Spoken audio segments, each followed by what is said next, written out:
Aloha, everyone. My name is Carmelita Villalobos, and I am the president of the TCBES Maters Club. Today, I am joined by Lisa Mason and Jordan Anderson, who are the vice president and secretary, respectively. The three of us would like to welcome you to this year's TCBES Symposium, Biocultural Stewardship. A few things to keep in mind before we begin. You may enter and leave this webinar as you wish. It's the same link for both days from when you registered. Day 1 and 2 of the webinar have different links though, so make sure you have both of them. Check our 2021 program for sessions and presentation times. Check the official TCBES Symposium website for detailed info. Pose your questions when you have them in the question and answer box at the bottom, and somebody will read the questions for you. If you are presenting, please arrive around 5 minutes early to your session. Please keep your mic and camera off when you are not presenting. Please keep in mind that this webinar is being recorded for later viewing, and we will have that available by the end of next week. Thank you to everyone for their hard work in getting us ready for this webinar, especially to Lisa and Jordan, who put in so many hours to making this a success. So TCBES, or the Tropical Conservation Biology and Environmental Science Program, is a graduate program that aims to provide training in conservation biology and environmental science by utilizing Hawaii's unique natural resources. Covering both terrestrial and marine environments, master students' projects extend into a variety of topics. The TCBES Symposium is an annual student-led event which aims to highlight original research and scientific and community-based contributions from our students to the island of Hawaii. Presentations will be scored by anonymous judges, and prizes will be announced at the end of the day on Friday. The pictures laying next to me showcase a small sample of students pursuing their passions, working hard to take care of the land and life in Hawaii, and simply enjoying each other's company around the island. TCBES master students are also joined today by undergraduate and faculty presenters who are doing amazing work in various fields. I'm so excited to get started today, and it is my pleasure to now turn it over to Lisa Mason, who will begin our event.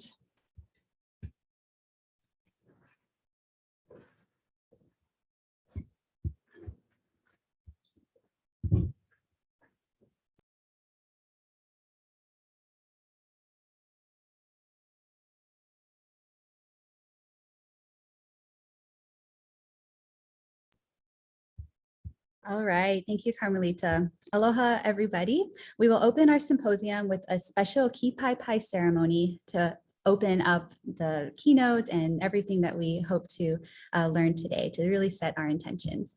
So Kipai Pai as a ceremony is necessary for the introduction and transition into new spaces. It is a physical welcoming of an individual or individuals into a particular space, as well as the nurturing of the spiritual transition into new environments and new understandings. The Kipai Pai anchors the relationship of the spirit to its new environment. Encoded in the word Kipai Pai are the words ki, which means to direct focused energy, pai pai, which is to provide sustained support, and pai, which means to reach shore or land.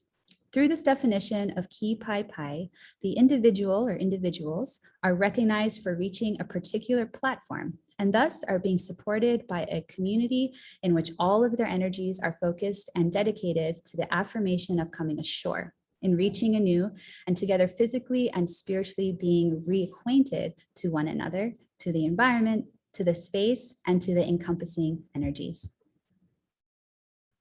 I'd like to introduce Kekoa Harmon, Kumu of Halau I Kaleo Ola o Nā Mamo. Kumu Kekoa uses his hula training and Hawaiian Language Foundation as an associate professor at Kahakaula o Ke Li'iokalani College of Hawaiian Language at UH Hilo. He is also the UH Hilo representative to the UH system for Hawaii Papa'okeau.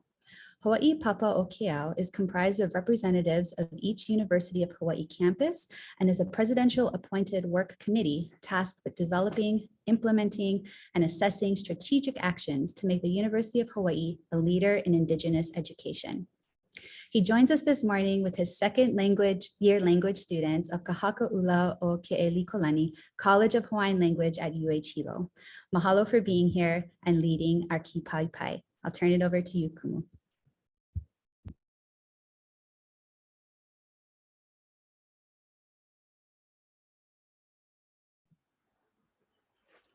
Kaue kawena o ke au I kalani, he weke I ka pō pili puka, he elele o ka poni hikina, ka o ke kahe awana au I ka ala a papa, la iana I luna o ke kukulu o kalani la, o ka uia e huli alo nei I ka ulu e ai. Ua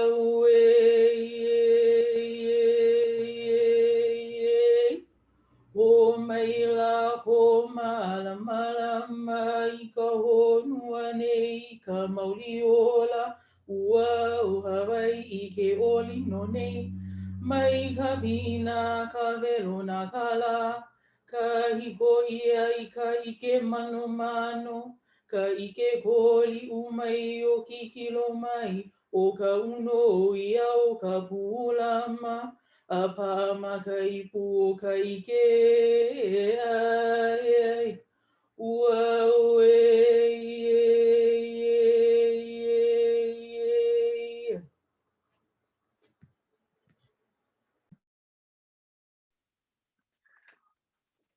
Nui la mai Hawaii moko o ke ave a hiki ni I hau, ka hele lani, o ke aloha nui o ka Aina I a ka koa pau. E nā kānaka I aloha ana I ke Aina o Hawaii, o ke aloha nui o ka Aina I a ka koa pau. No leila o wauno o ke koa Harmon o ke a po'e haumana o ka makahiki e lua, e aloha ana I a o koa pau. We welcome you today to this symposium, TCBES Symposium on Biocultural Stewardship. As Lisa had mentioned, we welcome you to this space. Although this is a very different space for us, being on Zoom, we come together in this spirit. So we share with you this mele called Uau Hawaii. Hawaii is enlightened. And within this particular mele that was written by Larry Kimura, and the voice comes from Kumu Kalena Silva, we see this metaphor for us today. And this was actually written based on a particular story that was shared by Kumu Larry Kimura, that he was actually on the other side of the island, Kona side, Ke'ei, with Mr. Kalaiva'a, and he was looking at the night sky, and it was a po hoku. And as we know, that's a particular full moon, but I guess they were together, and they were actually looking at this moon, and Mr. Kalaiva'a shared with Larry this hoku palemo, how this fading of this moon as morning approached, and we see the brightening of the sky, kauekavena, that became an image for Larry Kimura to write this mele, for us to think about the passing of old traditions, the passing of our kupuna, our elders, and this dawning of a new generation for the living and caring for Hawaii. So this particular mele has become an anthem for Hawaiian medium education, but as we know, as the years go on, this mele has become a much bigger mele than just for Hawaiian medium education, but for all of us who are looking to care for Hawaii, to care for this honuaf, to care for Earth, to care for our Aina, and to care for our kai. How do we do this? Pehea kako e malamai I kia mau mea pau. But our answers lie in our stories. Our answers lie in the chants that we have. The answers lie in the research and the work that we do today together. So we have a lot of hope in coming together in this way. And we offer this chant to everyone, to bring everyone together to lokahi, to unify in our efforts to care for all of these things that we hold dear. So we close actually this particular portion of our Kipaipai with this hulapa'i umauma. This hulapa'i umauma, chest slapping dance that we welcome you to Hilo. And although we're not all physically in Hilo, we we want to make sure that we show our best. We show our best and share with you those things that make Hilo unique.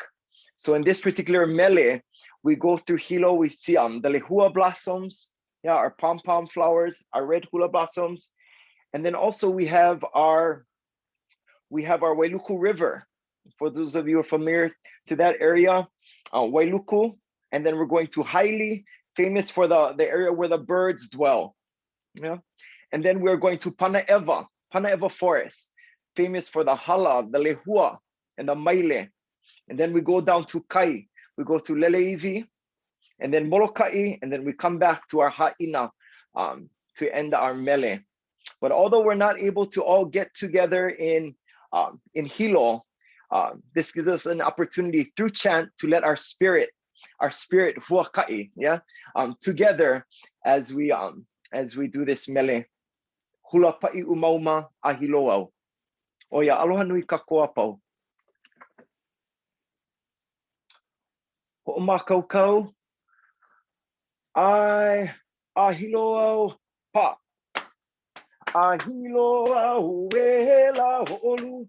Lutale huala Hawaii. Lukula italu. Wakanaka la aha. Hilia ula ite tula manula apa na eva la ita motu le huala ale le hei ula ite taila amo roho kaila ite ala kaila ina mai tapuana no talani no hei noa no kau I ke auli. I lalo. Oia, mahalo nui ke kono ana mai mako e komo makia a symposium me oko I aha maikai no ka poe a pau e komo ana. Aloha.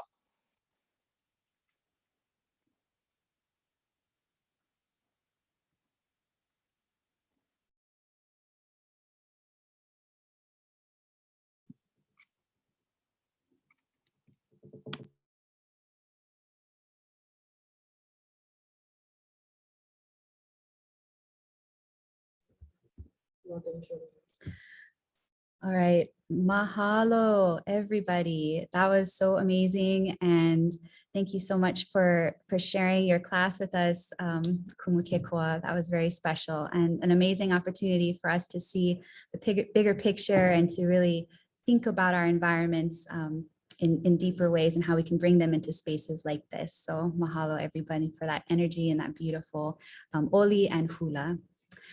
We're actually running a little bit ahead of schedule. So we are going to pause for a second and maybe remind everybody that's here about our some housekeeping.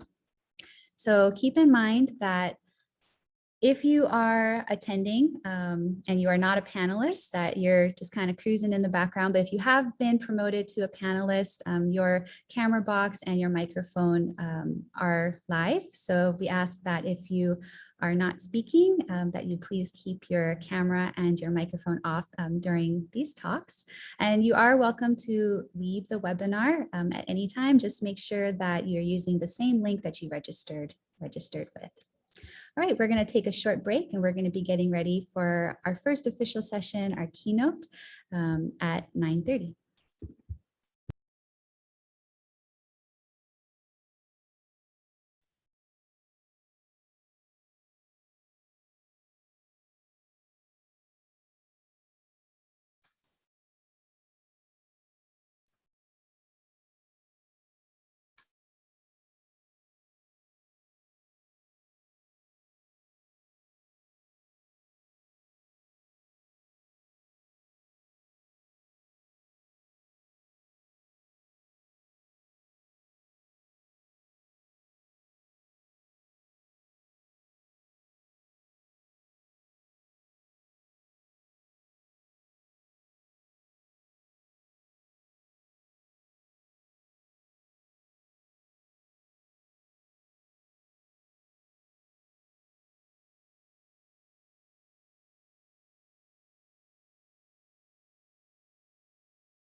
All right, aloha kakahiaka. We're still in our interim session, waiting for our time to catch up so that we can begin our keynote. If you would like something to do, go to our TCBS website and check out our program there. You also can get more information about our speaker, read the abstract for today's talk, and check out the names, titles, and abstracts of our upcoming presenters.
Hello, everyone, again. If you're just joining us, we are in a short break before our keynote session. So hang tight, check out our TCBS website for more information about our symposium. That's going to be happening over today and all day tomorrow.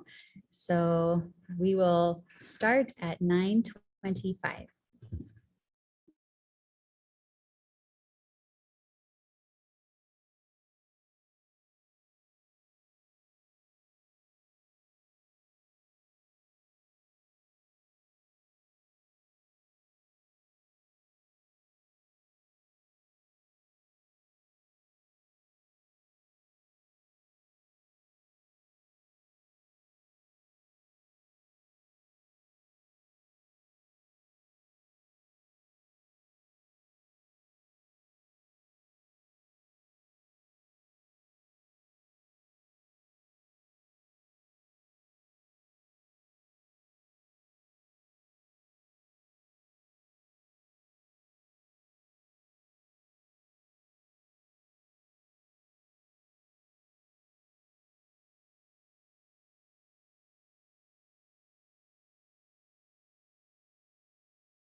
Aloha, if you're just joining us, we're going to be starting in about 3 minutes, introducing our keynote for today.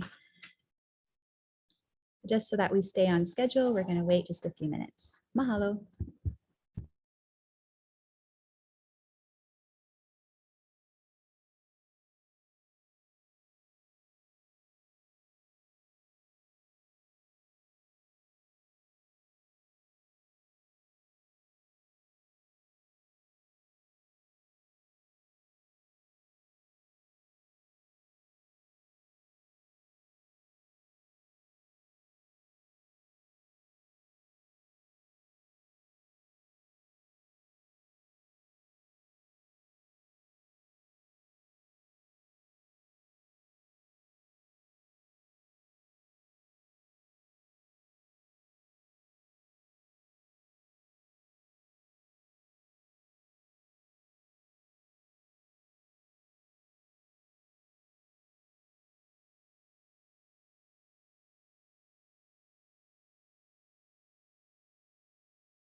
Aloha, everyone. It is 9:25. Thank you for being with us today. Again, my name is Lisa Mason. I am a graduate student in the TCBES program. And it is my pleasure to be part of this webinar today with all of you. And it's also my pleasure to introduce our speaker for today. As many of you know, last year's symposium was canceled due to the uncertainty of the pandemic. So I was both encouraged and excited when our speaker kindly accepted our invitation for a second time to serve as our keynote. He has shared many hours with us students, talking story, planning, and teaching within the TCBES program, going above the call of duty to invest in the future of our field, to encourage us to see the forest for the trees, so to speak, and to think more deeply about ways that we can achieve a more inclusive, stewardship-focused future in conservation here in Hawaii. He is an active learner from many different kinds of schools and uses these lenses to improve the well-being of our communities. It is my pleasure to welcome our keynote, Dr. Christian Giardina, biogeochemist, and ecologist with the U.S. Forest Service Institute of Pacific Islands Forestry in Hilo, Hawaii. The title of his presentation is Engaging History and Embracing Sacredness, an Agency Perspective on Cultivating Biocultural Stewardship. Welcome, Christian. Aloha. So let's see, could you enable screen sharing? Yes, we can.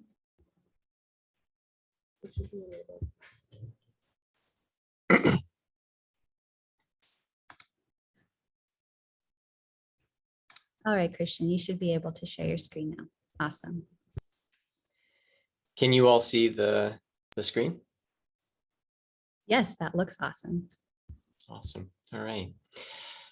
Aloha mai kako o Christian Giardina ko'ui noa no mokuloa nui oka mai au. Noho alma punahoa moku o Keawe.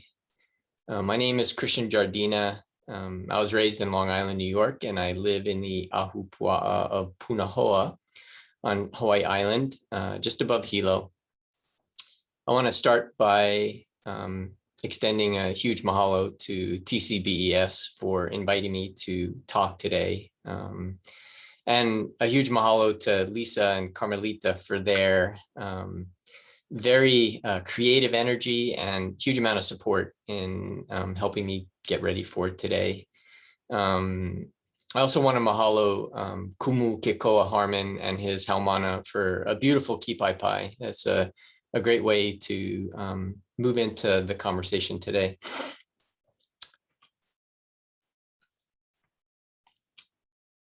Let's see. So there are a huge number of conservation issues facing our planet, facing Hawaii. And I'm going to take a conservation issue that has been receiving, I'd say, growing attention in the 2 years since the last TCBES Symposium, but is not a topic of conversation in conventional conservation that receives a lot of attention. In these past 2 years, we've been challenged to reflect on our discipline in new and important ways. And so I'm taking this opportunity today to have a conversation with all of you about how we continue moving conservation into the future. Before I start, I want to share some acknowledgements. I want to acknowledge my teachers. In particular, I want to mahalo the nurturing mentorship of Kekuhi Keali'i Kanakole Ohaililani, who for 14 years has been really transforming my place of work. I want to mahalo my Kanako Iwi colleagues at IPIF, Kainana Francisco and Kealoha Kinney, who have been leaders for biocultural change within the Forest Service. And I want to mahalo the many Kanaka Iwi colleagues outside of the Forest Service who have opened themselves up to being in partnership with us at the Forest Service. They've helped us grow professionally and personally. In particular, I want to mahalo Natalie Kurashima and Kavika Winter, who have really contributed a lot to this presentation. Without them, I wouldn't be able to give this presentation. And finally, I want to mahalo Bob Masuda.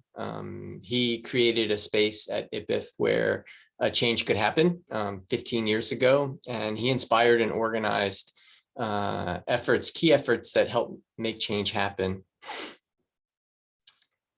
I also want to acknowledge our places, and UH Hilo has a land acknowledgement statement, Ho'oia Aina, and this acknowledges Hawaii as an indigenous space where original people are today defined as Native Hawaiians. The Aina on which we gather is located in the Ahupua'a of Waiakea in the district of Hilo.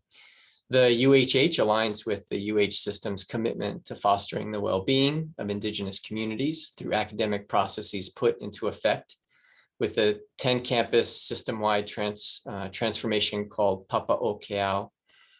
This land acknowledgement welcomes everyone who gathers here. Why give a land acknowledgement statement? For me, it's a simple way of honoring indigenous history and culture, bringing to the surface the first stories of our places, and importantly, stopping the erasure of indigenous people and their continued struggle to secure ancestral resources. An acknowledgement represents a small step toward normalizing a conversation about our colonial history. And hopefully it's a step towards truth, reconciliation, and racial healing. It's also, as we heard in the Kipai Pai, a process that aligns with Native wisdom. Many indigenous peoples follow protocols before any gathering like we have today, opening with prayer and intentions that connect them or us to the world and cosmos. Finally, I want to acknowledge my family. Given the topic of today's talk, I thought it was important to introduce you to who I am. My grandfather on my mom's side comes from northern Italy. My grandfather on my dad's side comes from Sicily. My grandmothers were born in Libya of Maltese and North African descent. And as children, my grandfathers moved to Benghazi, where they met my grandmothers. And as young people do, they get together and they had my parents. My parents were born in Benghazi, and during World War II, Benghazi saw a lot of conflict, and both sides of the family lost everything during World War II. And as refugees, they moved to northern Italy, where my parents were raised. As soon as they could, they left Italy and they moved to the United States, where they settled and eventually had me and my brother and sister. What's obvious from this short genealogy is that I'm not the best person to give this talk. There are many Kanaka Uivi scholars and activists who are more grounded, better versed, more inspirational, and stronger advocates for change. So despite this humbling situation, I was asked to speak today. And so I'm here, a settler colonist working for a federal agency, talking about decolonizing the discipline that I've been contributing to for 25 years. So despite the irony of the task that I just described, I'm going to be giving you my best effort at tackling this really important topic. I'm going to give you a very brief overview of the talk. I'm going to address an important problem, low historical awareness that limits conventional conservation's relevance and effectiveness. I want to talk about my intention, which is to enhance awareness and capacity to remedy historical wrongs. I think it's important to talk about intentions for a few reasons. Manulani Meyer in Ho'ulu wrote, "The origin of thought, even before sound begins to shape language, is found in intention. Intention is the portal to right action. It inspires motivation, movement, and why we understand anything. We must first watch our intentions." And so I want you all to know my intention here. First, I really value the hard work of all my colleagues, faculty, practitioners, agency professionals, people who've dedicated their lives to saving our native species, many of us using Western conservation methods. And so my talk isn't intended in any way to disparage Western knowledge or its practitioners. I'm wanting to try here today to highlight some of the self-inflicted barriers that I believe are hindering our efforts to care for our native ecosystems. I think we have a need to decolonize our perspectives, embrace new ways of thinking, and cultivate new and innovative partnerships. And my approach to filling this need is today to examine some of the foundations of Western knowledge while engaging some of the Hawaiian knowledge that has been shared with me. My hope for an outcome is that we have an enhanced capacity as a larger community to effectively support conservation, including supporting communities in their efforts to conserve rematriated places.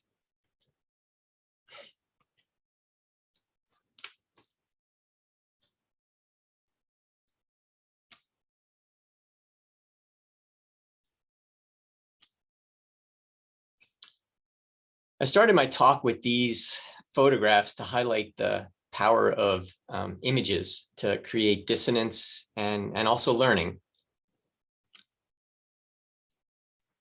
Alana Eritam, artist and photographer, created a series of photos that confronts the way African Americans are perceived in art, the workplace, and through their physical appearance. She addresses the absence of Black people in the history of Western art, where rare appearances show dark-skinned people represented as domestic workers, slaves, or barbarians. So in her series, The Golden Age, the artist invited African Americans to pose in the style of classic Dutch portraiture to celebrate Black identity and highlight the racial divide seen in art history. When I saw this series last year, it really struck me how unaware I was of this very serious racial issue that occurs in many of our museums. I wanted to bring it in today because we have many images that we carry with us as conservation biologists. And so I want to just give you a moment to reflect on these images. I guess please think about, any words that might come into your mind. These are some of the most iconic names in American conservation. They're beautiful, diverse, and with the USDA Forest Service's network of national forests and wilderness areas, they're a foundation for Western conservation. Yosemite might be the cornerstone of this conservation foundation. It was a foundation for John Muir's legacy, certainly a cornerstone of much of his work. Some have described John Muir as a conservation prophet. His passion for protecting Yosemite was enormous, and he used Yosemite as this cornerstone for implementing his conservation vision.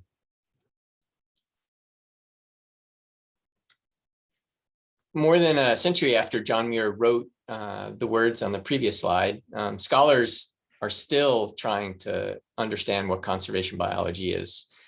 In 2014, Georgina Mace wrote a paper in Science called Who's Conservation? And in this paper, she goes through the progression of conservation as she understood it. In this progression, Mace describes the first phase of conservation biology, which is nature for itself. In this part of the progression, the focus is on species, wilderness, and protected areas. This transitioned to nature despite people in the 1980s and 90s. And this phase of conservation biology focused on things like extinction and threats and threatened species, habitat loss, and pollution. At the turn of the millennium, there was a shift in conservation biology towards nature for people and trying to understand ecology and conservation from an ecosystems perspective, including a focus on ecosystem services and economic value. And Mace suggests that in the last 10 years, there's been a move towards a new paradigm, a socio-ecological systems paradigm that focuses on people and nature, with terms like resilience and adaptability being the focus of conservation biology. In reflecting on this model and being born myself in 1965, I have to say this timeline doesn't seem like it starts very long ago. So an important question is this framework accurate? This image depicts the ancestral homelands of North America's indigenous people prior to European contact, a continent full of diverse cultures and millions of people who stewarded the wide diversity of North America's ecosystems for thousands of years.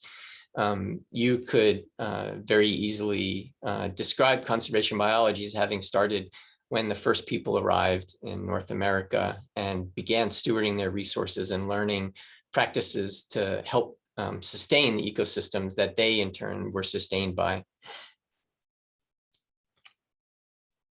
It's good to dig a little bit deeper into some of the first images that I shared. The Tallgrass Prairie National Preserve in the middle of the continent describes sort of the ecosystem that is preserved. And on the Tallgrass National Prairie website, you find this statement: Tallgrass Prairie once covered more than 170 million acres from Indiana to Kansas, Canada to Texas. This was a huge area. Nearly all of it is gone, plowed under for agriculture and urban development. In prehistory, the natural prairie cycle of weather, fires, and animal grazing, once bison and now cattle, has sustained the tallgrass prairie and its diverse plant and animal species ever since.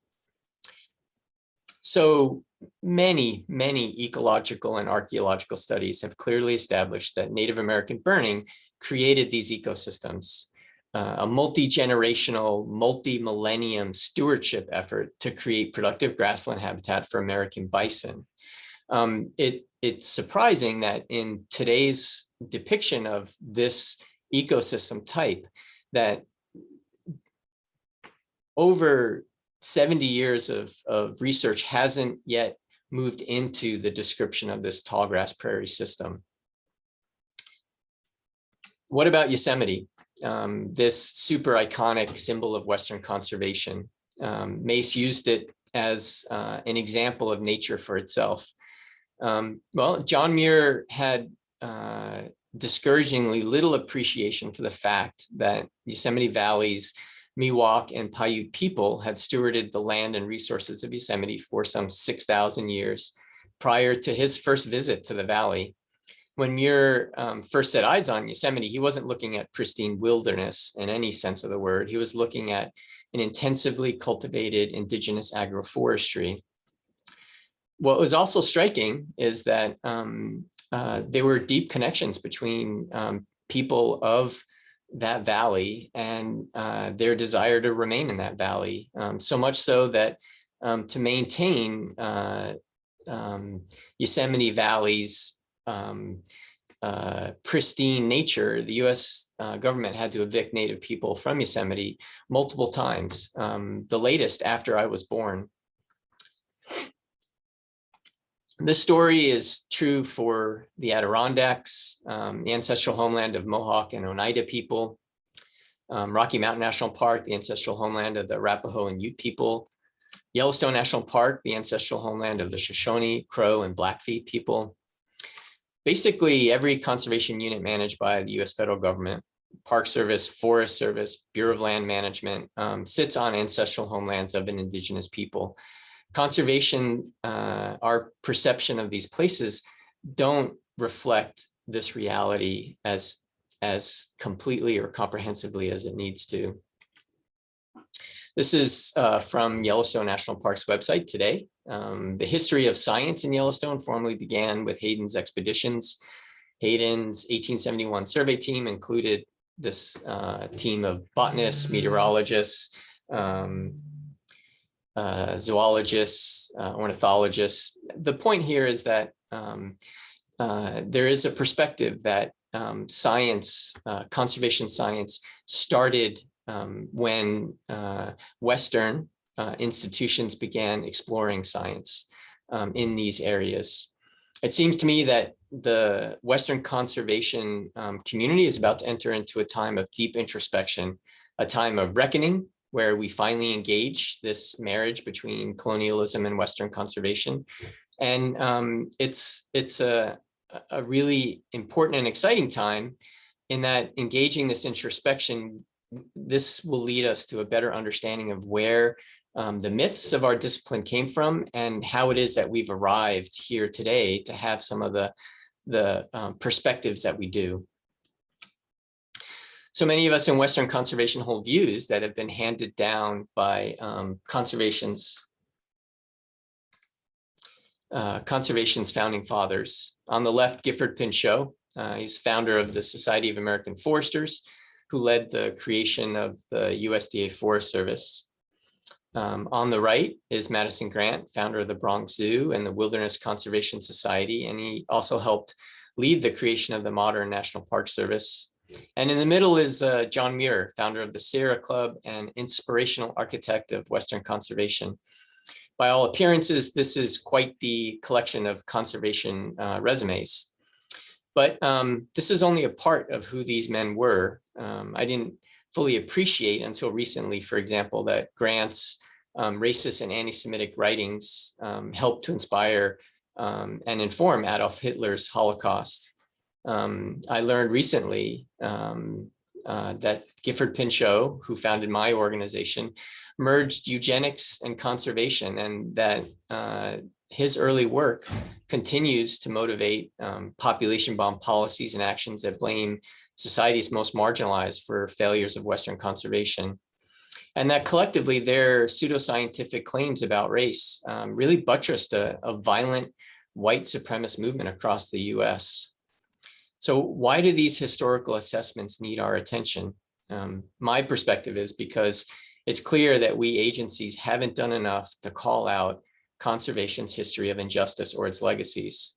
As with the Black Lives Matter movement and the powerful calls to identify, describe, and dismantle racism, We all need to identify, describe, and then dismantle the colonial legacies of our discipline. The linkage between conservation and colonialism runs deep.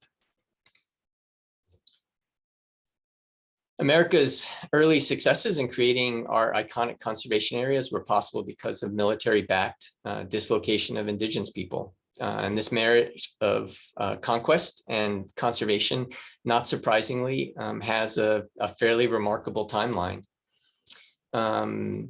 This timeline intersects with Hawaii in the 1890s.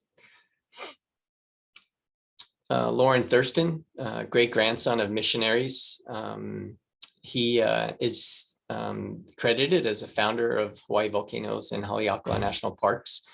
And so by many, he is viewed as a conservation hero. Lauren Thurston began his long involvement with Hawaii politics in 1886. He was a strong advocate for the reduction of power held by Native Hawaiian Kingdom. And when the reform efforts that he tried to lead fail, he became a leader in the 1887 revolution. He helped draft a new constitution. And in 1892, he went to Washington in an effort to facilitate US annexation of Hawaii. Back in Hawaii in 1893, he was a central figure in the revolution that toppled Queen Liliuokalani. Thurston helped set up a provisional government and then returned to the US mainland to win support for a new government and for annexation. And so as an architect of the 1893 overthrow in Hawaii, there are strong linkages that we need to think about in conservation. The US government apology resolution to Kanaka Oiwi is perhaps our nation's first land acknowledgement statement. The theft orchestrated by Thurston and his colleagues was so egregious that in 1993, 100 years after the overthrow, Congress passed and President Bill Clinton signed into law this federal legislation. In brief, it apologizes for stealing Kanaka Oiwi lands, lands that became Hawaii's airports, Federal Department of Defense bases and training areas, Federal Department of Transportation roadways and right-of-ways. These ceded lands were also used to establish the campuses of the University of Hawaii system, Hawaii's state forest reserves, natural areas, wildlife sanctuaries, and state parks. And these lands were also used to establish Hawaii's two largest national parks and many of our urban green spaces. In particular for me, these lands were used to establish what became the Hawaii Experimental Tropical Forest, where much of my research takes place. And when I first started working on the Hawaii Experimental Tropical Forest, I was completely unaware of this history. Critically, it wasn't just land that was forcibly ceded, but also freshwater resources, nearshore and offshore fisheries. We're just starting to ask in conventional conservation, what does this apology mean to Hawaii's conservation lands community?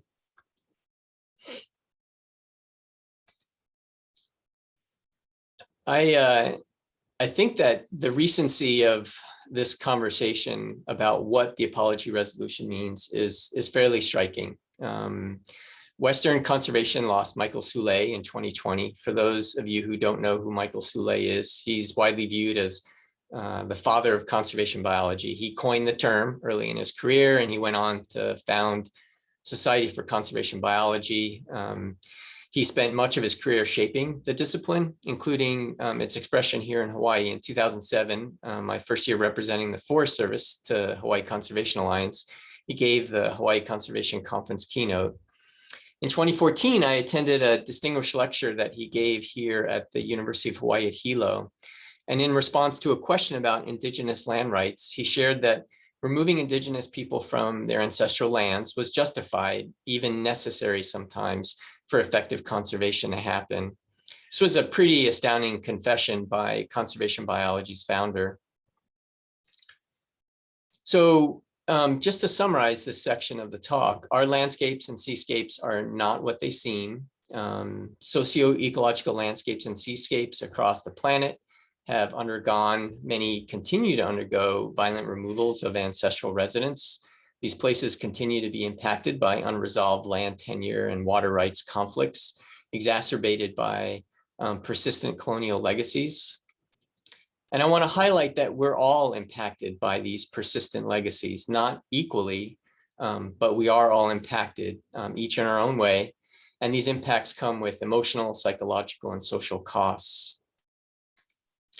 And so important starting point for me in engaging this topic is embracing that conservation, conventional conservation, has an inconvenient truth. And that we need to start thinking about how our conventional view of conservation fits in with a broader colonial timeline that includes a pre-conquest period representing 1,000 years or more of stewardship, conquest, and colonial occupation. And then what's exciting about this conversation is recovery. And this recovery aligns with Mesa's perception that we are moving into an era of people and nature, focus on socio-ecological systems. Gavin elegantly highlighted why this consideration is important. When conservation planning ignores socio-political context, success rarely ensues. Abraham Lincoln wrote, "Public sentiment is everything. With public sentiment, nothing can fail. Without it, nothing can succeed." Where are we with respect to public sentiment in contemporary conservation in Hawaii? Well, if our values that shape conservation biology aren't grounded in history, then I would argue success is going to come more difficult for us.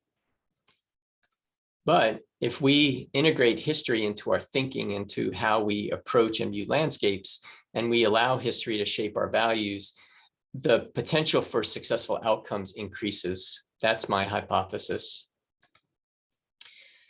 This Olelo Noeau is deeply appreciated by many of you, including those of us who are not Kanaka o Iwi. Ika Olelo no Keola, Ika Olelo no Kamake. Words can heal, words can destroy. Mackenzie and Sproat, in a very powerful paper about lands and resources in Hawaii, wrote, "The significance of these efforts to reclaim Hawaii's collective memory is paramount because framing injustice is about social memory, and constructing an accurate and compelling collective memory of injustice is a predicate to fashioning just reparative actions in the future." And so addressing conservation's inconvenient truth for me means wrestling with conservation's collective memory. Collective memory is critically important. It is shaped by and in turn shapes perceptions of justice and injustice, thereby impacting the claims of and rights of Native Hawaiians. McKinsey and Sproat continued in their paper. So what this means to me and why I included it in my talk is this idea of collective memory is something that we haven't engaged sufficiently as a discipline. How do we humbly unlearn harmful myths about what we perceive to be contemporary conservation, conventional conservation in Hawaii? How do we contribute to and help shape a new collective memory that aligns with history, with our communities, and with a path forward that is less conflicted? And so I'm going to share some ideas that I've been developing with Natalie Kurashima and Kavika Winter, decolonization progression. When I first moved to Hawaii with my family 23 years ago, I would describe conservation as neo-colonial resource management, this collection of bubbles on the left. This model of conservation defined relationship to place in a way that viewed resources and biodiversity as commodities and engaged community as adversary. As a rule, though, conservation professionals love and protect species of concern and care about our places. We work hard and we're devoted to our causes. And probably as a result of this, most agencies in Hawaii, including the Forest Service, have moved beyond neo-colonial conservation. We've moved to this more integrated model of resource management. I'd say this transition probably is one of the most important advances in contemporary conservation in the last 20 years.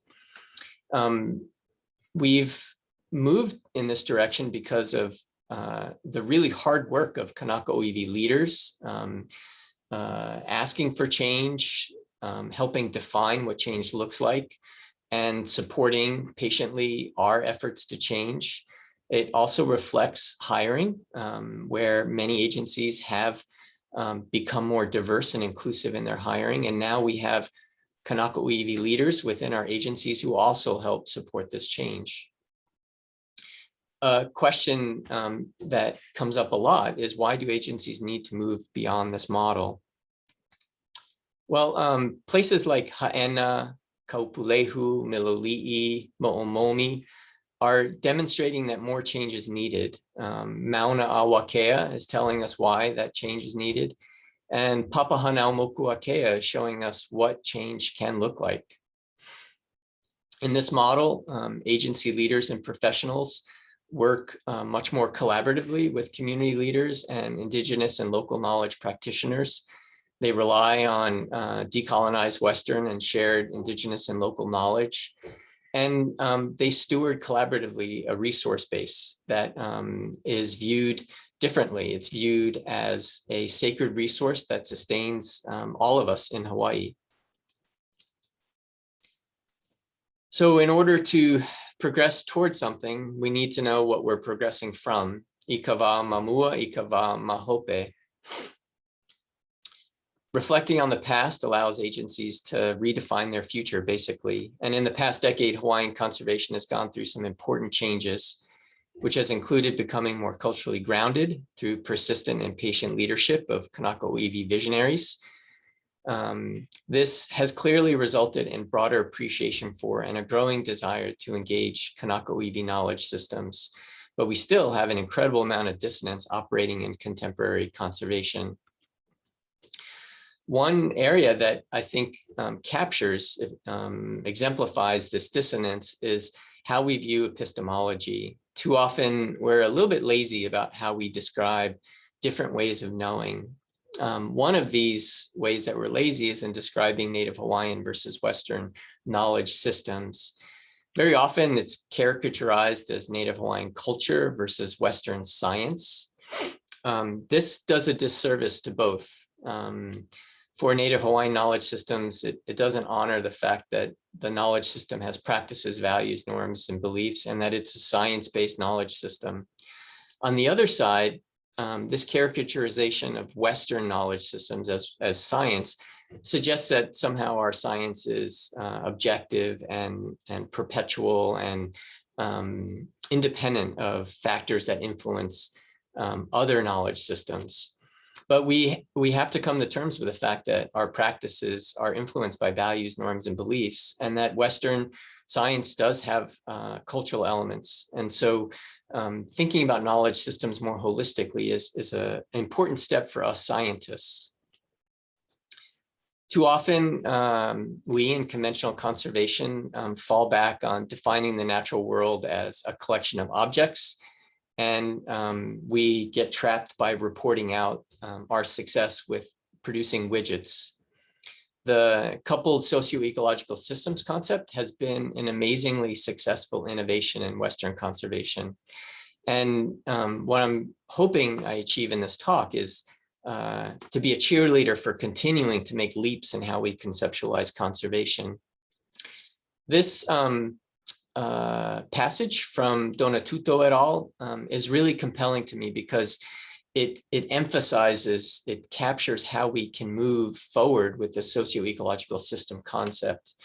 Indigenous concepts of well-being include not only familial and community-wide considerations, but also reflect interlinked social, cultural, spiritual, environmental, and psychological aspects of health that are structured in content and internal logic and comprise practices and knowledge about connections between human beings, nature, and spiritual beings.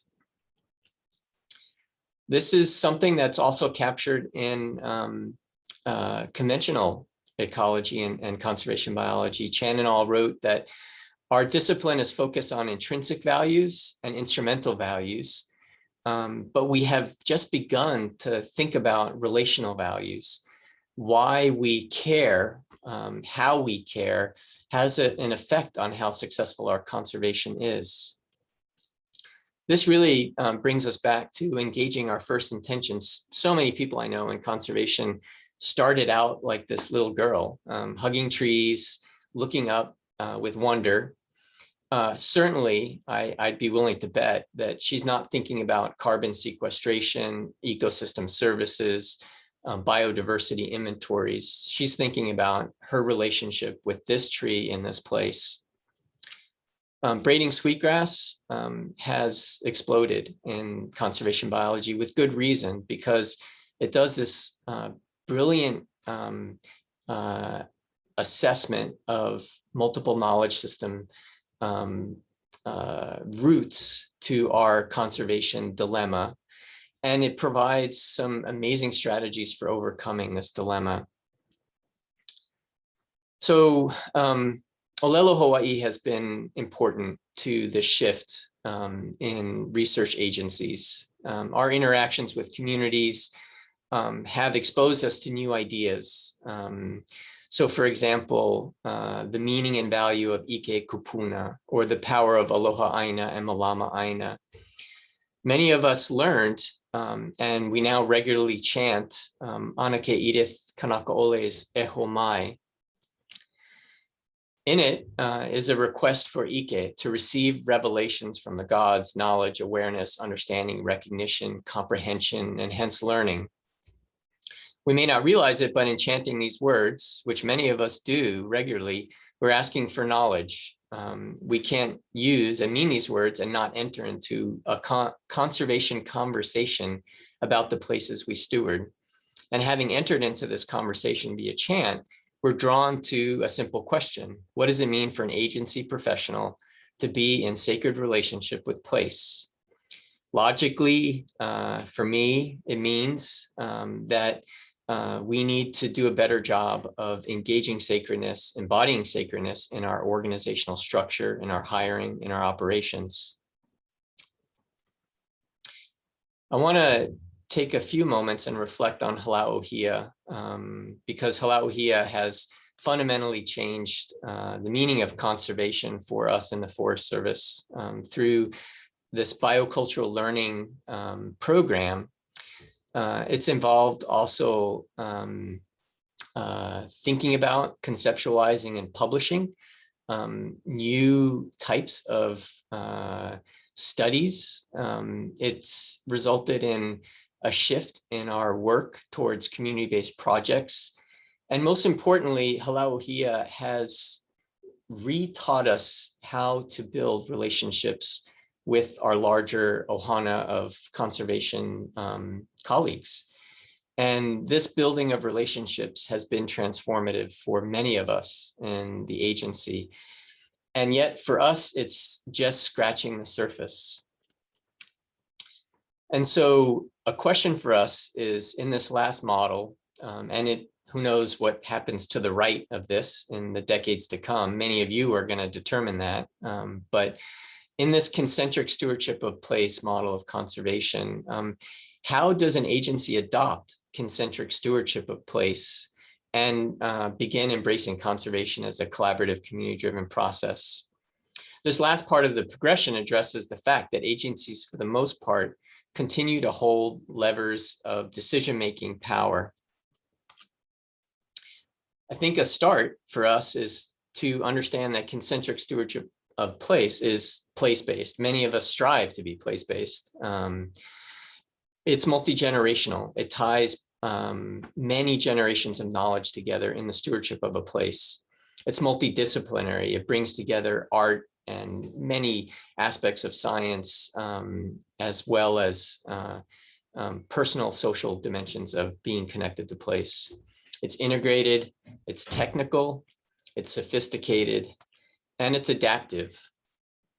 Concentric stewardship of place. So making concentric stewardship of place who we are, we can do a better job to live this model. Part of it is engaging in some of the next level of details in decolonizing conservation. Decolonizing conservation has two aspects to it. The first is decolonizing as a metaphor, the changes that we're talking about here today.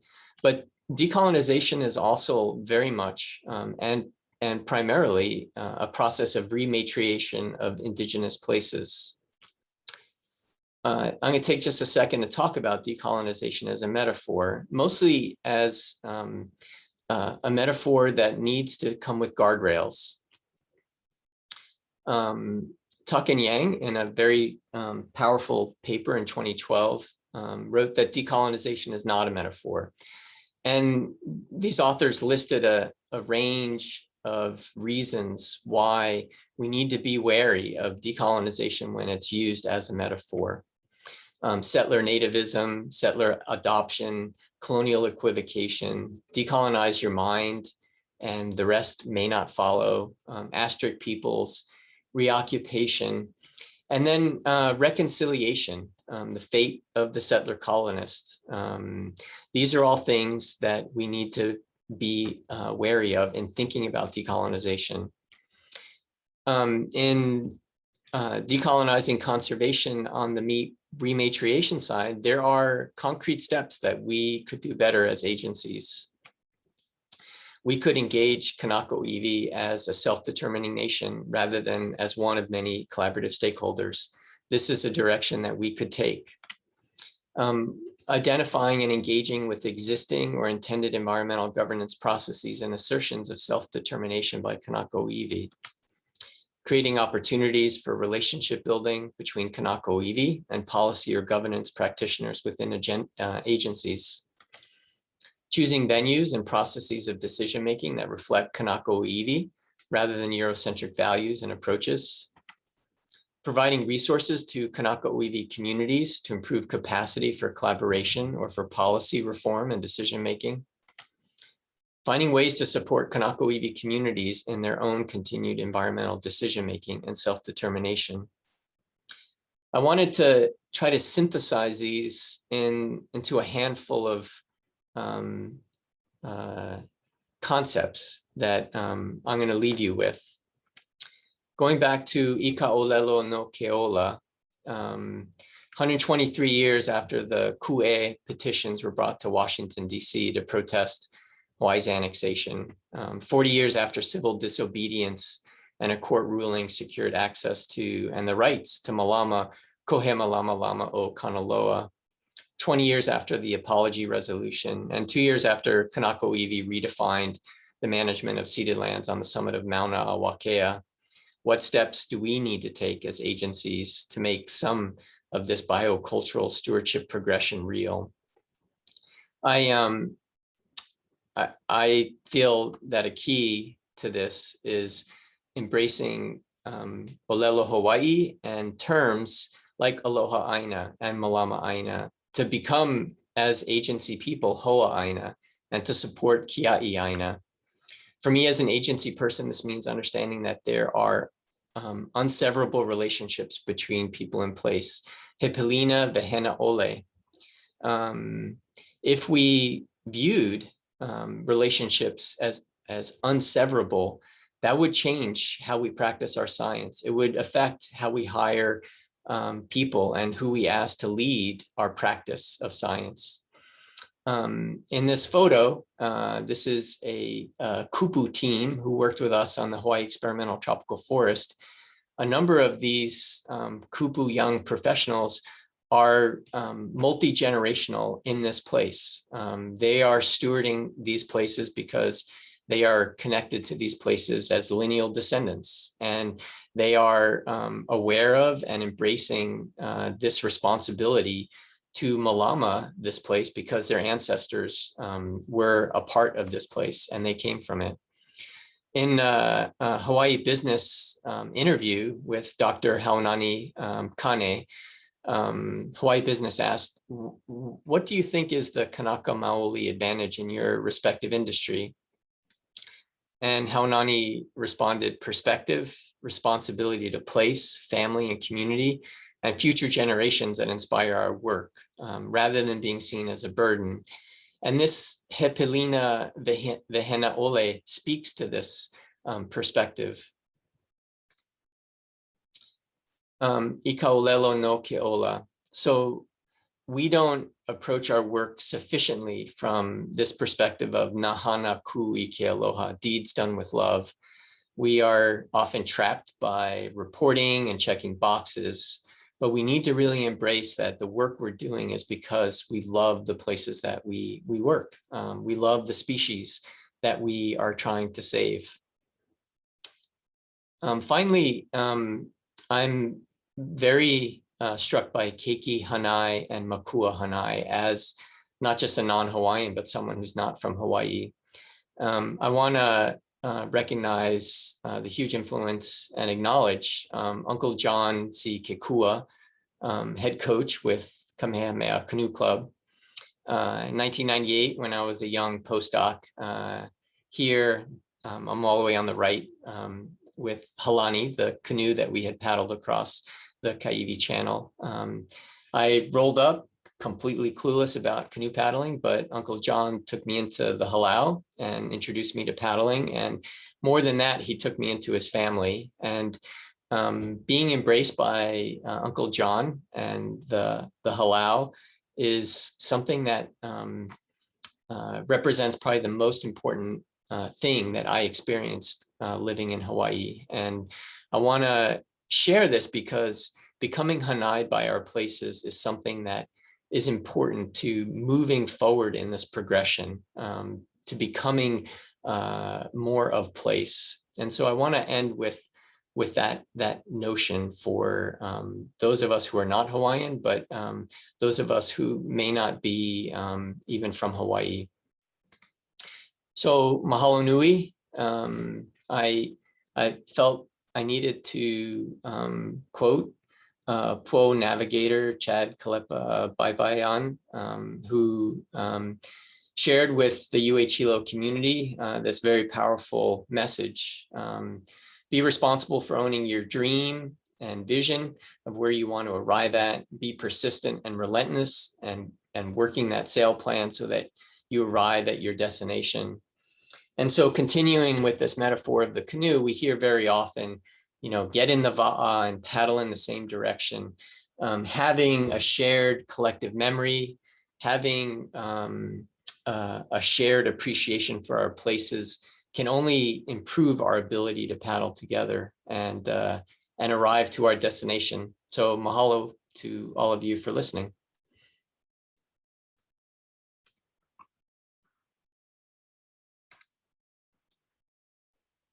Thank you so much, Christian, for that.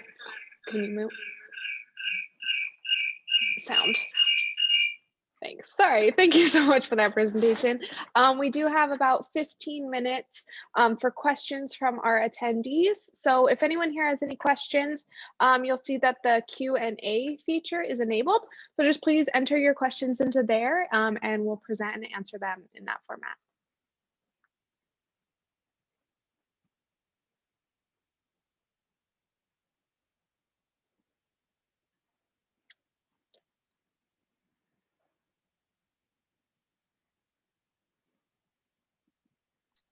Not all at once.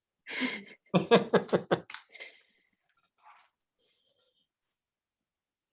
sure they can see.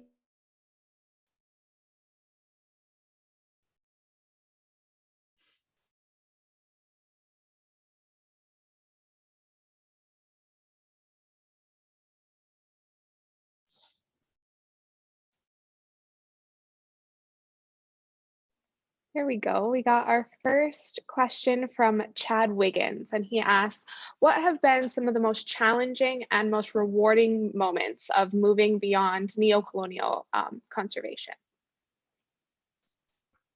Aloha, Chad. Thanks for the question. Relationships. I think. Hi, Christian. I think you might be muted. Can you not hear me?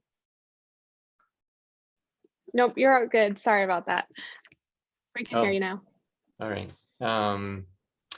Yeah, aloha, Chad. Thanks for the question. I mean, I would say relationships, being able to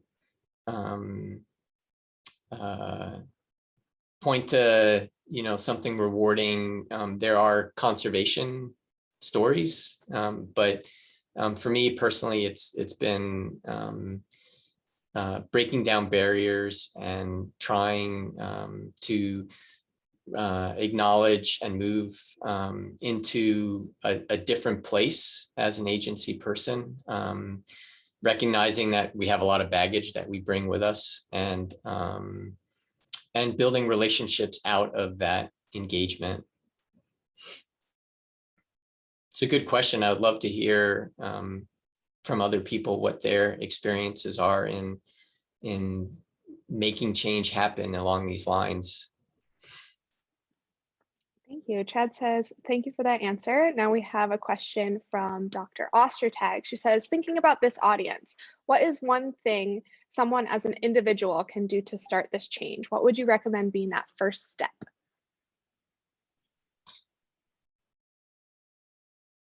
Yeah, well, I think for me, a really important first step was learning about the places where I worked, and not necessarily learning about them strictly from a botanical or biogeochemical standpoint, which, that was what I was trained to do. I can do well, but what are the stories of the place? What makes a place like the Pu'u at Pu'uvava Vahipana, or what are the mo'olelo that describe Laupohoihoi?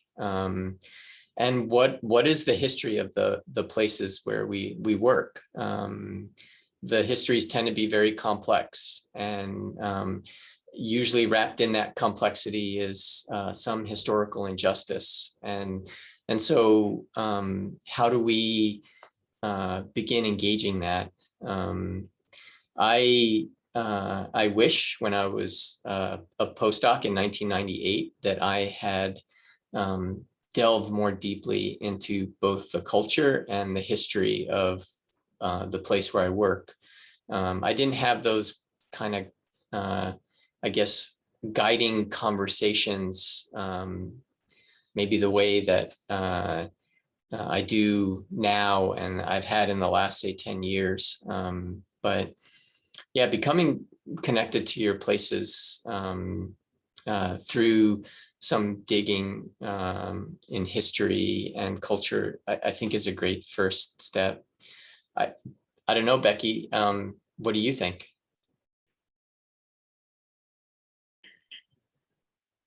Thank you for that. Next up, we have Scott Larson for saying, Mahalo Nui Christian for finishing with the Nahana Ku I Ke Aloha, and then asks, what do you see as the next steps in developing love and aloha as a core within agency processes? What are some of the practical steps that we can accomplish to move beyond conventional box checking that you mentioned, particularly related to the early career professionals? It's a great question, Scott. Mahalo for that. I think moving us forward, and I'm not in any way proficient. I'm such a beginner of Olelo Hawaii.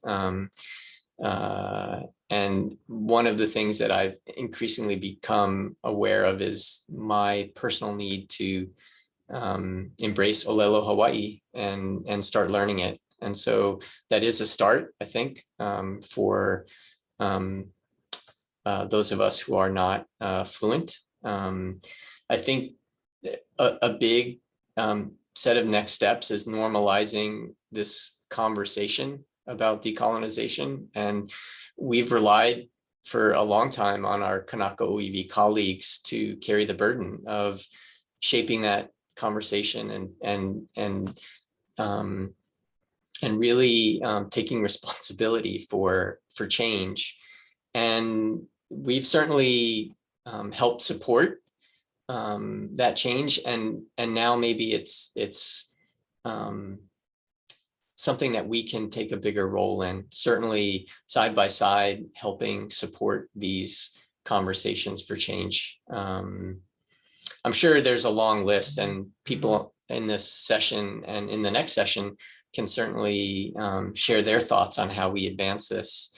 I'll end that answering that question by saying it's been pretty phenomenal in 20 years, the change that I've seen as an agency person, and a huge amount of credit to Kanako Iwi colleagues who have helped patiently move us in a direction of embracing biocultural stewardship.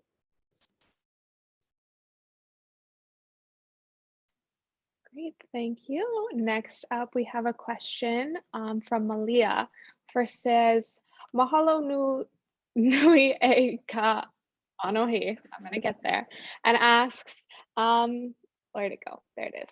What is your mana'o on how to approach people in conservation who may not be aware of this history and ways to start decolonizing conservation? Yeah, aloha, Malia. That's a good question. I think, one of the things that the Hawaii Conservation Alliance is doing is really starting to think about how do we more effectively prepare people who come into conservation here. And, enormous amount of credit to folks like Sam Ohugan, who since the start of HCA has been working tirelessly to bring culture into biocultural knowledge into Hawaii Conservation Alliance and other people within HCA. And so I think one of the things that we are exploring at HCA is some kind of standard introductory packet. And it's a metaphorical packet, but I think that helps. And then, at the university level, and I've had conversations with students in usually classes, but also with UH Manoa's Natural Resources, Environmental Management, Diversity and Inclusion Working Group, a group of graduate students who are trying to advance diversity and inclusion topics. They're also asking that question. And how do we make this awareness something that's a standard part of orienting people to place? And that orientation is something that agencies haven't done as well as we could. That's probably an understatement. But that's a really good question. And I think that complements really well the idea of collective memory. We have dissonance in our collective memory when people come here not aware of history, not even aware of, say, continental conservation's history, and they're operating in these spaces unaware of our local history. And so how do we bridge that? I guess, TCBES hosting a bioculturally oriented symposium, faculty bringing these kind of ideas to student orientations, graduate students organizing to advance these ideas. Yeah, so hopefully that answers it.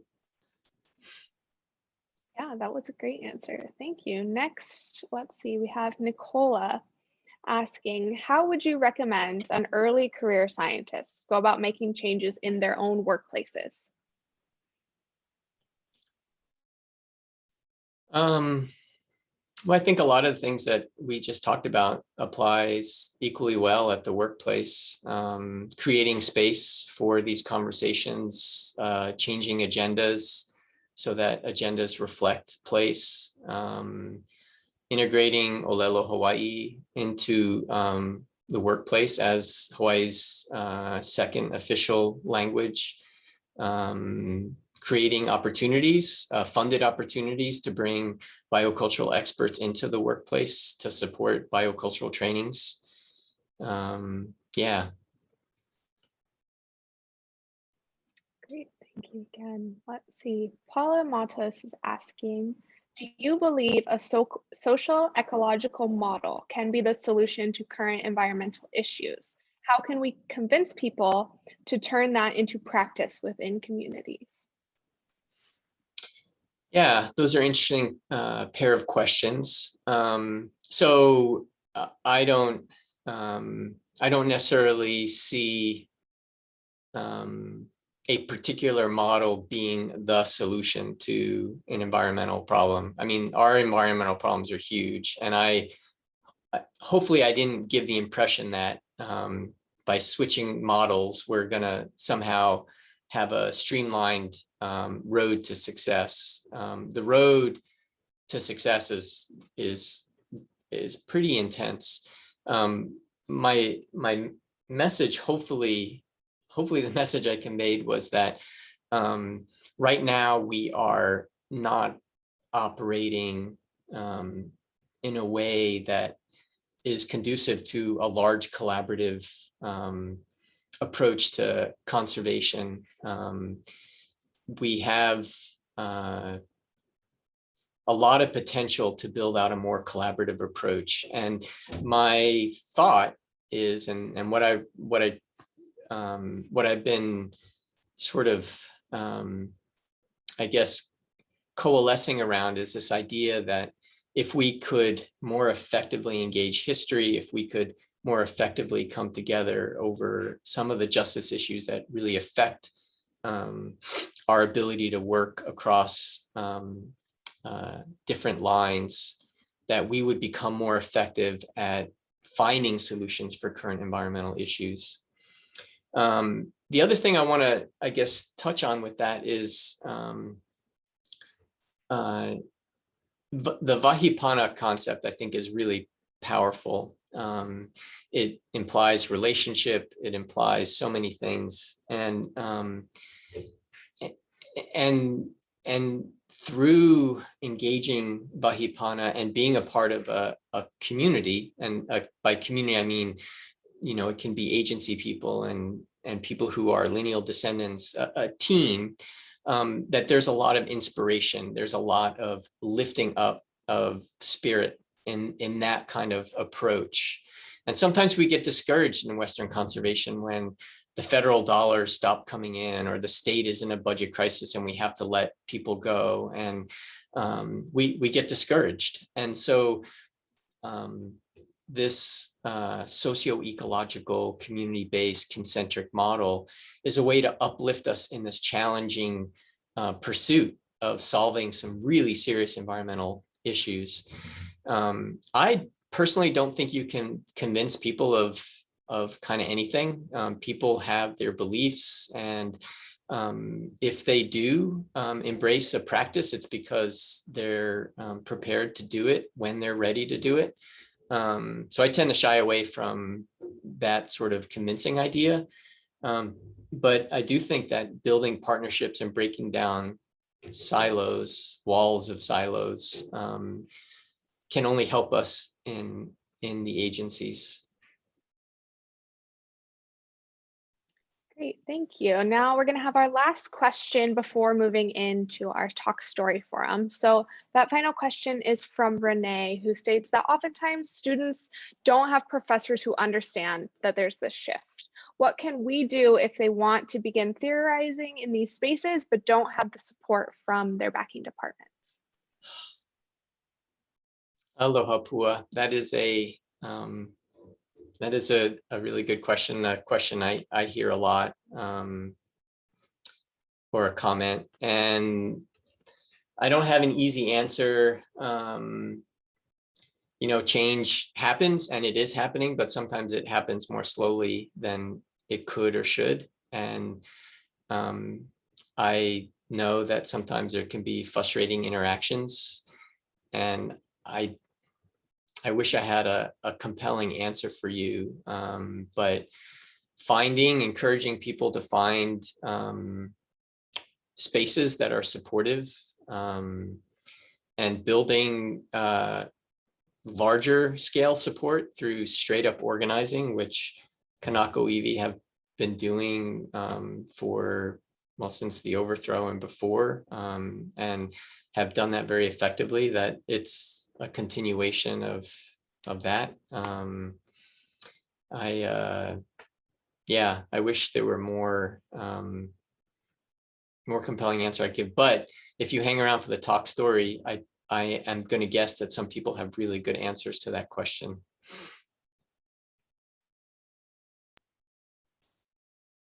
Thank you, Christian, and everyone else for sharing their questions. The next part of our program is a follow-up talk story forum, and we welcome everyone in the space to participate and to share responses to these ideas from Christian's talk and beyond, and to share your own reactions and thoughts on biocultural stewardship and all these other related topics. Because we want to encourage dialogue, each person who chooses to stay will be promoted to a panelist and can choose to turn on their camera and their mic. As a panelist, you are welcome to add comments and questions in the chat box too. To help us with the order and flow of our forum, we ask that everyone keep their mics off when others are sharing, but cameras are welcome to stay on if you like. We acknowledge that sometimes divergent opinions can provide valuable insights, and we welcome differing perspectives and critiques. We also want to be mindful of this remaining a safe, constructive, and positive space. Please be considerate of time and also others who are waiting to share. If you want to leave this session, you may do so at any time and return to the webinar later at your convenience using the same registration link. A reminder that this session is being recorded and that all questions and comments will be collected as feedback for our team. And we appreciate all of you who are joining us and staying, and mahalo for your contributions to our collective learning. So now I would like to open the space up to panelists. We are currently promoting all attendees to panelists. And hopefully if you change your view settings to gallery, you'll be able to see others who are in this room right now.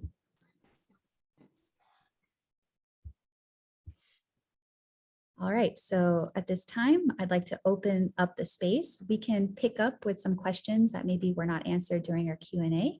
If you would like to ask those directly, feel free. And we also welcome comments from others who would like to share.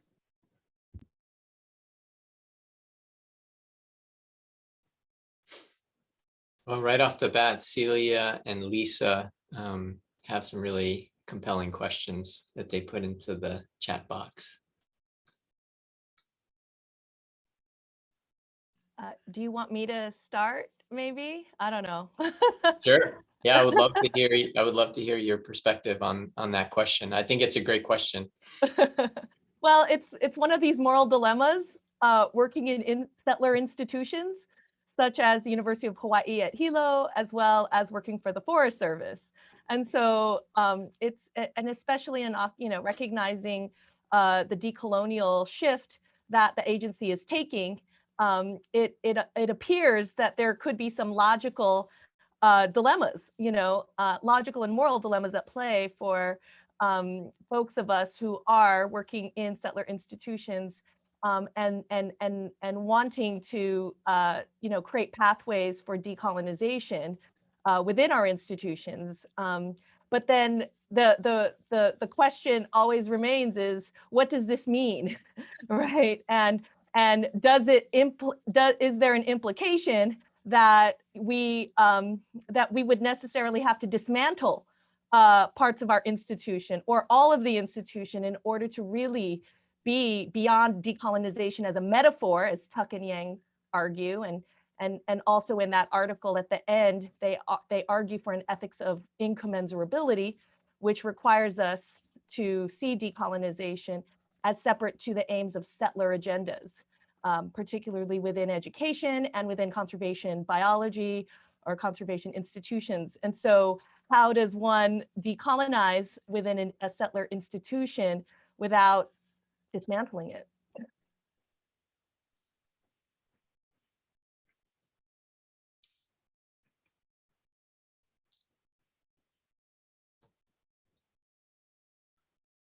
I mean, I have probably a unsophisticated and naive short-term stopgap measure, and the naivete might be that the outcome of integrating knowledge systems is the integrating of institutions, and the integration of institutions requires transformation of institutions. And so in 20 years, we might still have a Forest Service in Hawaii, but that institution is no longer driven by agendas that you might call colonial. And we no longer are made up of conventional conservation trained mainland raised individuals, and that our hiring and our institution reflects not just concepts and approaches that you would describe as decolonized, but the people who are running those programs are of place. And so how do we transition to that outcome? And so I'm, and this could be, and this is the circularity of it, right? It could be that I am thinking about, perpetuating my settler condition. I'm concerned about that. And so I'm close enough to retirement where I feel less compelled for myself personally to create that space. But I recognize the dilemma. But I see transforming the Forest Service in terms of how we approach the work we do and who we hire as a step in that direction. So I don't know if that's a very satisfying answer, Celia. I appreciate it, Christian. And honestly, I do a lot of work in decolonial studies, and I really appreciated your talk because I felt that as an agency person, you were probably the most honest and open that I've seen agency speakers talk about their relationship to settler colonialism within their discipline. And so I like that idea of envisioning a future of the agency that has Indigenous communities and governance in mind, rather than eliminating that possibility, so I appreciate that. Thanks. I see Elliot Parsons also had a question. So we have at least 3. So yeah, I'm not sure how this works this session, but Lisa and Elliot, do you want to jump in and ask your questions and kind of kick off the combo on that?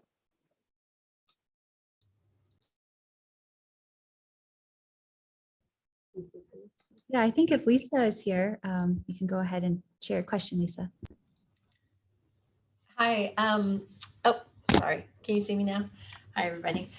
I was just wondering how widespread the concentric stewardship is. Is it just your place of employment, or has it spread to the region? Is it just the island? And then what you see as the action plan to bring it national for your federal agency?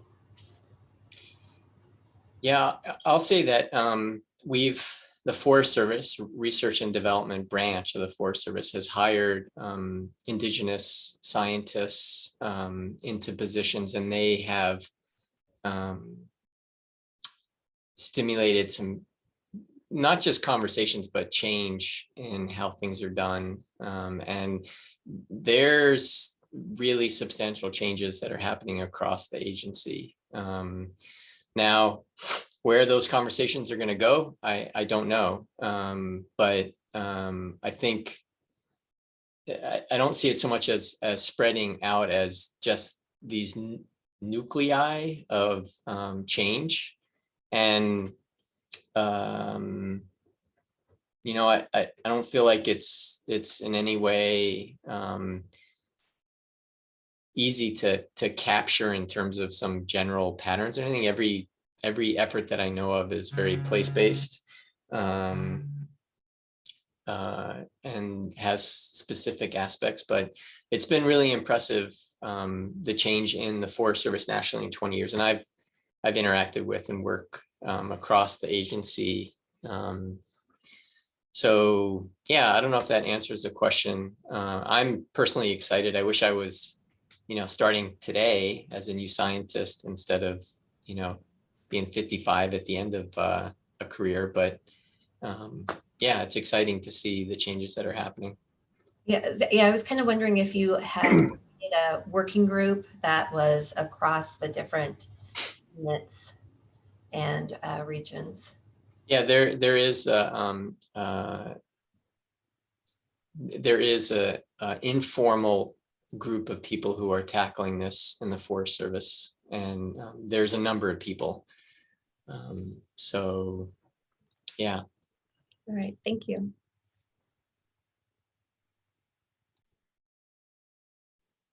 Elliot, you had a really interesting rematriation comment and question.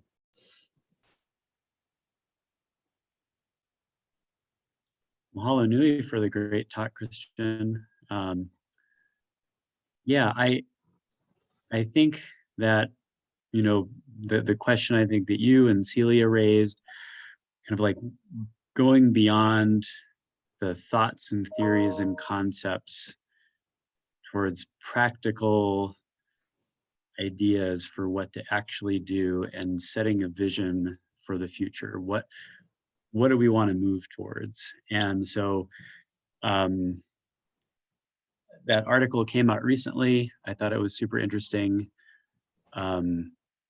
Is that a possibility? Is that something to strive for in the future? What would that look like in terms of returning land, rematriating land, like you said?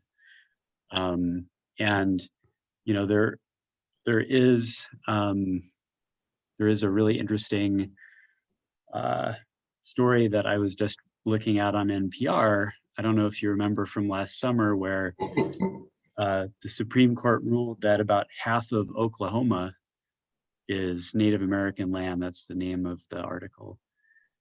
So we're already moving in that direction of courts starting to recognize and right the wrongs of the past. So yeah, thoughts on that. Can I just interject a bit? Because there's a distinction between repatriation and rematriation. And the distinction, from my understanding, is that repatriation occurs on state level kind of legal titles, you know, of land, right? And so projects of repatriation of land literally means like giving land back to Indigenous people within the contours of a legal system, right? Rematriation is understanding a return to the land, not within any kind of statist logics, right? It's about returning to the land almost in resistant to statist logics, right? So it's almost subaltern practices that occur, right?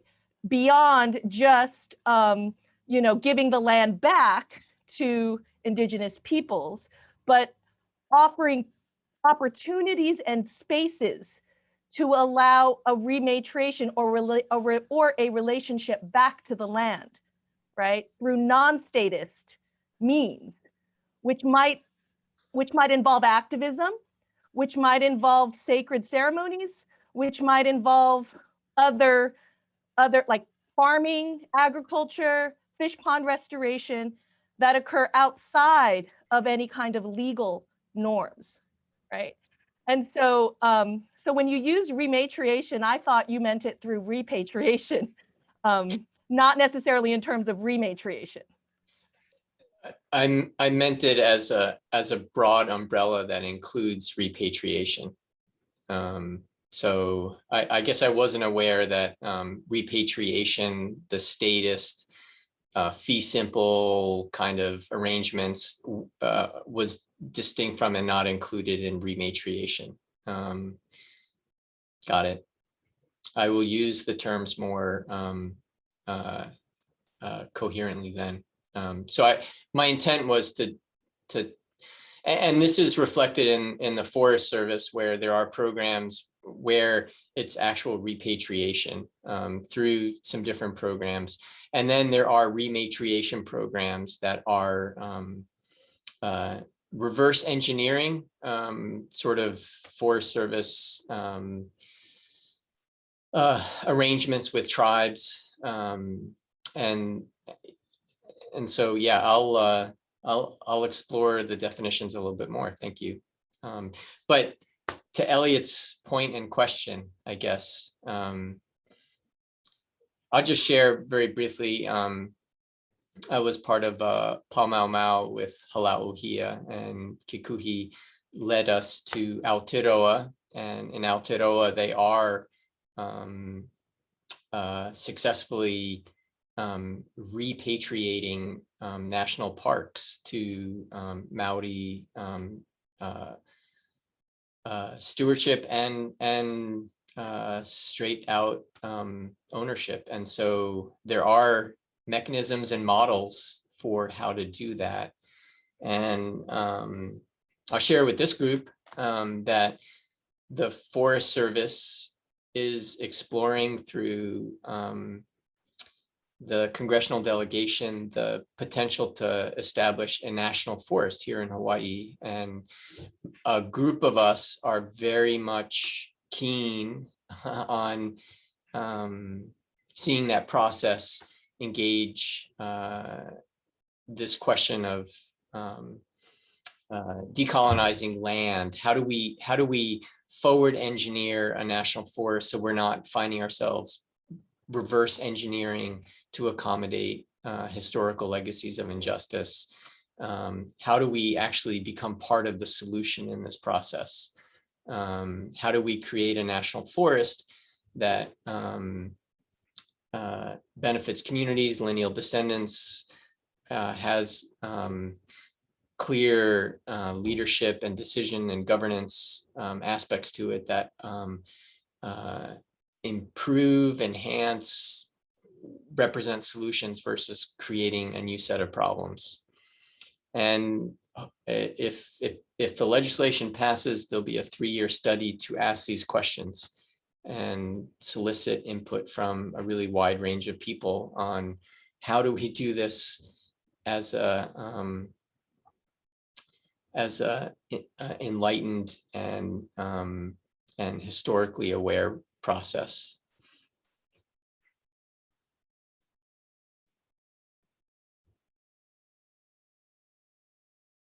Elliot, I was curious. I mean, I would love to hear your thoughts on your own question.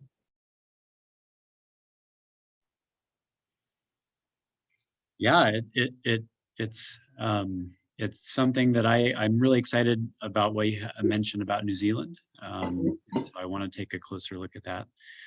But I don't, it's a really hard question, a complicated question. I don't have any answers, but I do believe that it is important to have practical steps to move forward. Otherwise, we're talking about ideas. And so I guess that's my biggest interest here is what are the actual concrete steps that we can move forward with.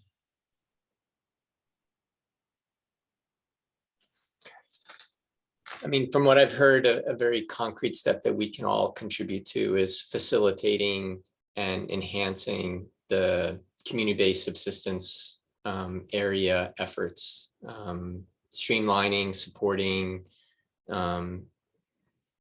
the arrangements are very few and far in between, and they've taken, in some cases, decades to get in place. And so there's so much interest in this,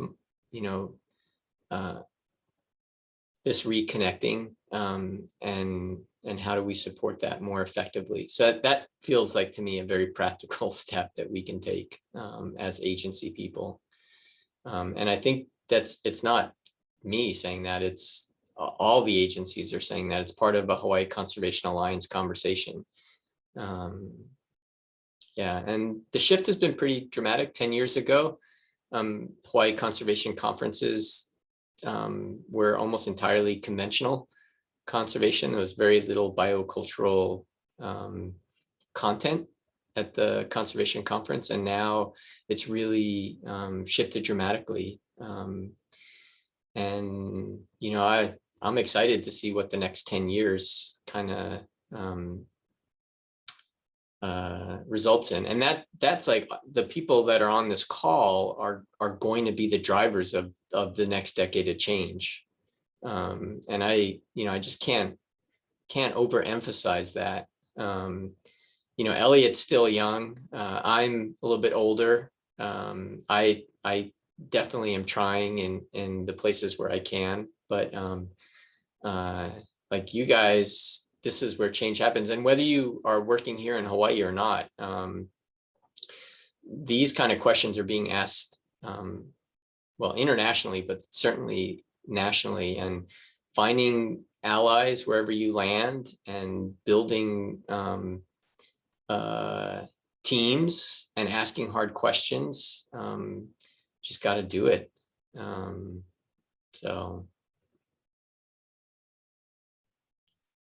I like this focus on opening up conversation and connecting people through these discussions. And I think it's really important, Celia, what you brought up about defining terms. And I hear these different terms used, biocultural stewardship and then kin-centric stewardship. And so I'm wondering, and I have a base level understanding of what these are talking about, but I wonder when we're teaching these ideas, is the expectation that people move all the way down that spectrum to this like belief system of that embodies concentricism, if that's a thing, or how do we introduce these ideas from a biocultural standpoint and then move them to this almost deeper relational place-driven status? Does that make sense? So like I see biocultural as being this almost like, okay, we're connected, but then the kin-centric part brings in this inherent relationship that drives the desire to want to engage and protect. And there's more of a, I guess, legacy built into this idea of concentric stewardship because it's familial, right? Anyway, that was my process of trying to see where we should start, where we're hoping everyone to land. Is it okay that some people say, okay, this biocultural place is cool, I'm not really understanding this concentric thing, but we can still all work together? Thoughts? Well, so I teach in philosophy. I'm probably one of the only humanist faculty at UH-Hilo that engages TCBES. And I would like to say that, and I've been talking to Becky about this, a little bit with Tracy about incorporating a seminar on courses related to like the ethics of nature or a kind of metaphysics of nature, just to get students to think about these broad, concepts, because oftentimes scientists don't come to graduate school, especially if they've got a science background, with these value-laden concepts in their storehouse, whereas philosophers might, after they finish their undergraduate degree.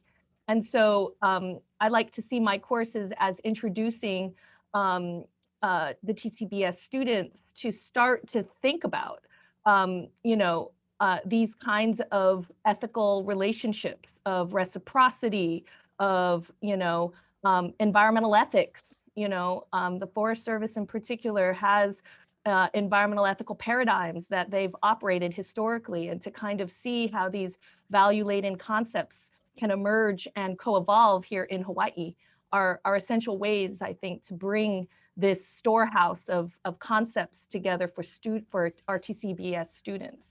So hopefully we can incorporate that more. Lisa Canale has invited me every year to talk about environmental ethics to TCBES students, and I think that's an essential grounding for students to think about ethical terms that are deeply imbricated in how we do science. And so those are, I think, beginning places in our program that I hope we can develop. I want to take that class. I was going to ask you to be a guest speaker.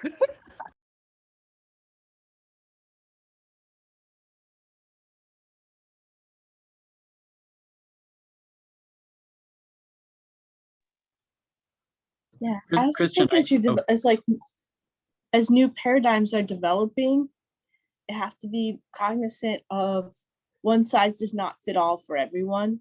So it has to be paradigms that are broad enough so that it's a large tent where people can feel included. Not everyone may have the same viewpoints even the same idea of what kincentric is than others, and a broad enough tent that encompasses people with diversity of perspectives is important so that this philosophy kind of moves forward.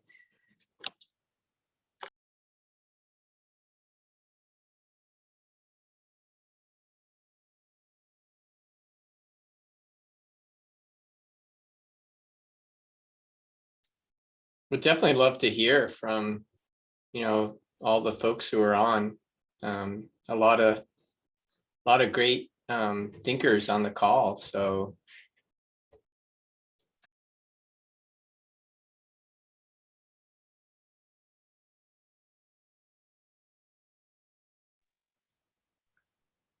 Mahalo, Celia. Well, Christian, I'll just Christian, go ahead. Oh, go ahead, Scott. No, all you. I insist, Elliot. I've already talked, so it's your turn. Yeah, but we like you a lot.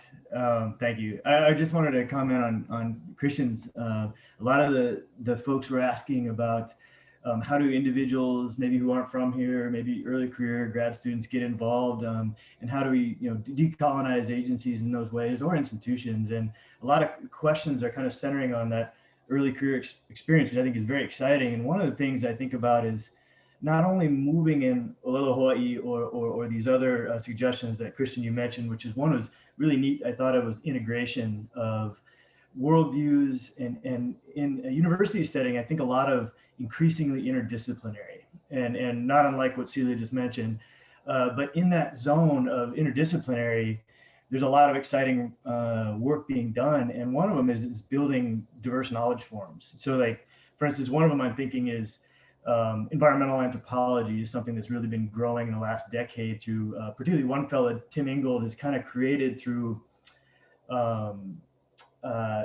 experiential modes, this notion of engaging instinct, intuition, emotion, all these versions of intelligence in an arena, this environmental anthropology that really invites all these other disciplines.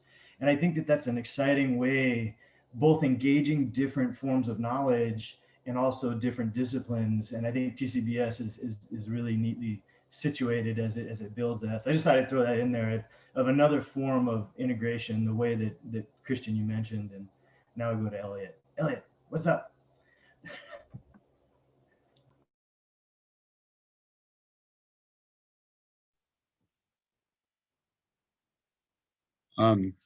Thanks, Scott. I totally agree. There's so much that cultural anthropology brings to this discussion. And I mean, talk about another discipline that needs to be decolonized. But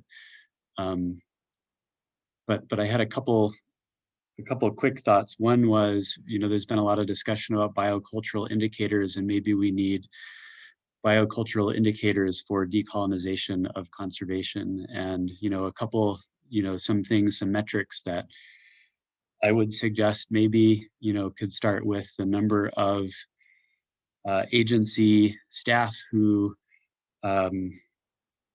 speak Hawaiian could be, one place to start. As well, we know that a lot of the ceded lands fall within forest reserves and other state land designations. And, another indicator could be access to those lands by people, since it's written into some laws that it is not legal currently to live in some of those areas. And so there are laws right now prohibiting basically an ahupua'a from existing in the form that it was meant to exist. And so that could be another indicator, is the acreage that's available. And by creating these metrics, maybe that gives us a way to know what our success might be in the future and how to move forward. So that's one thought that I'd love discussion on, or if you guys have thoughts on that. But the other two is I really like the idea you brought up about Western science, and I'm not really, I'm ignorant in terms of the history behind where that was named, where Western science was named as Western science and who called it that. And I've always been uncomfortable with it. And I think partly because I imagine and I hope that there are methods that are available to all people that can be used as one way of knowing, and that it wouldn't be just the realm of one particular kind of people that would have access to that. However, on the other side, I also realize that there is a whole history of, like you said, values and basically a collective view, worldview, if you will, of these scientific ideas and how they've developed and the kind of inherent colonialism in those ideas. So I kind of see both sides, but I really like how you brought up that it's not a dichotomy between Hawaiian culture and Western science. And I wonder if we just have to dismantle that term Western science. I wonder if that might be valuable moving forward, because I don't know if it's useful, but maybe it is. I guess I'm curious what you guys think.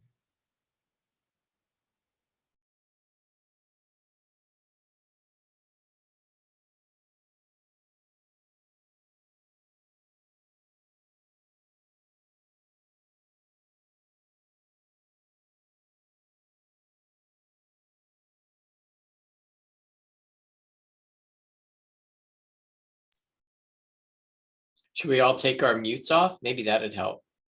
I was just about to suggest, Christian, that we invite people to turn their cameras on, and also look at the chat. We've got some comments going. Lisa Canali responded about scientific wonder and the experience of awe, setting the stage for concentric stewardship understanding. And Ryan Perroy also just shared his comment about connecting two places. So you can read those comments. But I also, I guess, wonder how even this space that we're in, the Zoom box where we have 3-4 professors, excuse me, Ikalamai, our white male professors here talking to us, how we can decolonize this space, even just by showing our faces and just saying one thing that we like, or one thing that we would love to get more clarification on, and maybe even diversifying a space like this and kind of taking back a little bit of this this space for ourselves. TCBS, like, this is for us, right? It's not for, sorry guys, it is for you too, but it's not just for, you know, scholarly dialogue. It's for us to be a part of these conversations and to say, we want to be a part of these conversations. So mahalo, I see faces. Malia, hi Pua, hi Amanda. Awesome, I love it. Mahalo.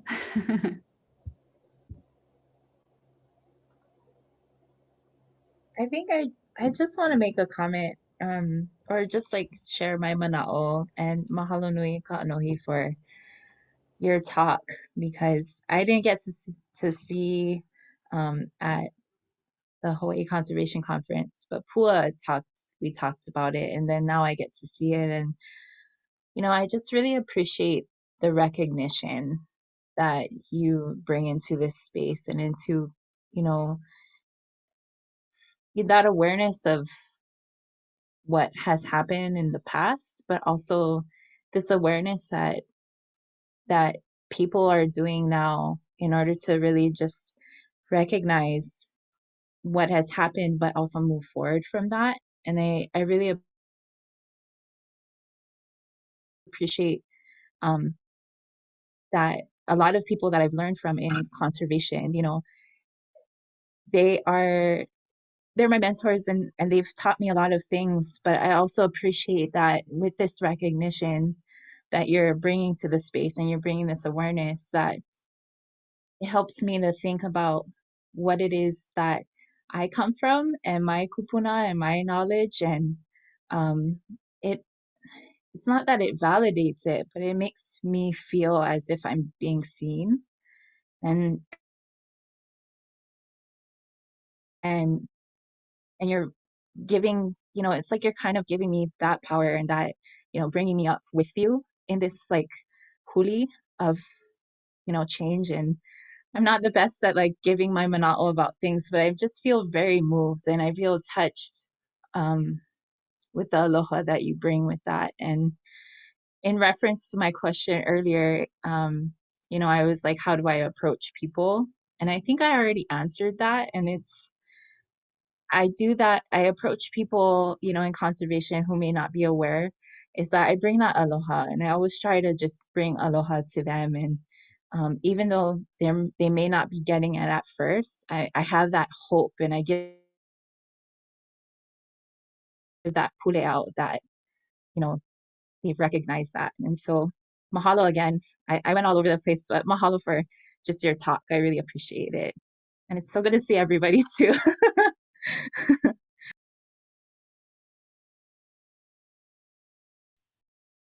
Mahalo, Malia.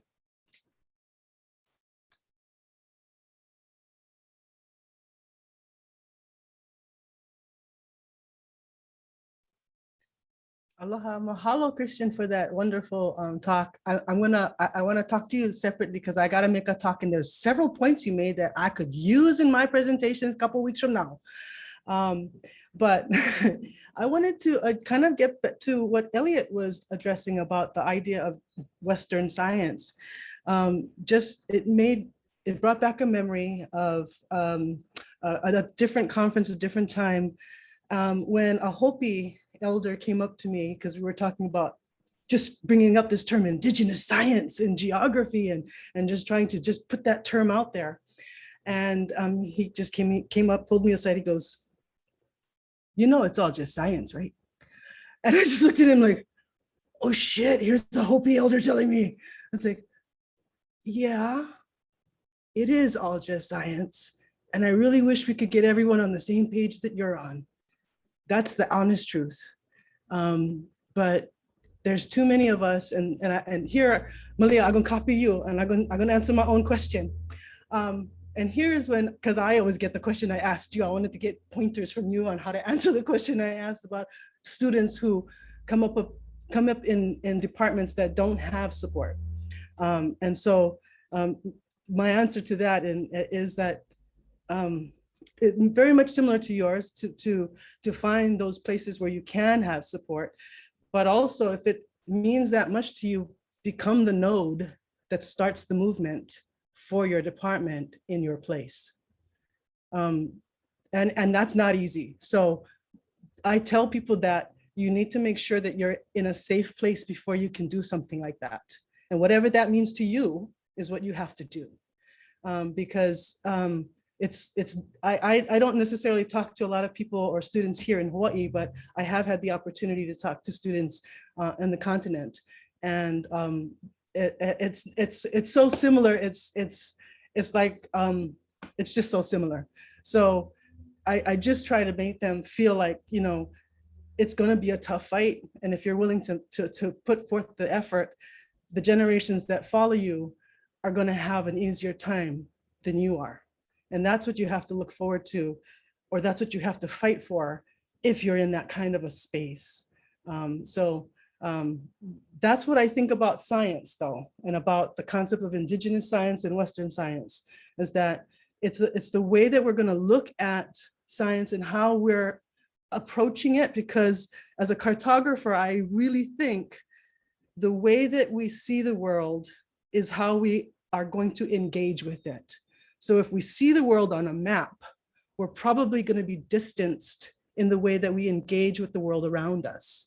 But if we go outside and walk on the grass, then we're going to have a completely different perspective of how we engage with the world.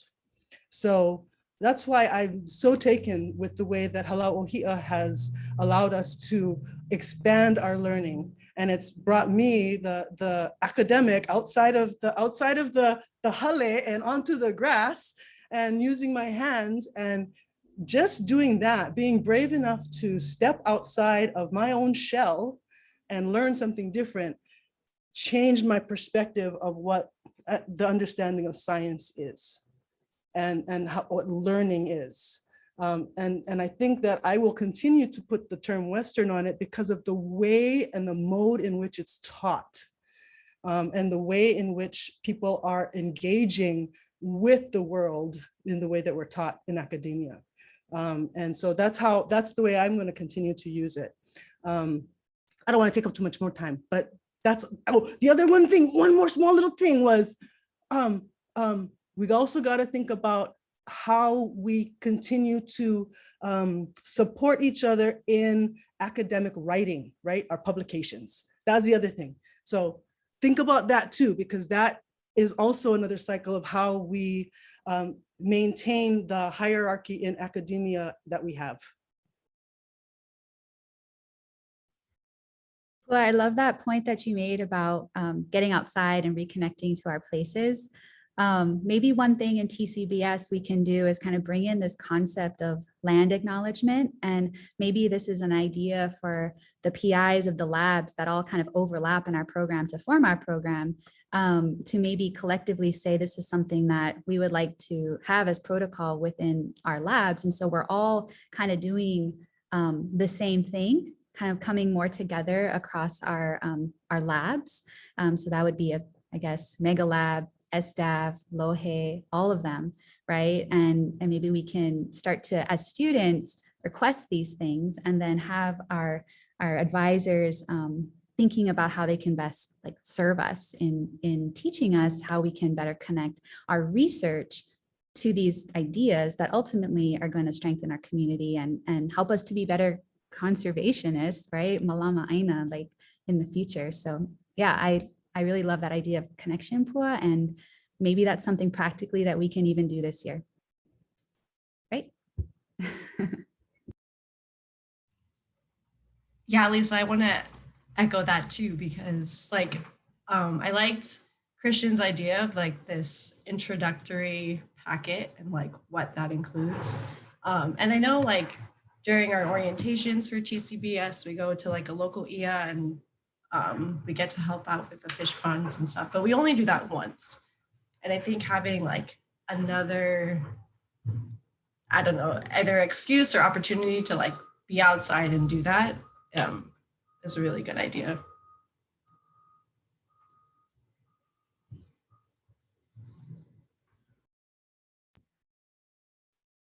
This has been very invigorating, and it is 11:15, and so we are going to be moving our program along, but this does not mean that this discussion stops here.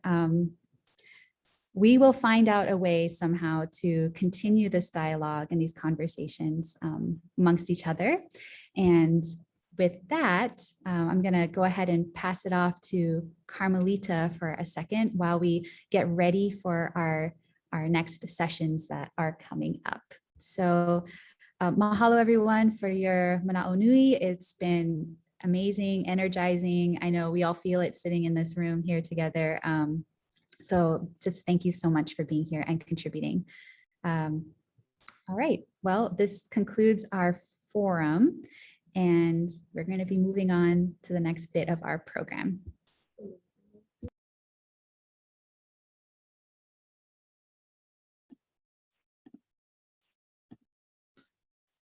All right, everyone. So for those of you who are here still, I'm going to demote everyone from panelists back to attendees. And then if you're presenting at the first session this morning, I will keep you promoted as a panelist. Again, we request that your mics and cameras be turned off when you're not presenting. And as soon as I give your introduction, then you can unmute yourself and turn your cameras on. So in this morning session, we will have 6 presentations and then lunch will follow. If you need more information on titles and abstracts, those are on the TCBES website. If you just go to the symposium tab, it will all be on there. Speakers will each have 5 or 15 minutes for their talks and then 3 minutes additionally tacked onto there for questions and answers, which we assume we'll have about time for about 1 or 2 questions. Again, using that chat box question and answer feature, and then we'll have Jordan reading those questions to our speakers. Okay, so we have about 3 minutes until we begin. So we're going to get our tech ready and everything in order, and we will see you in 3 minutes.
All right, everyone, it is now 11:20, so we are going to begin our presentations. First up, we have Dr. Ryan Perroy, who is the Chair and Associate Professor of Geography and Principal Investigator of the Spatial Data Analysis and Visualization Lab at Hilo. Aloha, everybody. It's a real pleasure to be here. I have the unenviable position of going after Christian. That was a really thought-provoking and wonderful presentation. So thank you, and the discussion afterward. I really enjoyed that. I always learning a lot. So I'm going to talk with you all today, and I'm not exactly sure how this goes. Maybe I'll just say next slide, and then it'll magically go through. We'll see what happens here. That's what happens. All right, let's go back. All right. So I'm going to share with you all some aspects of the work that my group has been doing, and my name's on there, but it's really a bunch of other people figuring out improved ways of detecting suspect trees that carry the fungal pathogens responsible for rapid ohia death using high resolution visible imagery. So that's the focus. There's a lot of other things we've got going on, but that's kind of what I'll be focusing on today. And again, yeah, lots of folks. This is one small piece of a much larger effort working to better understand and protect our ohia people. So, and definitely acknowledge, funding from the state, National Park Service, and Hilo, and some other folks as well. Okay, next. So clearly, I would imagine for the folks on this talk, it's hard to express how important ohia trees are for our ecosystems, for communities. And so it's really a foundational keystone species. And unfortunately, there are places where it's getting hammered by not only the fungal pathogens that are the focus of the talk today, but also invasive species and other pressures. So it's just really important that we do what we can to better protect this resource. And certainly the message is not that our ohia forests are about to be, go extinct, or we're going to lose all our forests or anything like that. No, that's not the case, but they are, it's not a good trajectory. And so, whatever we can do to turn this around is really important. And Christian and others are working on some really innovative things, looking at resistance and other things to these fungal pathogens. So again, lots of different efforts going on for this. Next slide. So this is an example image, and I've showed this image a lot, but it's this, every time I look at this, I think this sort of rainbow of death, and it's just terrible. But you're looking at an ohia forest and lots of trees expressing visible symptoms of decline and death. And the shorthand term we use for this is rapid ohia death. Next slide. But it's really, it's due to, again, this fungal pathogen entering into the tree, typically through wounds. And there's two different species, Ceratocystis leucoochia and Ceratocystis huliochia. And Lisa Keith's group, and Mark Hughes and Wade Heller and a bunch of other people have been working on this. And recently, I think that the terminology for this may be shifting from ROD, or rapid ohia death, to maybe Ceratocystis wilt of ohia. In this talk, just for shorthand, I'll probably still be referring to it as ROD, but that's maybe the name that we're moving towards. Next slide. Again, it's a fungal pathogen, gets into the system of the tree and kind of gums up the water works, the internal plumbing of the tree, and then that gets expressed in terms of desiccation of the leaves. Next slide. And through observations, not just by my group, but others, we can see that the trees which are affected, they go through a progression of visible symptoms, where you get yellowing, and then this sort of vivid reddish brown color, and then that kind of starts to fade out.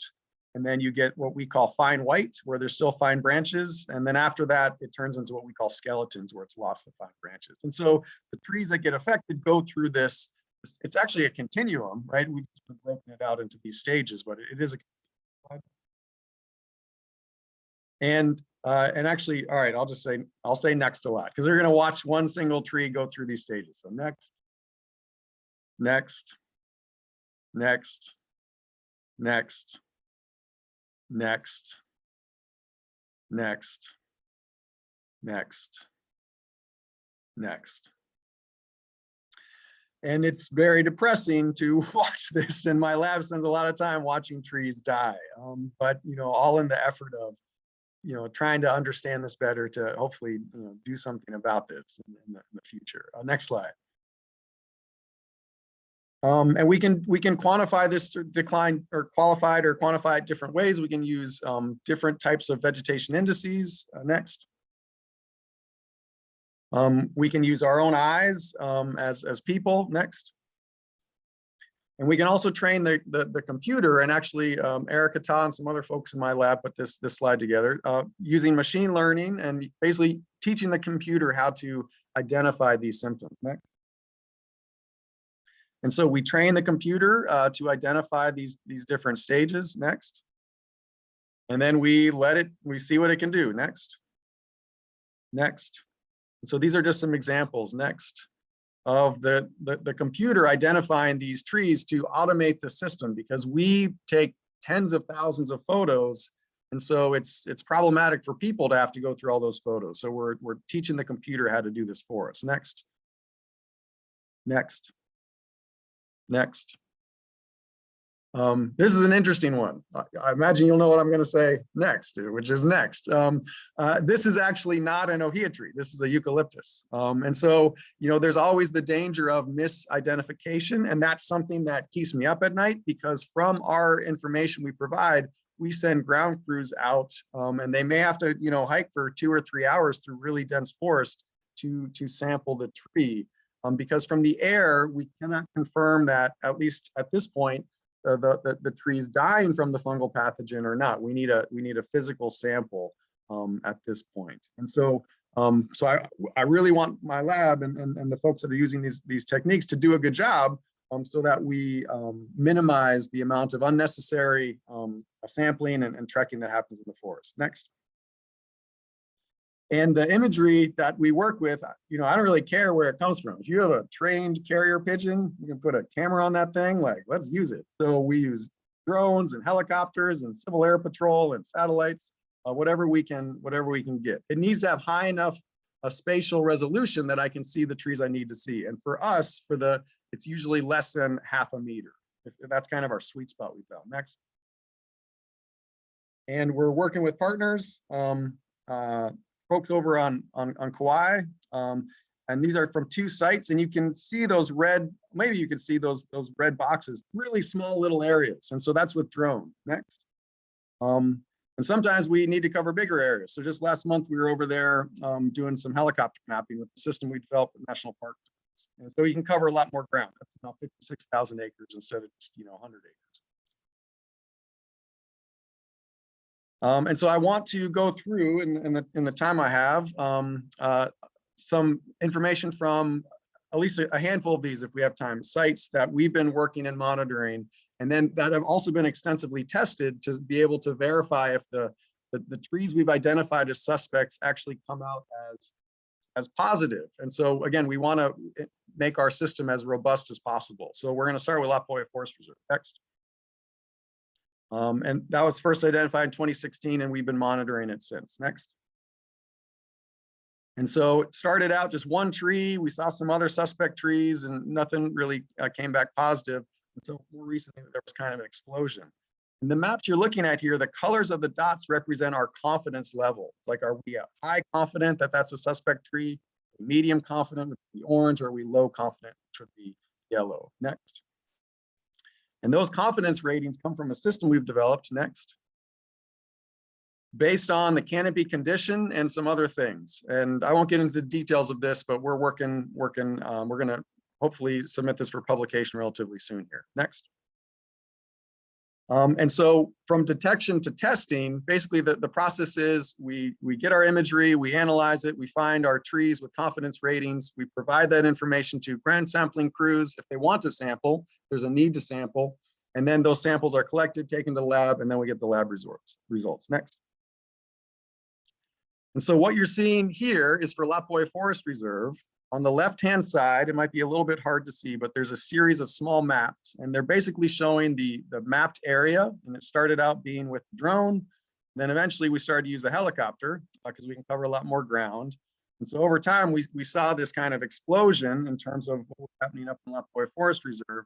And then on the right-hand side are samples that were physically collected from the suspect trees we identified.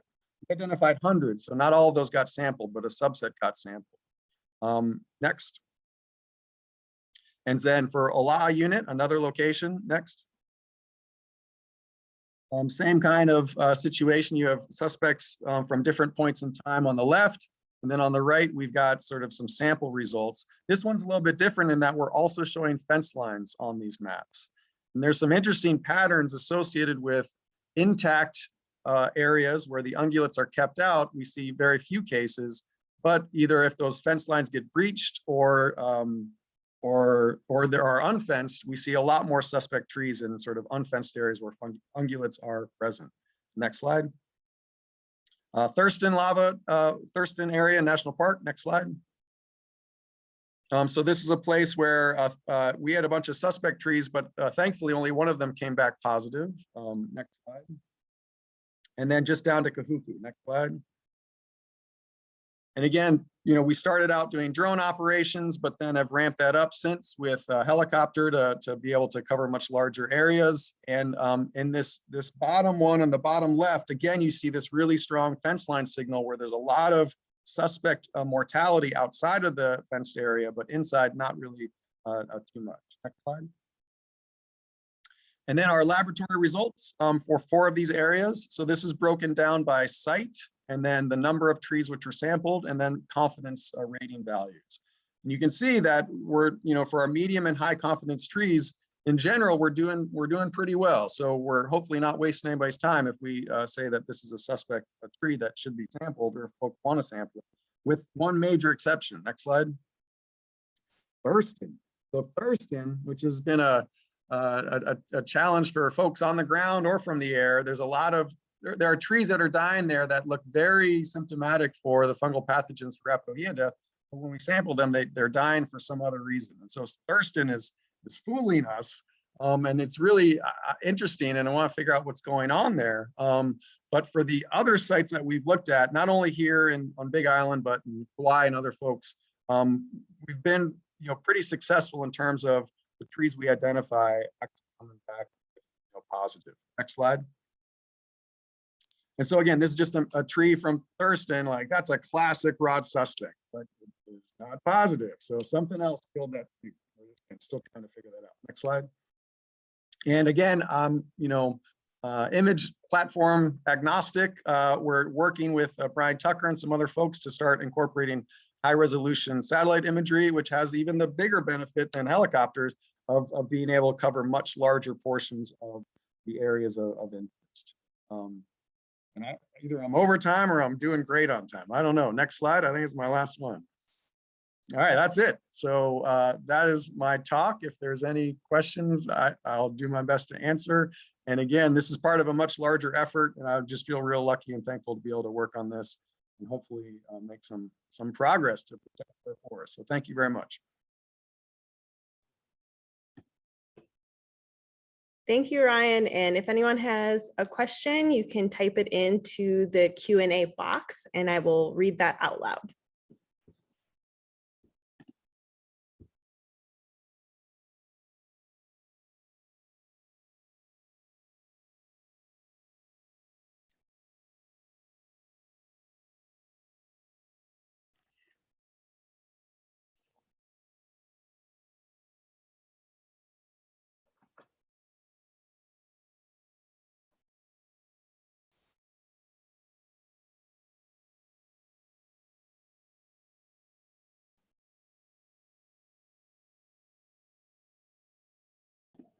Okay, we have a question on our end, actually.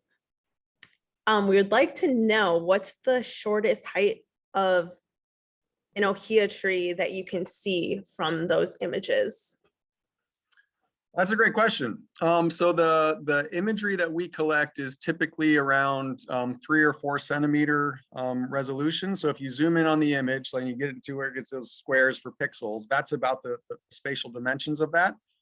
So it's not as much the how small the tree is or how tall the tree is. It's really about if there's overstory, vegetation, right? So if there's a big albizia tree and the tree of interest, or there's an ohia tree underneath that dense canopy, which there may or may not be, that can be a challenge for seeing those trees. So for seeing recruitment, right? So if you're interested to see, seedling recruitment of very, brand new seedlings, we would have a hard time seeing that unless it's a wide open area and the seedlings have been established for a few years. But for yeah, we have field checked our sites to see, are we missing trees or what's going on? And in general, we're not missing trees. I can't say that we're getting every single tree out there, particularly in dense forests. And La Pahoja Forest Reserve is a real good example of this. Those trees are really, really large, and so it's challenging to, from the air, determine if you're looking at an individual tree or if you're looking at, which has all kinds of branches, or if you're looking at, a number of trees close together. So if the trees are isolated from each other, it's pretty easy to identify the individual trees. Okay, we have time for one more question, and this one is from Nicola. About how many images do you need to give the machine for it to start to work accurately? That's a good question. We're working with Travis Mandel in computer science. And that'd be a question for Erica Ta, who's my graduate student, who may be on here. But in general, the more distinct and obvious the object to detect, the less images you need. So for coconut trees, you don't need that many. For getting at the differences in stages of rod, for the bigger models, we're having thousands of annotations for those different stages.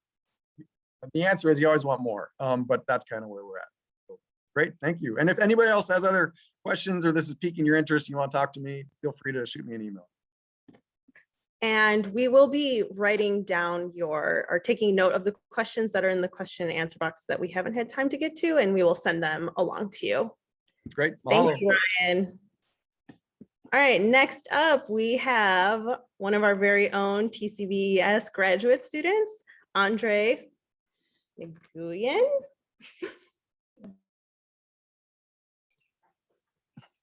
Thanks, Carm.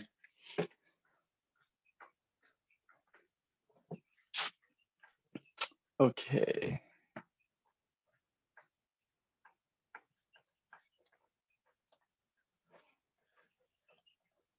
All right. So my name is Andre Van Nguyen, and today I will be presenting my research titled Using Bioacoustics to Estimate EEV Density at Hakalau Forest National Wildlife Refuge. Next. Islands comprise only 5% of Earth's total land area, but they contain 19% of global avifauna diversity and account for 95% of avifauna extinctions. It is difficult to wrap our heads around the disproportionate number of known island bird extinctions, and it is even more difficult for managers to prevent these extinctions from happening. Yet, it must be done, and the first step in conserving at-risk species is to monitor them. Next. Bird monitoring is the essence of everything we do in conservation and management. We do not have access to trends without the ability to measure population size over spatial temporal scales. Without it, we are left with no robust way to understand how a species responds to environmental change or how they respond to specific management actions. And when it comes to endangered species like the Hawaiian coot, for example, monitoring provides us critical benchmarks in their recovery plan, such as the number of individuals recommended for downlisting under the Endangered Species Act. For my project, I am focusing on one emblematic species. Next. EEV. They were once abundant across the Hawaiian Islands, but research has shown that 90% of all EEV are restricted to Hawaii Island due to the compounding effects of habitat loss, non-native species, and introduced diseases. These troubling range contractions and population declines have warranted the designation of EEV as threatened under the Endangered Species Act. But their existence on Hawaii Island is quite fascinating because there remains healthy numbers of EEV throughout this island's intact forest, such as those within the limits of Hakalau Forest National Wildlife Refuge, which supports a majority of the global EEV population. Next. So here we have Hakalau marked in white. And Hakalau is a commonly surveyed area on Hawaii Island, but monitoring the endemic avifauna within the refuge's boundaries is a complicated endeavor.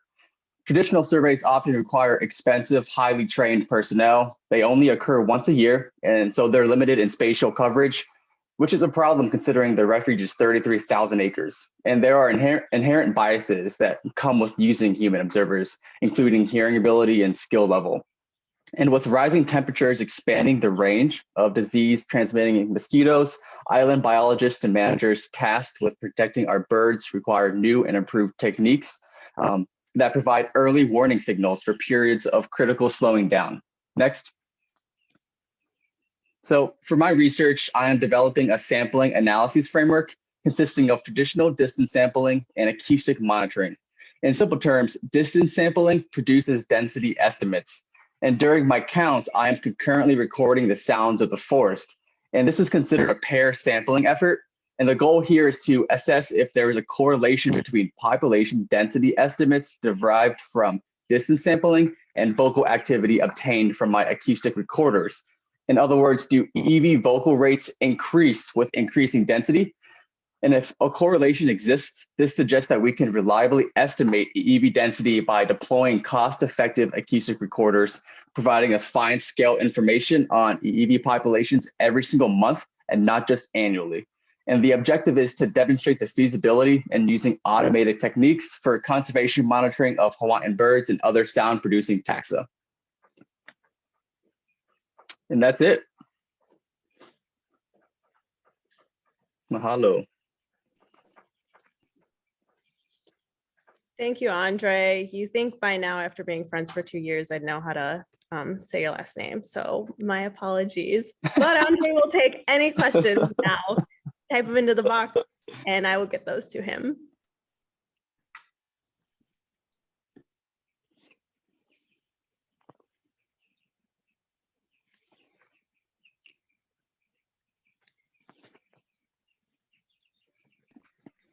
Okay, we have your first question for you from Lisa. Hi, Andre. Is it possible that if there are more birds in an area, they would actually sing less as not to sing over each other? Is that observed in any other species? So that's a great question. And I will be accounting for that by initially going out. And so I'm including another variable, and it's called nearest neighbors. So I will be calculating, I'll be going out and just following EEV, determining how many EEV are within a 50-meter radius and kind of calibrating the vocal cues from those focal follows. And by accounting for those focal follows and the associated cue rates, I will hopefully be able to use those within my distance sampling methods to account for the fact that vocalization rates may differ between one or if there are 10 EEV within a certain location, if that makes sense. But this has been tested with seabirds, for example. Forest birds has not been tested yet, determining if there's a correlation between distance sampling and vocal activity, but it has been shown to work in seabirds. So therefore, this is basically just like a proof of concept on whether or not it could work in Hawaiian rainforests.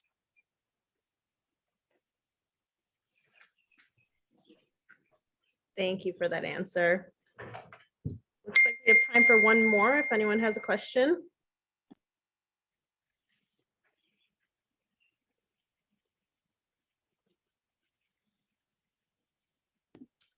Okay, question from Robbie. What program are you using?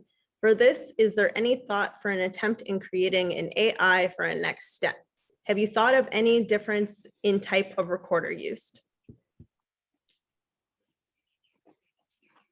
So the plan is actually to use AI, which provides real world analyses. So for anybody that doesn't know, for example, if we deployed acoustic recorders out in the forest and we used AI, there could be a reality where all that information, all that data could be sent through the cloud to a computer on campus. So if we did use AI, we would theoretically be able to deploy acoustic recorders and not have to touch them for months on end, as long as the battery life and the recording capacity has not reached its capacity. But AI would be super helpful just in being able to analyze the terabytes of acoustic data. And I currently use acoustic recorders the size of a credit card, and they have been giving me quite the hassle, but there are better acoustic recorders that are straight up waterproof and have a longer battery life that I might want to look into in case we do proceed with this project in terms of using AI. Thanks, Robbie. Thank you, Andre. All right, it looks like it's time to move Karen. on to the next presenter. So next up, we have Bobby Suarez, who is also a TCBES graduate student.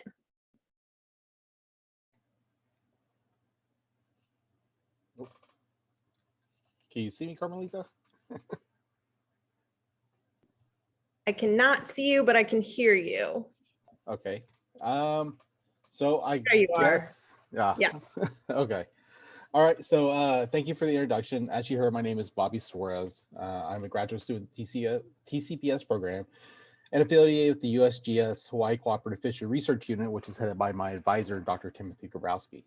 Today, I'll actually be discussing the first chapter of my master's thesis and demonstrating why we should really consider the current method we use to assess tropical coral reef fishes.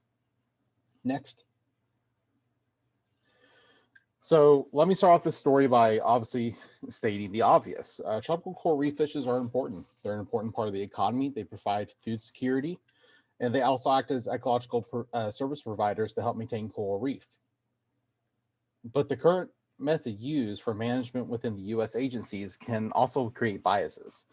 This is a process of underwater visual surveys, mean counts by size, and an aerial expansion method, which is used to calculate some form of weight per area of a species or the standing stock biomass for which decision-making is being used. Next. So what exactly is the aerial expansion method? It's the biomass of, let's say, this little peppermint angelfish we have here. For a site, we expand it to include all available habitat within a particular habitat type and depth stratum. But we only survey a very small section of the larger ecosystem. So we have to make some assumptions to make this process work. If a species is found in one habitat type, it'll be found that same habitat type, regardless of size or depth. If we've counted fish, or if we've seen an individual there, we've seen all the individuals available in that area. The habitat is constant. It doesn't change from point A to point B if it's the same habitat. Next. So this is what the current method looks like, except it's a much simpler form. We have divers. They convert their counts into length, their estimated length of the fish that they count into a weight, which is then applied to an area to come up with a biomass density. Then that is moved into a biomass per site. A site is a larger area that the survey takes place in. Then this is used to create something called the standing stock biomass, where the total weight of a species that's present during the survey. This is expanded out to a greater area for which different agencies had different areas. For NOAA, they use a sector. And so, for example, a NOAA survey would calculate the standing stock biomass for a sector, which is usually a portion of an island, such as Hamakua, Puna, North Kohala, South Kohala. Next. So using the current method, this is what our little peppermint angelfish would look like. Now, we know from centuries of fishery reports and literature that this is not exactly how fish are distributed. Sometimes they can be patchy, sometimes they move a lot. Next. So this looks a whole lot better.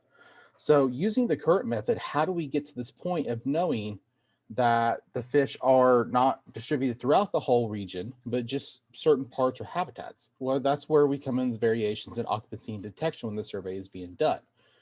Right now, we just kind of assume that what we're counting is to be true. Next. Occupancy is defined as the proportion of an area, patch, or survey site that is occupied at the time of the survey. Here you can see these two hawkfishes are occupying the left, but not on the right. This can all be influenced by habitat, location, depth, and potentially life history traits of fishes. But something that happens when we account for occupancy is that the actual area of the fish, the area that the species could occupy actually shrinks. But what about actually seeing this species? Next. This is where detection is a critical step in this whole story. As you can see by this extreme example of a blenny, some fish are hard to see, or they just can't be seen at all. For this, we have to account for imperfect detection, regardless if it's a rare or cryptic species. So yellow tang, Achilles tang, some of our wrasses, we have to imply that we're not seeing all the individuals that are there. But what about also misidentification or false positives? Well, for that, we also use occupancy and detection modeling. Next. So for the objectives of for my first chapter, actually, the research objectives were to estimate the occupancy and detection for the species listed in the Western Pacific Regional Fisheries Management Council's ecosystem plan from an existing data set.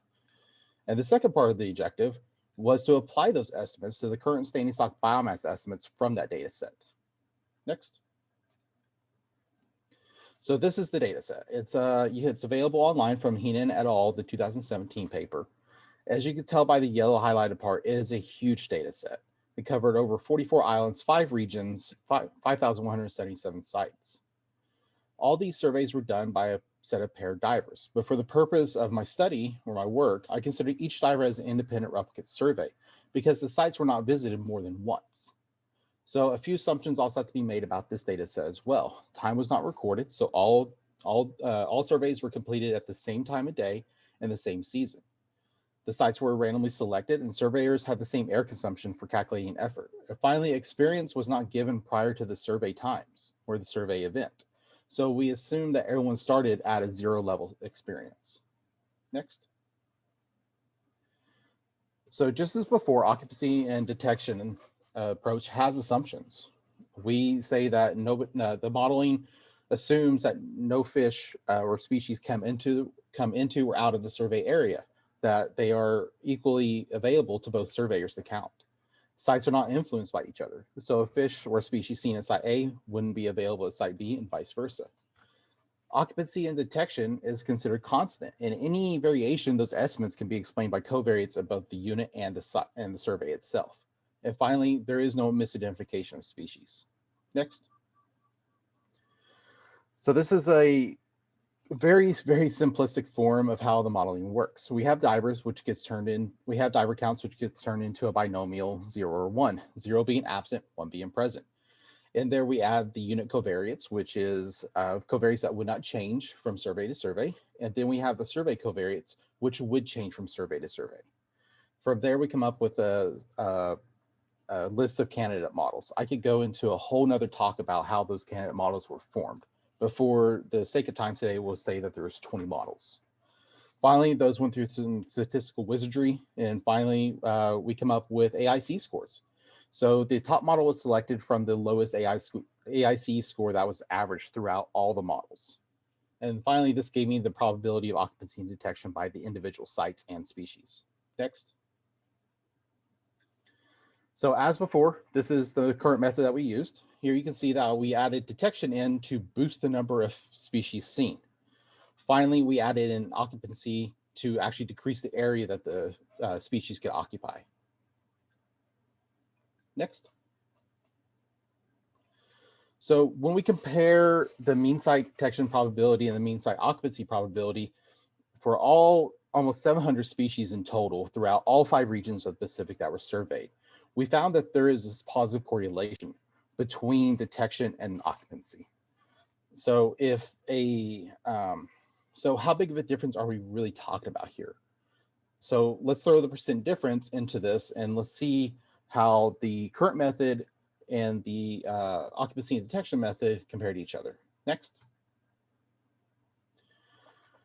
On the left, we can see the percent difference shows the positive relationship between detection and occupancy for all 5 of the regions. I wanted to demonstrate that this relationship is similar throughout all the surveyed regions regardless. But for the purpose of this time, and because the main Hawaiian Islands is usually the first place I start to play around with these numbers of the math, well, I'm just going to demonstrate how incorporating these probabilities of both occupancy and detection can affect how the current method is looking at the standing stock biomass. From here on out, just remember that X is occupancy and Y would be detection. Next. So I'm only doing 4 families because I have a short time today. But here you can see the surgeonfish is represented in the data. This is all the species that were counted within the survey. For the most part, occupancy and detection is in agreement with the current method. But for species such as the Achilles tang or the Thompson surgeonfish, which you can see in the red, kind of going into the red area, you have to excuse me, I get the colors wrong. I am colorblind. Which can be considered as so these 2 species can be considered as habitat specialists. With low occupancy, high detection, the current method is actually overestimating how many are there. If you look on the flip side, though, with the sailfin tang, you can be considered literally the poster child for assumption violations for occupancy and detection modeling. This is a large-bodied surgeonfish. It's highly mobile, and it tends to avoid divers. So it has a low detection, but the occupancy is kind of right in the mid. So the current method is showing that we're actually underestimating these species. Next. So going along the lines of the sailfin tang, I wanted to look at larger body fish that are highly mobile as well. So the Crangidae or the jacks, they're somewhat similar. They move a lot of area. They're very fast movers. But as you can see, most of the jacks are actually being overestimated. These species tend to be highly inquisitive of divers. I know personally they've circled me a number of times when I've been out for a dive, just kind of checking me out, see if I was a food item. So we're not really underestimating these as much as we are overestimating them, just because they approach divers. Next. Here is the most diverse family represented today that I chose, and the wrasses, there's so many of them in the main Hawaiian Islands. So wrasses can be the highly mobile, large-bodied species or territorial species, such as the peacock razor wrasse. These wrasses are found in large sand patches and extremely wary of divers. I know the few I've seen, I've only been able to approach them closely if I've been on the rebreather. So they have a high occupancy, but a low detection from the current method, suggesting that they're underestimating these species. While the opposite could be said about the blacktail wrasse, a large-bodied species that has been documented to have little fear of divers, and it has a high probability of detection but a low occupancy. This is suggesting that the current method is actually overestimating these species. Next. Finally, we come to the scary day, or the parrotfish. For the most part, parrotfish are wary of divers, and this is extremely well documented in fishery literature with distance to flight initiation studies, leading to a low detection and low occupancy probability for a majority of these species, meaning that the current method is underestimating them. While this is great news for these important ecological service providers, it brings me to the point that while applying occupancy and detection coefficients to the current method can improve these estimates, it also shows that this product isn't exactly perfect. Next. Speaking of wary fish, this is a peacock razor wrasse. This is the only one I've actually been able to get close to. But just as we talked about the difference between the current methodology and the detection method, let's talk a little bit maybe about their life histories. Next. So this is still very much a work in progress. This is actually chapter 3 of my thesis work. So this is looking at life history traits as potentially showing how they influence these occupancy and detections. Here you can see the maximum total length of a species by consumer group on the x-axis, and the consumer group is represented by colors. To show the percent difference is on the y-axis. Here you can see that it shows that the larger body species have a lower error rate when compared to smaller bodied species, and that a different approach might be needed for smaller body species fishes. But as with most tropical reef fishes, that some of this data is pretty limited. Next. So in conclusion, incorporating occupancy and detection coefficients to the current method of calculating standing stock biomass has shown some improvements. Species with high detection, low occupancy are being overestimated, while species with low detection, regardless of occupancy, are actually being underestimated. The current method to which we survey some of these species might need to be altered a little bit. And with data limited stocks and existing data set, this method violates a number of assumptions to occupancy and detection modeling, including that the counts are being converted to a binary code system. So we're actually kind of wasting a little bit of data there. There's no true replicates for the existing data set. And the divers were actually surveying two completely separate bodies of water that just kind of touched around the very edge. And so habitat could be different between the two cylinders. Next. So here's the citations for my job. Sorry, pop-up just come up for my talk today. Next. I'll first like to thank my advisor, Dr. Grabowski. He's kind of allowed me to step out of my comfort zone here and learn a whole new different skill set. And most importantly, Marlo Spotter with the Western Pacific Regional Fisheries Management Council for funding this project and for allowing me to take my time and kind of develop this through the whole pandemic and everything else. Next. So thank you very much, everybody, for listening today. If you have any questions, I'd love to answer them. Thank you. Thank you, Bobby. And we will take any questions now.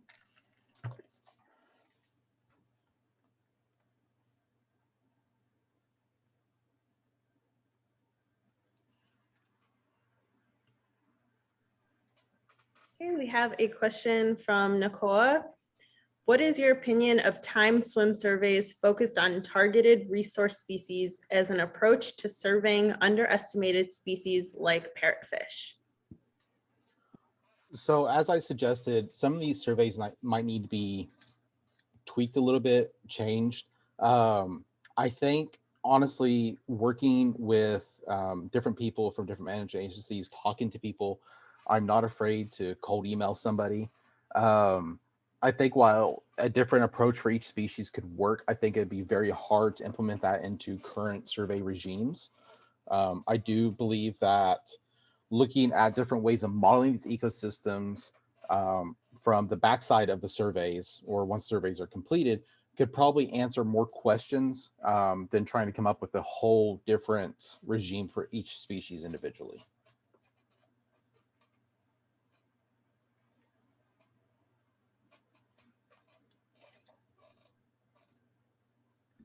Thank you, Bobby. I think we have time for another question if anyone has one.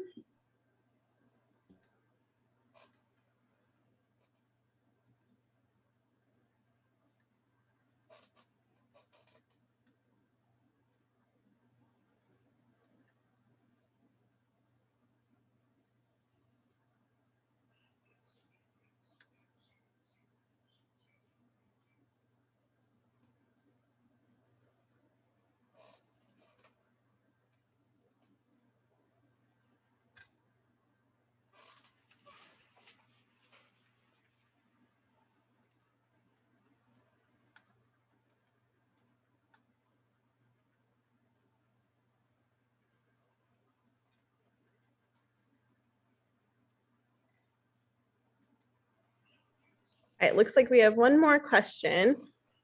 What are some potential conservation benefits of applying these estimations for biomass?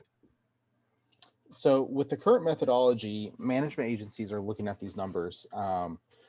And as I demonstrated with that really bright contour plot that I did, that the current methodology is either overestimating or underestimating some species. By applying these estimations, to the current standing stock biomass, we can take away, or we can apply resources to species that are being undercounted, and so that way we can have more conservation effort on those species, such as self-intang, while species that are being overcounted, or I'm sorry, it's actually the opposite. Species that the current methodology is actually undercounting might need more of a conservation effort than, or meet less of a conservation effort than species that are being overestimated, such as your cranchidae. Thank you, Bobby. Thank you. All right. Okay, next up, we have Michael Stone, who is also a TCBES graduate student. Wow, that was a fantastic talk given by Bobby, and frankly, a tough act to follow. I'll try my best. Anyways, aloha everyone, and mahalo for attending my talk on brand name marine debris pollution here on the island of Hawaii. I'm very excited to get a chance to speak at this year's symposium, but first I'd like to give a big mahalo to the TCBES Maters Club for making it all happy, especially during this crazy time of COVID.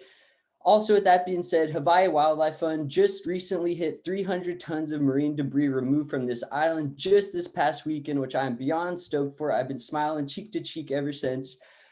Unfortunately, I made the mistake of only signing up for 5 minutes instead of 15, so we're gonna have to jump right in. Next.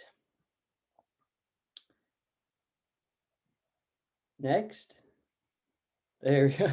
For this pilot study and inventory survey, we collected brand name, material, item type, and origin of waste since 2013. And we undertook this study to better understand which manufacturers exactly were polluting our shores and to better hold them responsible. Sadly, the beaches will continue to look like this photo that I'm showing unless we turn off the tap. And we as consumers have shouldered much of this responsibility of plastic pollution, when in reality, the real behavior change must come from the manufacturers themselves. Next. So now looking at marine debris on this island specifically, as you can see, Hawaii Wildlife Fund has hosted cleanups in several different sites throughout this entire island. Next. But most of the marine debris pollution comes from the district of Kau or the southeastern facing shores of the island. Next. But more specifically, over 95% of the trash removed on these beach cleanups comes from the District of Kau. Next. So I'm sure you're all familiar with garbage patches, but they are formed due to this large system of rotating ocean currents known as gyres. And there's 5 main gyres where trash accumulates in the ocean. But the one that we're going to be talking about today is the North Pacific Gyre. And it's important to mention that within these massive gyres, there's smaller convergence zones in the center. And unfortunately for the Hawaiian archipelago, is in close proximity to the North Pacific subtropical convergence zone. And based on the seasons and storm events, this can impact the flow of marine debris, making some of these beaches hotspots. And these hotspots usually tend to be on the windward facing sides of the islands. Next. Making beaches on the southeastern windward facing shores of our island look a little something like this.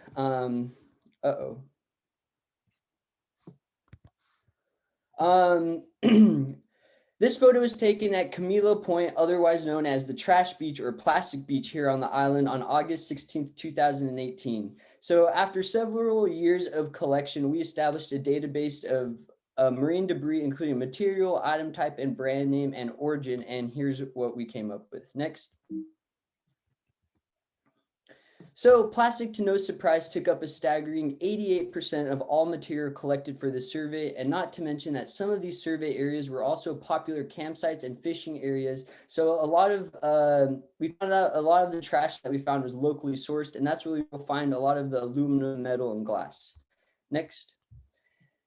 I thought it was important to mention that during these beach cleanups, you find all sorts of marine debris that you wouldn't believe, from bowling balls to refrigerators to license plate. I've been even told they found explosive ordnance before, and all sorts of stuff, which makes each beach cleanup unique and interesting because you never know what you're going to find. Next. So this graph shows the percentage of items found, of brand named items found. And as you can see, bottle caps, containers, bottles, and lids were amongst the most common brand name items that we found in this cleanup. Next.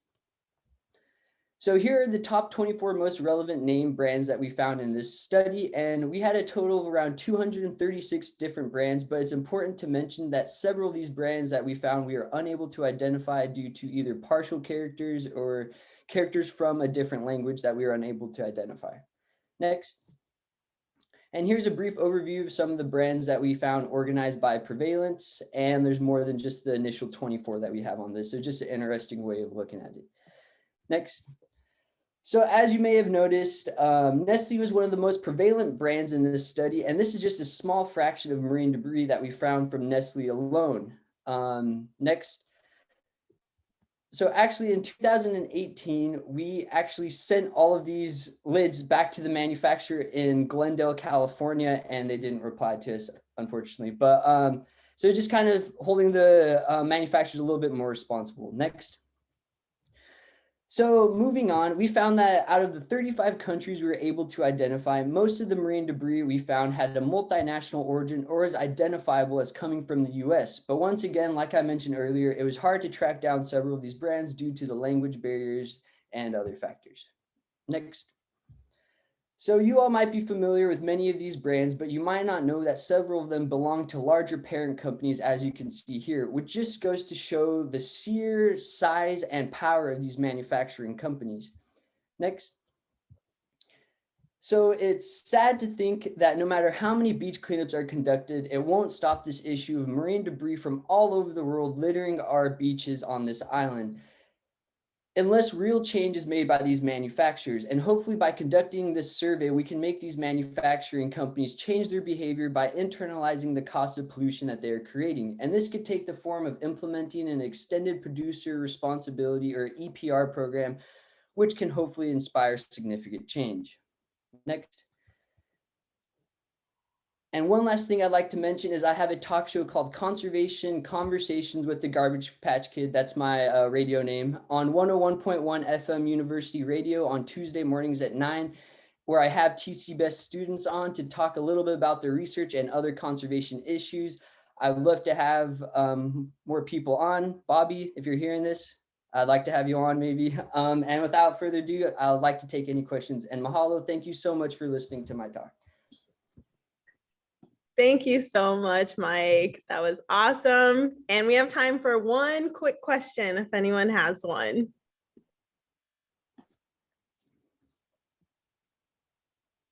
Oh, also, I forgot to mention, if you want to be on a beach cleanup, you could go to hawaii.org and you could maybe get a chance to sign up through there. Or I can maybe even post my email and you could contact me about maybe being on the show. Who knows?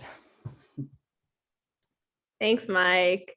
So we do have one question in the chat about biofouling seen on plastics, but you are out of time, so you're able to type and answer the question in the question and answer box, okay? Awesome. Thank you so much. Mahalo. All right, next up, we have Anuhea Casey Robbins, and she is also a TCBES graduate student.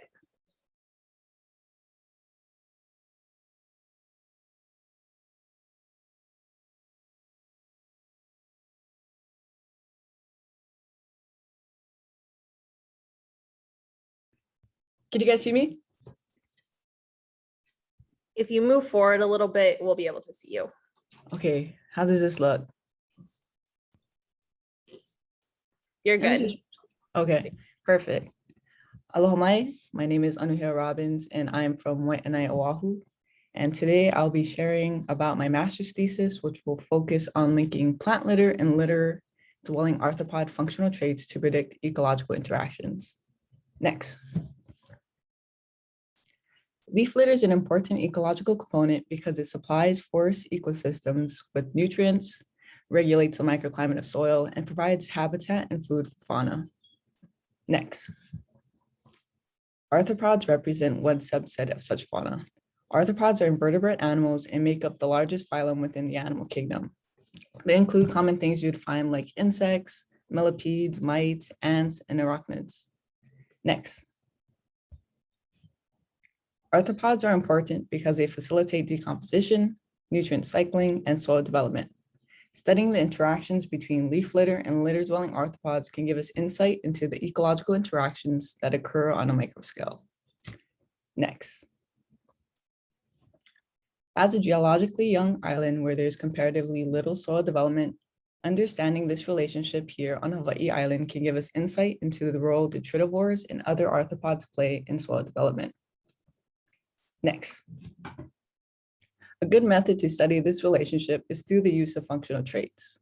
Functional traits are characteristics of organisms that influence performance or fitness that can be measured on an individual basis and can be compared on a species and community level. Next. The use of functional traits is called trait-based ecology or using a trait-based approach. Trait-based approaches have been widely utilized within plant ecology and has contributed immensely to our understanding of ecosystems. Next.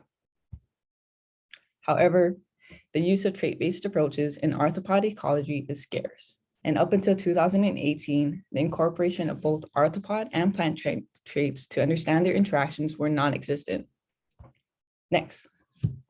So, to fill this knowledge gap, my research question is to see if there are relationships between certain litter traits and arthropod traits and potentially using those relationships to predict their interaction network. Next. To do so, I'll be using a trait matching approach to investigate the resource-consumer relationship, which is a good method for determining the likelihood of these types of interactions. Next. So the study site is located in the Keaukaha Military Reservation in Hilo Nei, and is characterized as a Hawaiian lowland wet forest. I will be looking at the traits of 20 different plant species, 10 of which are native and 10 of which are exotic or non-native, non-invasive plant species. Next. In 2019, I did a study comparing the litter arthropod communities of 10 different plant species, both native and non-native. This PCA shows a combination of leaf-related functional traits for those 10 species within a trait space. A trait space shows the variation between trait values where, I guess, clusters of points infers trait similarities and distance infers differences. Next. In comparison, this PCA, In comparison, this PCA with the inclusion of arthropod diversity metrics show that several plant species occupy the same trait space, suggesting that these similarities in arthropod communities could be due to having similar litter functional traits. Next. For these 20 plants, I'll be measuring leaf litter traits such as water content, carbon-nitrogen ratio, and leaf thickness. For the arthropod traits, I'll be looking at body size, isotopic signature, mouthpart morphology, and biting force. Next.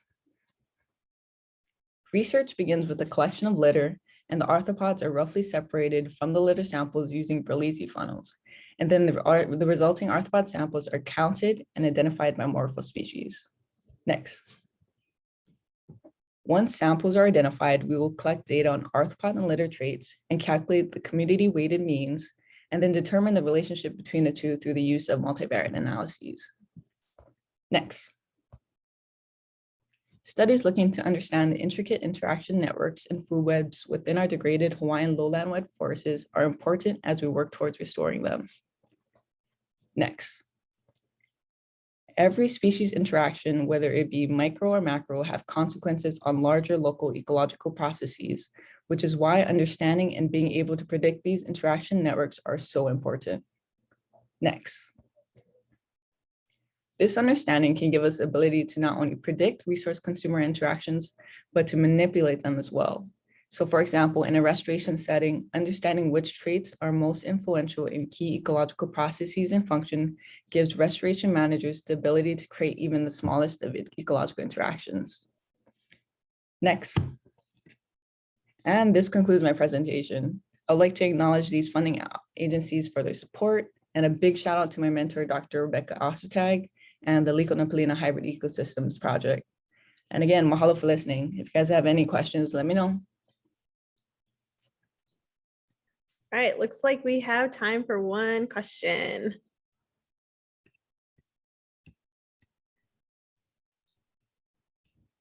Anuhe, I actually have a question. Are you sampling from all of the different plots? I don't know if I missed that. Yes, yeah. Okay, we have a question here from Elliot. Could there be leaf litter mixture effects that could be important? Yes, definitely. That's part of, I guess, my project is just trying to figure out whether these treatments or leaf litter assembled from different plant species communities has any effects on their arthropod communities. And so that's just something that we're going to have to find out. Thank you so much for a great presentation. All right. Looks like it is time for our last presentation of session 1. This will be Trevor Back, also a TCBES graduate student. All right, thanks, Carmen. I'll be giving the last talk here before lunch. So my name is Trevor Back. As Carmen mentioned, I'm a TCBES graduate student in the Keynote lab, and I'll be talking about the global signature of extinction risk in marine fishes for my talk today. Next slide. So for most of my talk, I'm going to be focusing on the results that I've been generating recently. But before that, I want to go over some of the kind of the background and intellectual underpinnings of the research that I've been doing. So right now, we're in a biodiversity crisis that's affecting a range of taxa. Right now, we're not in a mass extinction event. Mass extinctions are defined as 75% of all species going extinct. So we haven't reached that number yet. But if current trends continue, we will reach a mass extinction threshold in the next few centuries. So I want to kind of talk about extinction first and put my results in dialogue with previous extinction events. So if we look at this figure here, the y-axis just shows the number of genre over time and kind of taxonomic diversity. So extinction is something that regularly occurs here on life, on Earth with life. The triangles, the yellow triangles show previous mass extinction events. Blue ones show more minor mass extinction events. But so this is something that regularly occurs. And even if you look at the red trend line, you can see that extinction is something that's always occurring. Taxonomic diversity isn't always increasing. And so the fact that species going extinct right now is in and of itself surprising. Next slide. The thing that is concerning is the current trend lines of extinction. So one important term to know with extinction is the background rate of extinction, which is shown as a dotted line on the bottom there. Background rate of extinction is just the rate at which species go extinct during non-mass extinction time intervals. And this kind of could be considered like the normal rate of extinction. As you can see, since the industrial age and even a little bit before that, the rates of extinction have been going up pretty elevated from this background rate and also appear to be showing an exponential trend. So this suggests that we are entering into a very unique time period, and this is why I say that if these trends continue in the next few centuries, we will enter into a mass extinction event. So better understanding this current biodiversity crisis and this potential mass extinction event is crucial and something I feel like sometimes isn't talked enough about kind of in the popular media and in the general conversations that happen about environmentalism. So we'll do the next slide. So better understanding the crisis is important because we need to better understand it before we can adequately address it. One way of better understanding it is to look at extinction selectivity. So this is a concept from paleobiology, and this just means quite simply looking at what kinds of species are going extinct, and on the other hand, what kind of species are protected against extinction. And this could be during both mass extinction events and during background intervals. So if we look at this figure here from Payne et al. With my advisor Matt Knope as a co-author, they looked at the modern biodiversity crisis, which is the red dot, and they compared the size of species going extinct relative to previous mass extinction events, shown in blue, and background intervals, shown in black. So as you can see from this figure, there's a pretty clear signature that current species that are threatened with extinction or are going extinct are much larger than previous time periods where there either was no relationship or a small relationship or smaller fishes were more buffered. And real quick, I want to note with this that this was from a sample of mollusks and vertebrates with the analysis done at the genus level. And I mentioned that just because my study is very similar to this, but for my study, I'm going to be looking at marine fish and I'm going to be looking at them at the species level. So my study is the same idea here, where I want to look at what kind of traits are associated with extinction risk to predict what kind of species are going to be going extinct. Next slide.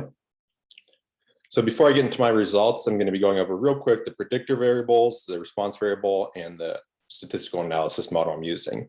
One thing to note is this is only being done on marine fishes. The reason for that is we started out wanting to look at all marine species, but especially for invertebrates, there was a lack of information on them. So we ended up dialing it back down to marine fishes because that's the main group of species that had data available for them. Also, we decided not to focus on mammals because we thought it'd be a little bit too disparate to try to talk about marine fishes and mammals in the same paragraph and wind them together. So that's why we ended up on marine fishes. The data we have for this study comes from a large data set from an online database called fishbase.org. And that data we helped scrape that database with the help of Professor Noel Heim. Over on the right here, you can see the 5 variables that I'll be going through and some kind of basic classification information about each of the variables. The variables that are continuous have data bias analyses that I'll be going over. And one more thing is that the sample size varies for each variable based on how much data is available for the variable. So on each of the analyses slides, I'll be showing what the sample size was, which is why I didn't put it here. Next slide. So the response variable is the extinction risk, and this comes from the International Union for Conservation of Nature, or the IUCN, and their red list. The red list is just this large database of species and their extinction risk based on a range of factors. And these are the different 7 categories they can be classified in depending on their extinction risk. The main thing I want to highlight here is that when I run my analyses, I don't use these 7 levels of categories to run them. Instead, I collapse it into a binomial. So species is basically assigned to, think of it like a 0 or 1, or in this case, I assign them to threatened or not threatened. So as you can see here, critically endangered, and vulnerable are assigned with the threatened category. Near threatened or least concerned become not threatened. So when I'm going through the results, I'm just looking at whether they're associated with being in the threatened category or being in the not threatened category. Next slide. So the statistical analysis that I use, the main model I'm using is the generalized linear mixed effects model. All the analyses were performed in R, and this shown right here is the code that was used to run the analysis. So I'm just doing the response variable extinction risk by the predictor variable. Right now, we haven't started doing more complicated models than just looking at one variable at a time. The main thing I want to note here is that class and order are as effects. The reason for this is that my data, looking at things at the species level, that data is not independent of each other. If you think about 2 species, but they're part of the same genus, those two species are going to be a lot more related to each other in terms of traits than two species from two different genera. So in order to address this non-independence of the data, we've included class and order as random effects. And we're exploring other ways to address this non-independence, but that's how we're addressing it right now. Next slide. So getting into the results, I'm just going to go through the rest of the variables, kind of a little bit of background literature, and then what we found for each of them. So minimum population doubling time, just simply how long it takes for a population to double. Defined in a categorical way based on this paper, if you're interested more in it. Previous findings, previous literature, not surprisingly, has found that the longer it takes for a population to double, the more at risk for extinction they are, which makes sense just because, as one of those bullet points notes, that if it takes a long time for species to double, they're going to be more vulnerable to mortality and less able to recover if there is large mortality events or mortality pressure. So the research question for this variable is, are slower minimum population doubling time fishes at greater risk of extinction? Next slide. So this is the results slide. On the left is the R output for the generalized linear mixed effect model. On the right is the sample size showing how many species were in each category of the variable. So as you can see here, both doubling time of 4.5 to 14 years and doubling time of more than 14 years was significantly associated with extinction risk, with more than 14 years being an even stronger signal. If you look at the estimate, it goes from 0.7 to 1.14. So showing a pretty clear signal here that doubling time is associated with extinction risk. Next slide. So next variable is total length. So this is length measured in millimeters, and then took the log of it to make it a little more normal distribution. This was compiled from 796 sources. And again, this was measured as total length. The reason we didn't use standard length was just because there was more data for species with total length. So this has been a pretty robust finding both on land and in the sea, that the larger a species is, the greater their extinction risk. This is believed to be due to the preference of humans for hunting larger species in order to get kind of more food and more productive to hunt a larger species. So we were expecting this to be significant as well. On the bottom here is just a real quick histogram showing from a paper, at-risk marine fishes and their distribution, and marine fishes as a total. And you can see at-risk marine fishes are larger than the overall distribution of the marine fishes. So the research question is, are larger size total length fishes at greater risk of extinction at the species level? Next slide. So not surprisingly, we did find a significant association here. Again, very small p-value, and this just falls in line with a lot of other research that's been done. The larger the species is, the more at risk for extinction it is. Next slide. So for these continuous variables, I have these additional figures and t-tests to help explore the data. And I'm working on doing this for the categorical ones as well, but right now I just have these for the continuous ones. So you can see the red is threatened species, and this is just a histogram. The blue is not threatened. The purplish, reddish part is where they overlap. So you can see most species aren't threatened, have a pretty normal distribution after long transformed.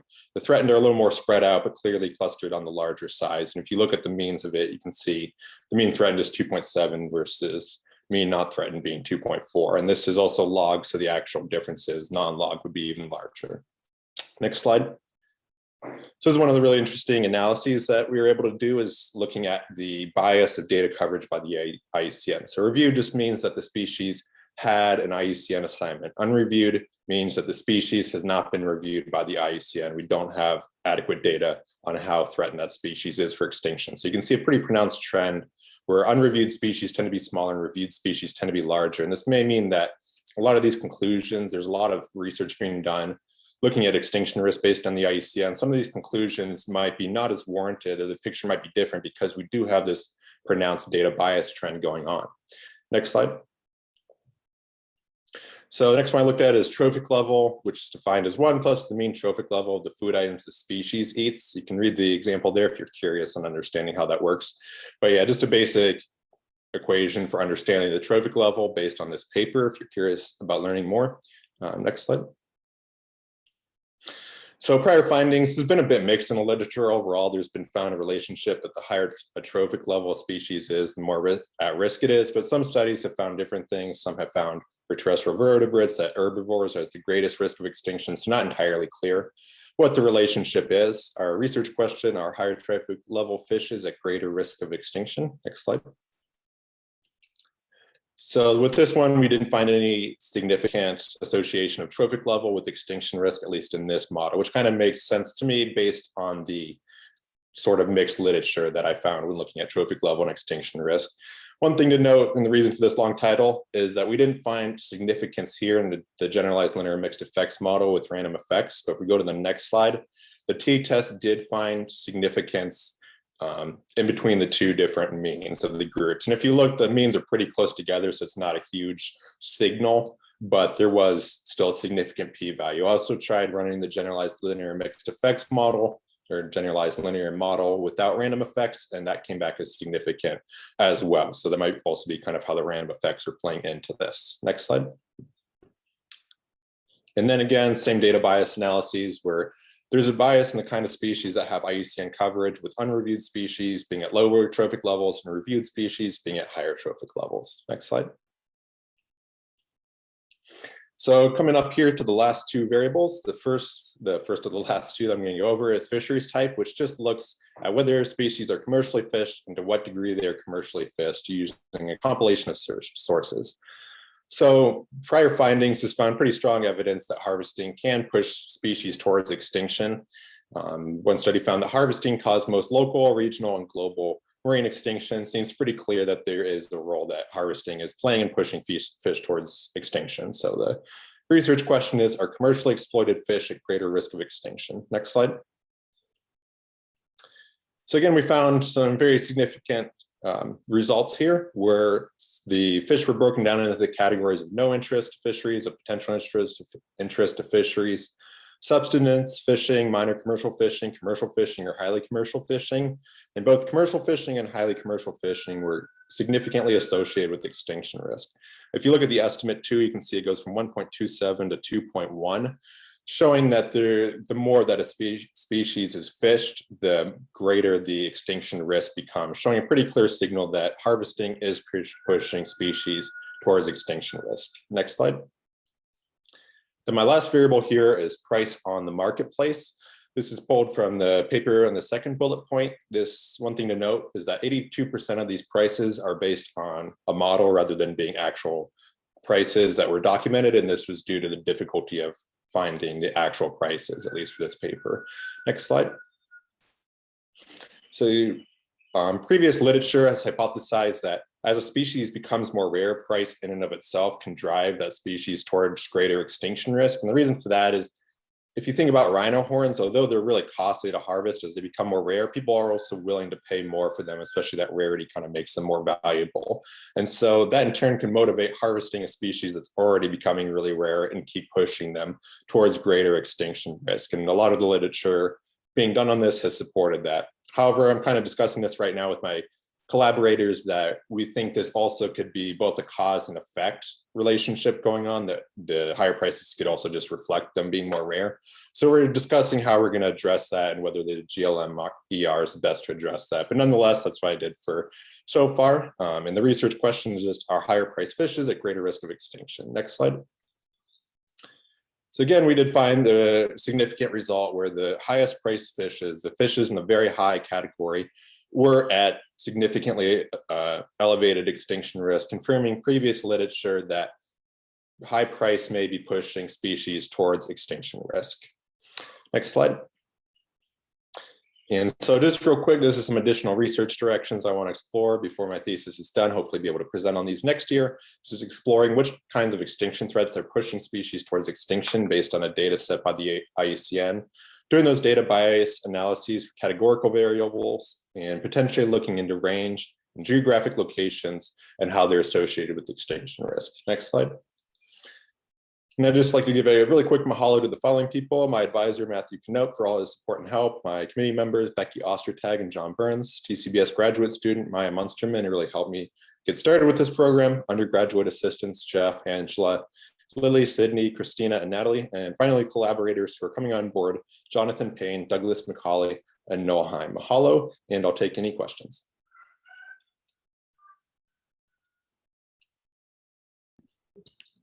Thank you, Trevor. That was great to take us into lunch. So if anyone is ready to leave, you can go ahead and do that. But if you would like to stay for Trevor to answer a few questions, we already have one in the chat box. If you do decide to leave, we will be returning at about 1:25 to begin our presentations at 1:30. All right, Trevor, first question here. Why did you use a log scale in your regression for trophic level? It's defined as an algebraic mean on its natural scale. So the reason we kind of initially did that was just to kind of keep it consistent between the variables of log transforming them before doing the analyses. But yeah, we're definitely still exploring the best way to do these analyses. And, you know, maybe then you can see with what you're saying, that it'd be better to try just not log transforming it and see how the results turn out that way.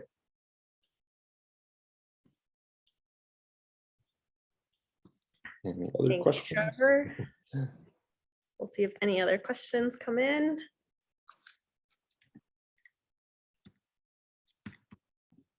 All right, we have another one. Since there are very few commercial fish species extinctions, what international status would you suggest? I guess when you say international status, I'm a little confused if you mean like IUCN status or what specifically that kind of question is referring to. Yeah, so the IUCN status is kind of assigned assigned by the IUCN within itself based on things like population trends, sort of modeling, and based on how likely the species is to go extinct. So their analyses of extinction risk is kind of separate from the predictor variables that I'm looking at. But I think just kind of raising awareness more that large-scale harvesting of heavily harvested species is pushing species towards extinction, kind of in and of itself being an important thing to know. All right, Trevor, we have one more question for you. Would you be able to test whether fish with restricted habitat ranges are at a greater risk of extinction than more widely distributed species? Yeah, it's definitely an interesting question. I feel like I've definitely seen literature that does associate range size with extinction risk. And so that would depend on data availability. And we are starting to explore that. I think the IUCN does have enough data on range size that we might be able to do that. But then we run into an issue where the IUCN statuses, they take range size into account when they perform the assessment risk. So if I were to look at like that as a predictor, it would become very circular when looking at the variable that was already used to determine extinction risk. So that's why we also have to kind of be mindful of the variables we're picking to make sure they're not circular. All right, thank you, Trevor. And thank you to all attendees and presenters at this first session. Again, we will return at 1:25 to get ready for our first talk that begins at 1:30. Thank you.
Good afternoon, everyone. We'll be starting at 1:30 with session 2. We've promoted our speakers for this session to panelists, so you should see your camera box there, and your mic option also should be showing up now. So we will start in a few minutes.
Aloha, everyone, and welcome back. We're going to begin our second session. Again, just like the first session, we have 6 speakers who will be presenting this afternoon, and we will be going until about 3 o'clock today. So first up, we have Nicola Rodriguez, who is a TCBES graduate student. Hi, thank you so much for the introduction. Aloha all, thank you for your time today. Again, my name is Nicola Rodriguez. My thesis is titled, How Will Mass Bleaching Events Affect the Prevalence of Ciguatera in Hawaiian Reefs? Next. Sorry. Ciguatera fish poisoning is considered the most common marine toxin-related illness in the tropics and now through the subtropics due to climate change. Accounts of illnesses consistent with Ciguatera fish poisoning have been reported as far back as Alexander the Great in the early 300s BC. During his conquest, his soldiers were prohibited from eating fish to avoid getting sick. Next. While rarely fatal, Ciguatera fish poisoning is characterized by gastrointestinal, cardiovascular, and neurological symptoms ranging from mild and short-term to debilitating and long-term, lasting months to potentially years. Some common symptoms are the reversal of hot and cold sensations, diarrhea, vomiting, hypertension, and sensation of pins and needles or tingling, just to name a few. Next. The effects of Ciguatera fish poisoning are multifaceted and have extensive economic and ecological impacts. Hawaii had a Ciguatera scare in the 1980s involving a lua, which led to a 90% decline in the commercial landings of this fish. The fishery has never recovered. This is an article published in 2018 stating that a lua, which was caught by local fishermen off the Kohala coast here on Hawaii Island, was the cause of multiple Ciguatera fish poisoning cases. This illustrates that still today, Ciguatera fish poisoning is a concern in our local communities. Furthermore, the fear of contracting Ciguatera is the main factor which has prevented the development of the peacock grouper or roy fishery here in Hawaii. Next. Ciguatera fish poisoning is caused by the consumption of reef fishes containing toxins produced by dinoflagellates in the genus Gambardiscus, which is imaged here on this picture. Some of the reef fishes that are known to cause Ciguatera fish poisoning in humans are jacks, barracudas, groupers, snappers, and surgeonfish that have bioaccumulated naturally occurring ciguatoxins through the food chain. Next. On coral reefs with low herbivore abundance, Gambardiscus densities have been observed to increase over 300% from their initial densities, inferring that the aerial density of Gambardiscus may be affected by changes in herbivorous fish feeding habits, selectivity, and grazing rates. The increased availability of macroalgae due to the decreased rate of grazing provides a greater availability of suitable substrate for Gambardiscus to colonize and grow on. Next. The Ciguatera chain begins with herbivorous fishes incidentally consuming the dinoflagellates and their toxins. The toxins accumulate in their flesh and they are later consumed by larger fishes, where the toxin is then bioaccumulated and biomagnified in their flesh. Then in turn, those larger fishes are consumed by humans. Next. Climate change has been the cause of mass bleaching events worldwide, which provides fresh habitat for algae to colonize, in turn providing new habitat to be colonized by dinoflagellates. Furthermore, at a more local level, climate change has the potential to alter Gambardiscus prevalence and the risk of Ciguatera fish poisoning, but this has not been thoroughly investigated. Next. This brings us to my project's objective. For my thesis, I will assess the prevalence of ciguatoxins in reef fishes along a disturbance gradient created by a major coral bleaching event that spans sites inside and outside marine protected areas along the west coast of Hawaii Island. Next. My study takes place on the west side of Hawaii Island. I have sites inside and outside of marine protected areas. I've chose inside marine protected areas due to their high herbivore biomass.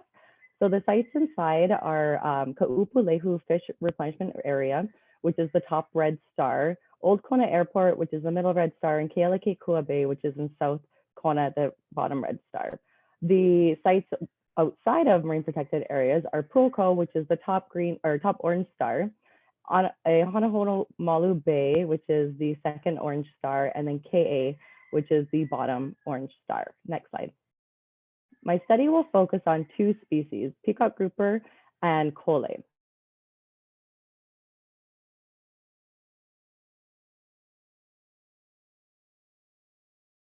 For removal by numerous community groups around the island. The kole is a small-bodied herbivore that is commonly targeted by commercial, subsistence, and recreational fishers. I will test each fish for Ciguatera using test kits produced by CTOX and analyze the prevalence of ciguatoxins in relation to coral cover. Next. This project is jointly funded by the Pacific Island Climate Adaptation Science Center through the University of Hawaii at Hilo and the U.S. Fish and Wildlife Services. I would like to thank my committee, Drs. Tim Grabowski, Matt Knope, Ingo Ko'omo'oling, and Sarah Fritz. And with that, I will take any questions. Thank you.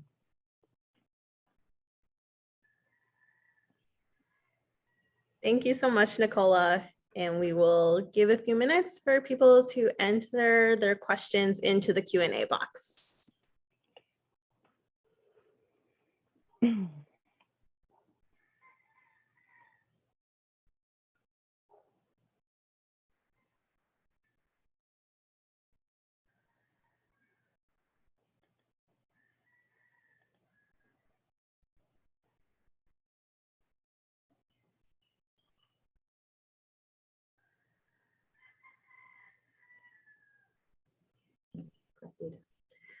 We have a question. Are you working with any local fishermen to collect data? Yes, so my project is solely using volunteer local fishermen to collect my samples. So I'm working with people on the Kona side to actually go out freediving with them. And then I go out and geotag each fish that they catch and whatever they donate for us. So yes, it's really nice.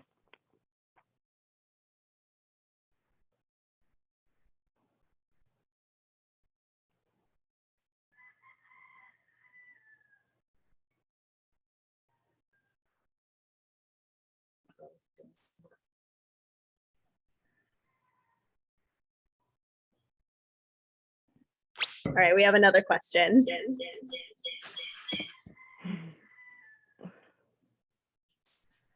Aloha, Nicola, this is Lisa. I have a question about whether if you could incorporate another species of fish into this study, in addition to the two that you talked about, what would it be? I think if we were to incorporate another fish into this species, I would want to either do one of the jackfishes or potentially one of like the to'au or ta'ape, because they're also introduced to the fisheries here. And so they are also targeted for removal. And so I could also utilize the Roy roundups and invasive species removal to collect samples from them.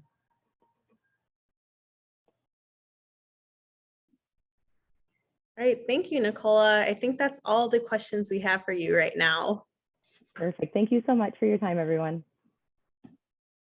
All right, next up we have Dr. Mari Von Johnson of USGS.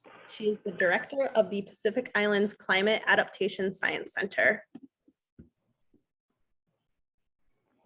And I'm on mute. Hi, aloha. Thank you for having me this afternoon. I really appreciate the opportunity to be able to speak with everyone who is on the phone, online today. I wish that we could do it in person, but we'll take what we can get. And I really appreciate being a part of this conversation. To introduce myself before I move into my talk, my name is Mary Vaughn. I live on the Big Island. I've been the director of PICASC for about 1.5 years now, which means I've actually been in COVID conditions for longer than un-COVID conditions in this position. Prior to starting work here, I worked for the U.S. Department of Agriculture doing conservation analysis of agricultural conservation practices on watersheds across the continent. So it was nice to return back to Hawaii. I did an internship here when I was finishing up my master's degree, and I got to actually live on Mauna Kea throughout the week, collecting information on the Palila, and it has always been a place in my heart. And I said, I can't come back unless I can live there, and here I am. So it's wonderful to be a part of this community. And so I will go through this resource that the Pacific Islands Climate Adaptation Science Center could possibly be to you as a UHH student or faculty. Next, please. So the Climate Adaptation Science Center, if you're not familiar with it, it is a network of centers across the continent, including Alaska and the Pacific Islands. In the Pacific Islands, we extend beyond just Hawaii. We also include the rest of the US API. It was the concept of the Climate Adaptation Science Centers came into being in 2008 when Congress funded us as an asset to the Department of the Interior, and then nestled us into the USGS. Over the period of the next, I guess it would be 5 years, all of the casks that you see in this slide came into being. We were launched in 2012. So we are one of the youngest casks. Recently, in fact, it's ongoing right now. There was a cask that was developed in the Midwest, which you'll be able to see on the next slide, but that's where we stand today. So we're still pretty young in the network. Next, please. This is showing you what the cask map now looks like with the Midwest. The reason I pause on this is you can see that each of the stars is where the host institution sits, and each of the little, I guess they're stars, maybe dots, each of the little dots is where there's a partner university. So the way that the casks actually work is I'm a USGS scientist, but I have a counterpart within the UH system who is a UH employee. Currently, the partner organization is in Manoa, but we also have relationships with Hilo and with the University of Guam. As you can see on the little inset that is us in the corner shows you that Hilo and Guam are both on the map as well. Next, please. So this is looking at us up a little bit closer.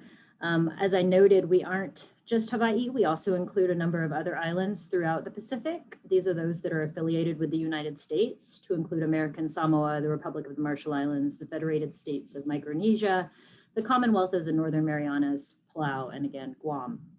So the way that this works is I have this partner relationship with the University of Hawaii system, and we enter into a 5-year relationship where we fund research and support students throughout the 3 universities that are represented within PICASC. And I show you the map on the right because oftentimes it's funny, I've given talks showing the PICASC distribution where we are, and if you look at us from space, we're just little teeny tiny pinpricks on the map. But I really, even though these are economic zones, which take it or leave it with economic zones. I think what it shows you on the right is that there really are a lot more resources and interests than would be represented by just looking at the little pinpricks on the map that people don't necessarily pay as much attention to the ongoing challenges in the Pacific related to climate change. PICASC is committed to developing and delivering science-based adaptation information. That information is delivered to managers and community members. As you will learn in just a moment, we really develop that information in hand with managers and other community members in order to help to support the conservation of the fish, wildlife, water, land, and the people who depend on all of those aspects of the ecosystems around us as climate continues to change. Next, please. Okay, so this has a lot of words on it, but you don't need to be able to read everything. What I wanted to show you is that we base our science research on what community input informs. So there's community stakeholder groups that are convened. It has not happened in the time of COVID, but it will happen again soon. And then science agendas are drawn up. And then those science agendas, which are based on community input, are used to inform a science plan. And then the science plan informs what we actually fund. So at the fundamentalist aspect of the way that the CASC network works and the way that PICASC works, we are listening to what community member needs are rather than going out and doing whatever sort of random acts of conservation is what I've heard it in the past. So we're really trying to have the most impactful science that we can. Next, please. This is the list of our 5 current research focus areas. So you can see that many of these things are connected. If you work in these, you'll say, oh, those things are related to each other. It's drought in the Pacific, which you could also call fire in the Pacific, which you could also call changing precipitation in the Pacific. There's also coastal adaptation and planning, which is related to inundation and sea level rise. Forest conservation and changing environments, which would include agroforestry systems, as well as more or less managed systems, I would say. Core questions for natural and cultural resource managers really encompasses all of this. So that gave us sort of a black box that if things started to emerge and the science plan had not been revamped yet, we could still get at some of the core questions for natural and cultural resource managers across the region. And then adaptation and survival on low-lying islands and atolls. Because although the majority of the climate models predict that sea level rise will displace most people and organisms living on the very lowest lying islands, we still are trying to adapt as best we can and to provide solutions that managers and communities can use to meet this challenge. Next, please. So again, a slide with a lot of words, but what I really wanted to get at here is what I've talked about so far is primarily looking at the science of what PICASC does. But one of the things that you really need to keep in mind, and I'm sure you do because you're all at UHH, is the fact that in order to be able to develop sustainable, resilient, science-based solutions, we really have to work together, and we really have to do so in a climate of fairness, justice, equity, and diversity. So those are our goals, is basically to create a pathway going forward that we create together and that we create working with people such that the voices are equal at the table and we develop mutual respect and an ongoing dialogue. So many science projects that you think about, you say, oh, well, this is what I'm going to start. What I'm going to do for research, and this is what I'm going to do for research, and then this is when the project is over, and I'm going to publish in 2 academic journals and present it to professional meetings, and it's going to be done. The whole idea of the way that PICASC works is it's really never done. It's really when you enter into relationships with managers and with community members, it's really opening a door, and you're becoming part of this community, and you're growing that relationship, and that continues throughout, of course, the research, but it continues beyond that as well, so that you can continue to develop lasting solutions together. Next, please. Oh, good. I thought I was going to have to tell you to click through all of those. So this is great that this slide is already composed. This is adapted from the Manager Climate Corps, which many of you may be familiar with because it was conceived of and created there here on the UHH, virtually here on the UHH campus, and among the community that lives here on the Big Island. Basically, this is the way that all projects funded throughout PICASC work, which is we need to consider what the management needs are. And then we need to enter into conversation about what the management needs are.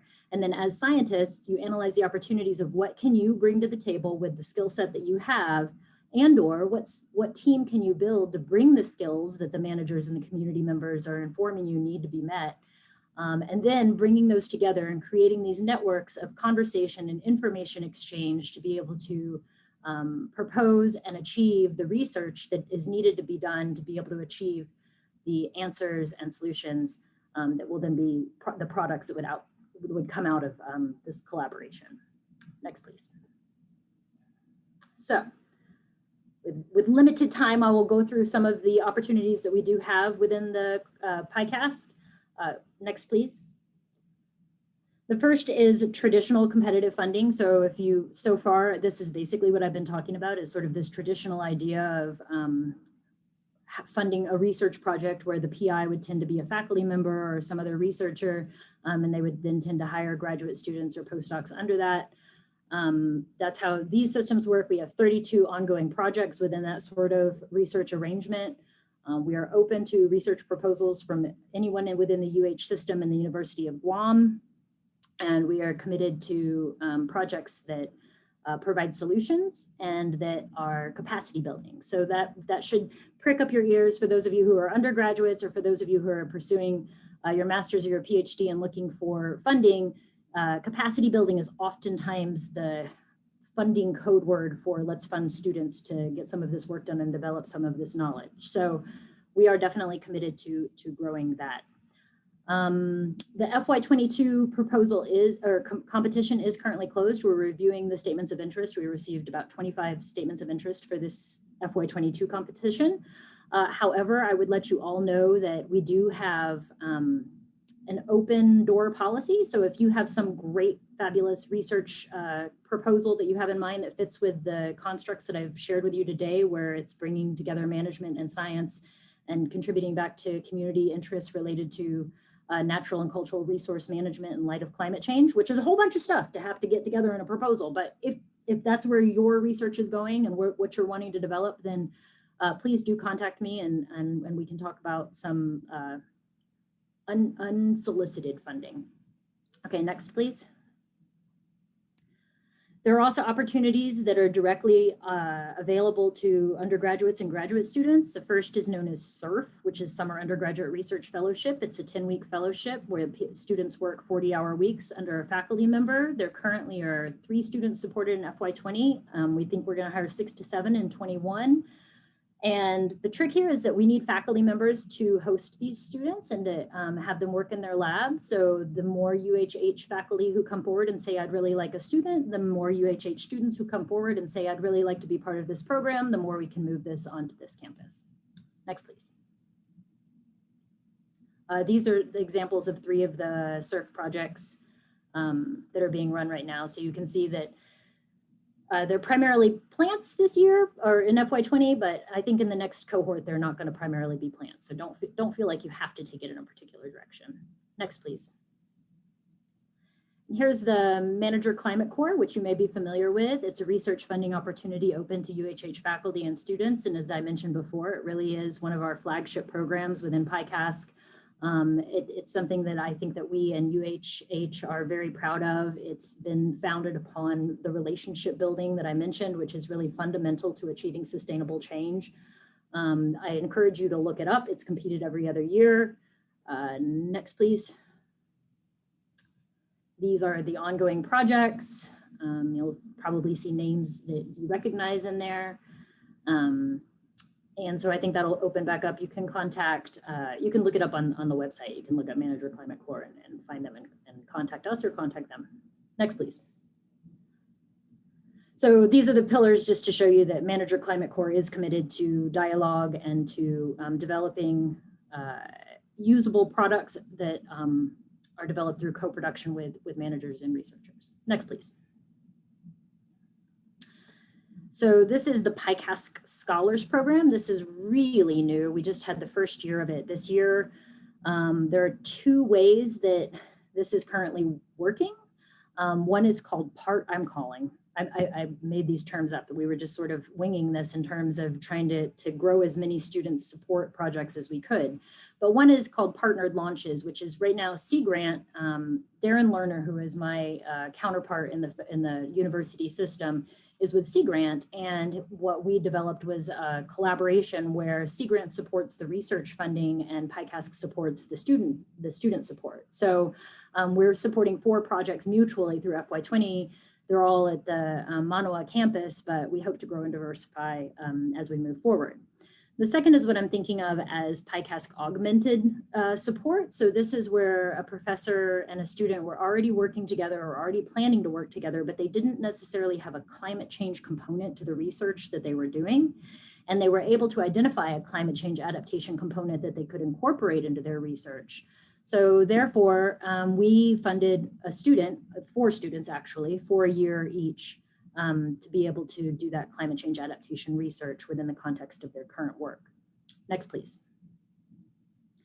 And then for those of you who are looking beyond the graduate level and looking at postdoctoral support, there's also the potential to be involved with these emerging postdoctoral efforts within the CASC network. We just launched The Future of Fire, who our keynote speaker, Christian Giardina, is the mentor in that project. We have Alyssa Anderson, who is the postdoc working towards understanding fire in the region. And then the next postdoctoral effort is going to be called The Future of Aquatic Flows. We will be launching a mentor competition within the next month. I encourage any faculty who are listening to this or any students who know faculty who would be interested in this, or any students who would be interested themselves in being the postdoc, please do keep your ears open and we will be announcing that soon. So I think that is my 15 minutes. And with the next slide, please.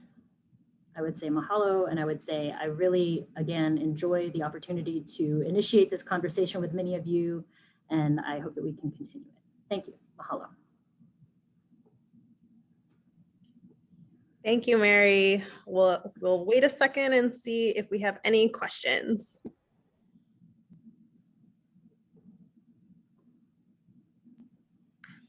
All right, we have a question.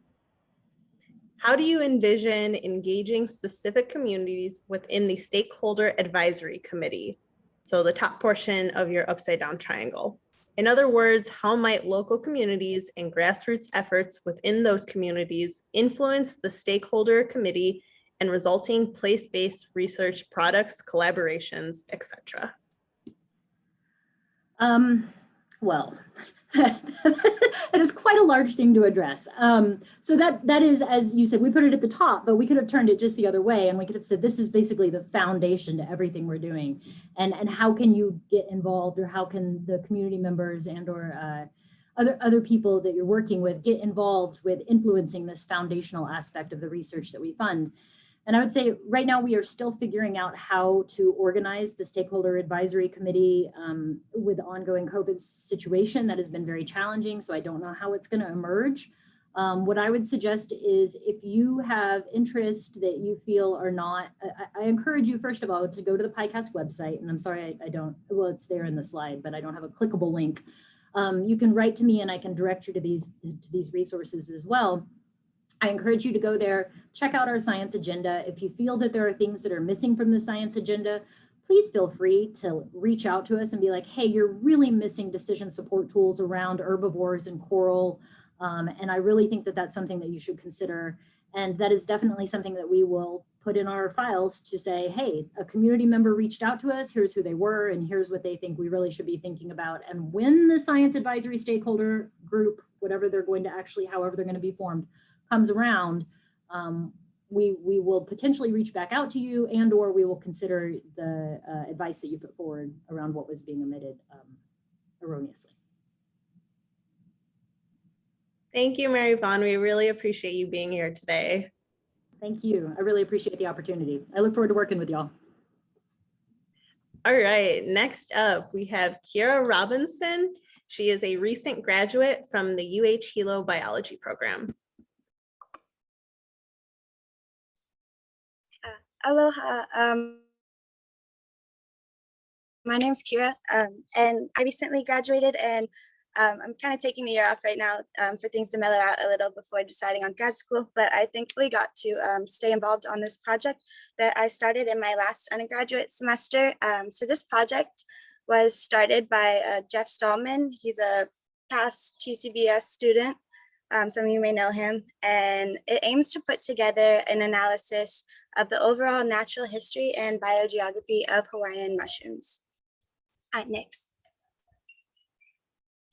So a quick outline, gonna go over a little bit like island biogeography, what macrofungi are, what we know, what we wanna know, how we did like the data collection, and then some of our results. They're preliminary results right now, but some conclusions that we found.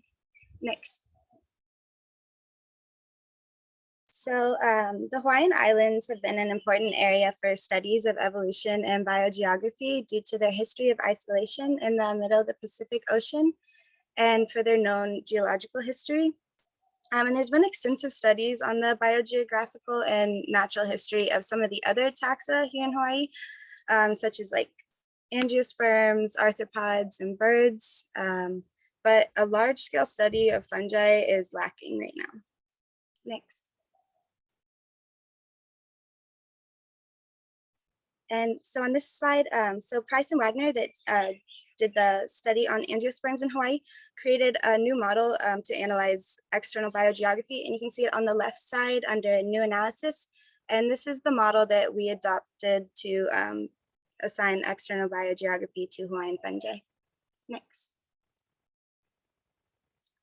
So what are macrofungi and how do we classify them? So macrofungi are in the phylum Basidiomycota in the class Agaricomycotina, and this includes all the Basidiomycota that form macroscopic fruit bodies.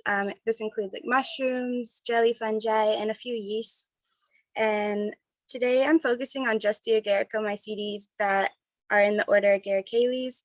There's also the order the polypores, but for today's results, we're just focusing on the Agaricales. And that makes up about 318 of the 680 species of macrofungi that were known in Hawaii as of 2007. And the Agaricales are the fleshy fungi. So that includes like the gill mushrooms, which you can see like in the top center, the beautiful gills there. And then some jelly fungi like on the left. And gastroid fungi, there's like a stinkhorn on the left center. Next slide. So some past studies on the origins of fungi in Hawaii are shown here in this table. And so Jimenez and Desjardins, in 2002, they estimated there was an endemism rate of 88% among the Agaricales. And Mueller and his colleagues in 2007 estimated it at about 80% among the Agaricomycotina, which is the Agaricales and the polypores that aren't included in the results I'm discussing today. But we are just now finishing up the whole list and including all the polypores, and it's really exciting. But so these estimates are much higher than endemism data that has been found for fungi in other regions of the world. And those regions support a view that was stated by Park that endemism is not common among the fungi. So once we finish all this up, we might see if that matches up with that statement or if endemism rates might be higher here in Hawaii for fungi. Next. So far, what we know of Hawaiian mushrooms is that the overall endemism is estimated at 80 to 88%, but that's pending if the data previously collected was accurate and if endemic or native statuses were properly assigned. Designation of fungi has been really difficult, or designation as endemic or native has been really difficult, as observations of species have been like sporadic throughout time, or some of them have only been reported one or a few times, and there's a major lack of molecular data as well. But endemism data is likely to change and become more accurate as we move into the molecular age and as more citizen scientists get to like be involved on like species reports and observations, and we can grow like our whole data collection. And currently the season for mushrooms to fruit in Hawaii is assumed to be July to January, and we're going to examine if that seems to hold true. Next, please. So some of our main research questions are, what is the seasonality of Hawaiian mushrooms? What habitats do they occur in? What's the internal and external biogeography of Hawaiian mushrooms? And there's the question like, are fungi where the mycologists are? And this kind of asks if our data and observations are limited to areas that past mycologists have spent the most time collecting, and this includes the islands of Oahu and Hawaii. And then what is an updated understanding of exotic, native, and endemic Hawaiian mushrooms? And when were species reported? Do we have DNA data on them? Next. So some of our main resources we use to collect information, we used this website called MycoBank. And so I would enter like a species name, and then this would tell me if the name had changed, if there was an updated name, just to make sure they were all up to date. And then we would use GenBank to search each species and see if that species had been sequenced already. And then we use MycoPortal and scientific literature to get like all the rest of our data. So like seasonality, external, internal biogeography, what year they were found, and a whole bunch of data. Next.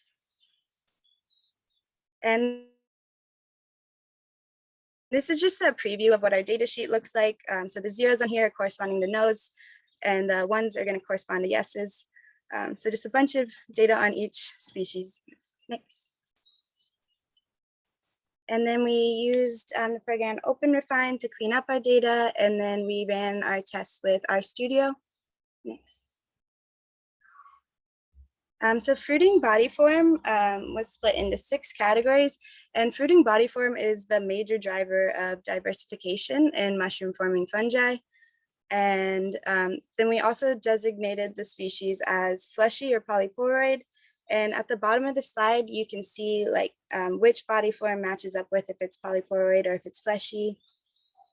And then we also looked at the lifestyle, and how we determined this was using the fungal database.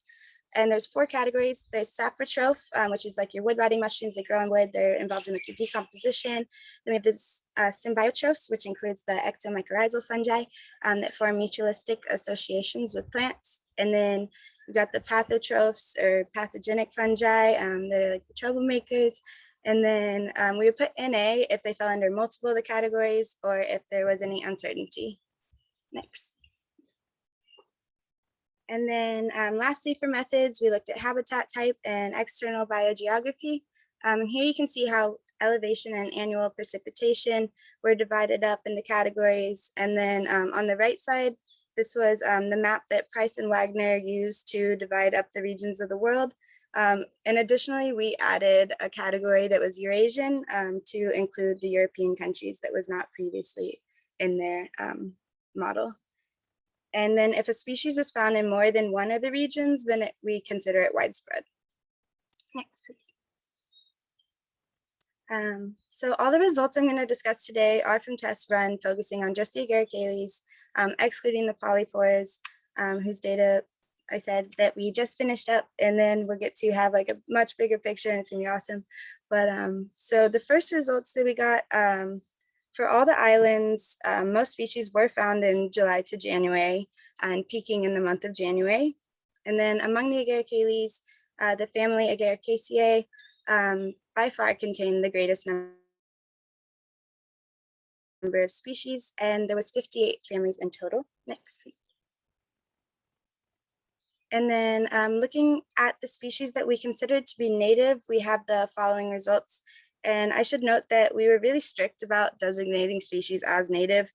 So for species that were associated with native vegetation, instead of putting yes for native, we would put NA if the species was also found outside of Hawaii, or if the species was also found on alien vegetation, since association with native vegetation is our basis for native status. And so the family with the most species considered to be native is the family Hygropheraceae. And then looking at species that were associated with native vegetation, ignoring overall status as native, The family Agaricaceae, again, contain the most species. Next.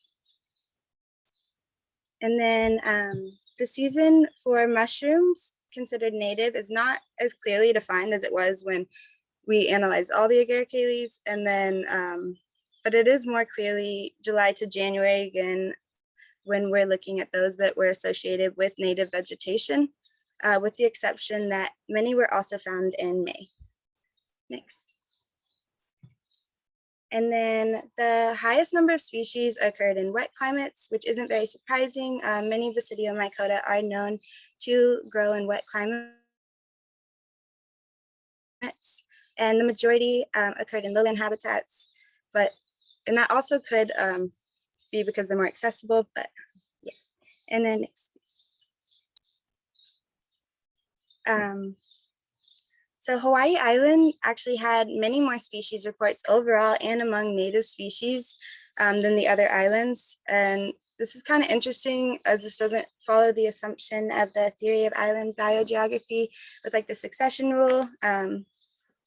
But this could be due to greater island size of Hawaii. So that's like the species area relationship. There's more space, there's more opportunity for more species to be present.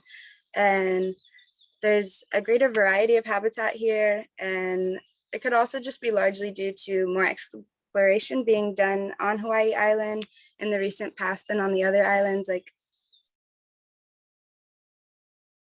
the fungi are where the mycologists are. And notably, Dr. Don Jimenez lives here, so he probably did a lot of exploring here, which could contribute to that. Next.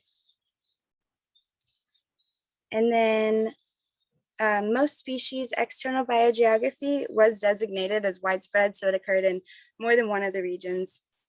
But among the native species, most of them were considered endemic. Next. And then lastly, we put together a species accumulation curve for species reports or observations.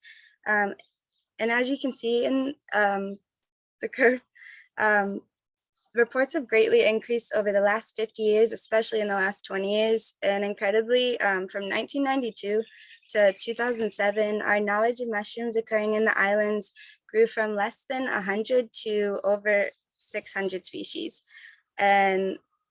But to date, only 61 of those have even been sequenced. And it will be really interesting, I feel like, to see if there are any major changes once we are able to sequence more of the species. And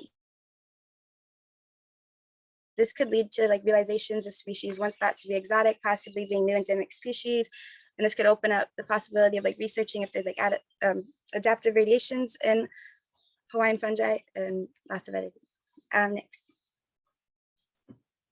So to sum all that up, the family with the greatest number of total species and species associated with native vegetation was Agaricaceae. And then the family with the most native species was Hygrophoracea. And then most of the Agaricales occurred in wet climates, followed by mesic and then dry climates. For external biogeography, most of them were widespread. And additionally, 26 of the species that were on the original list from 2007 were removed. And then 73 species names have changed, and that's just within the Agaricales. There's actually like a lot more when it comes to the polypores. So there's been a lot of name changes since the list was made in 2007. And then mushroom season did appear to agree with assumptions for occurring July to January. And then for native species and those associated with native vegetation, many of those also did occur in May. And the percentage we have at the bottom is 78% endemism. And how we got that is from the 37 native species of Agaricales that we designated native. 29 of those were endemic, but there's still a lot of uncertainty with that. And we definitely want to go in and make sure that we're designating them the best way that we can. Next. So future work on the project, expanding the taxonomic scope to Agaricomycotina, which we're currently doing right now, and hopefully gonna get to run some tests pretty soon. And then quality check our data, make some final categorical decisions. It'd be really cool once we have like the data sheet like all done to host on a public website where comments and like our contacts can be available, and for this data, like huge data collection, to just be like a basis for the field of mycology in Hawaii and for future mycological research here. Next. And then some of my acknowledgements. Thank you to Jeff so much for putting this project together and bringing me on and helping me out a lot. And then thank you to my directed studies advisor, Dr. Matthew Keynote, for connecting me to this project and connecting with Jeff and supporting us throughout the project. And congratulations on your beautiful baby boy, if you're here. And thank you to like Don Hemes, Dennis Desjardins, and any other mycologists that have started to kind of like pave the way in the past for mycology research here in Hawaii. Thank you. Mahalo.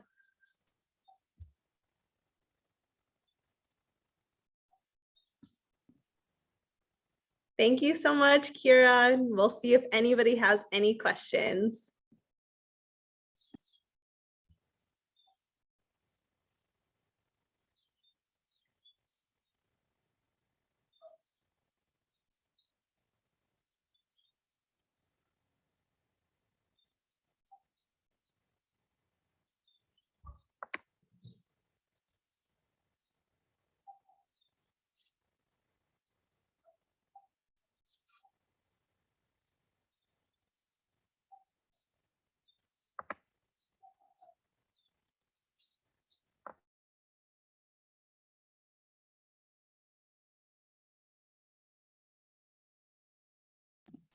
Just to keep in mind that you can throw questions into the Q&A box.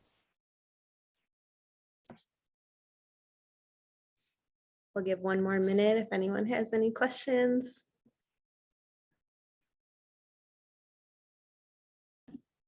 Okay, we have a question. Do people do species area curves with these taxa?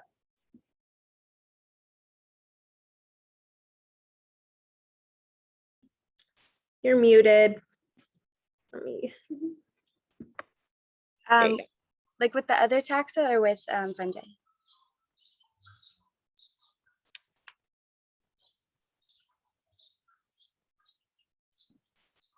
I think she's talking about fungi. To my knowledge, I don't think there is. Yeah, I don't think there is any.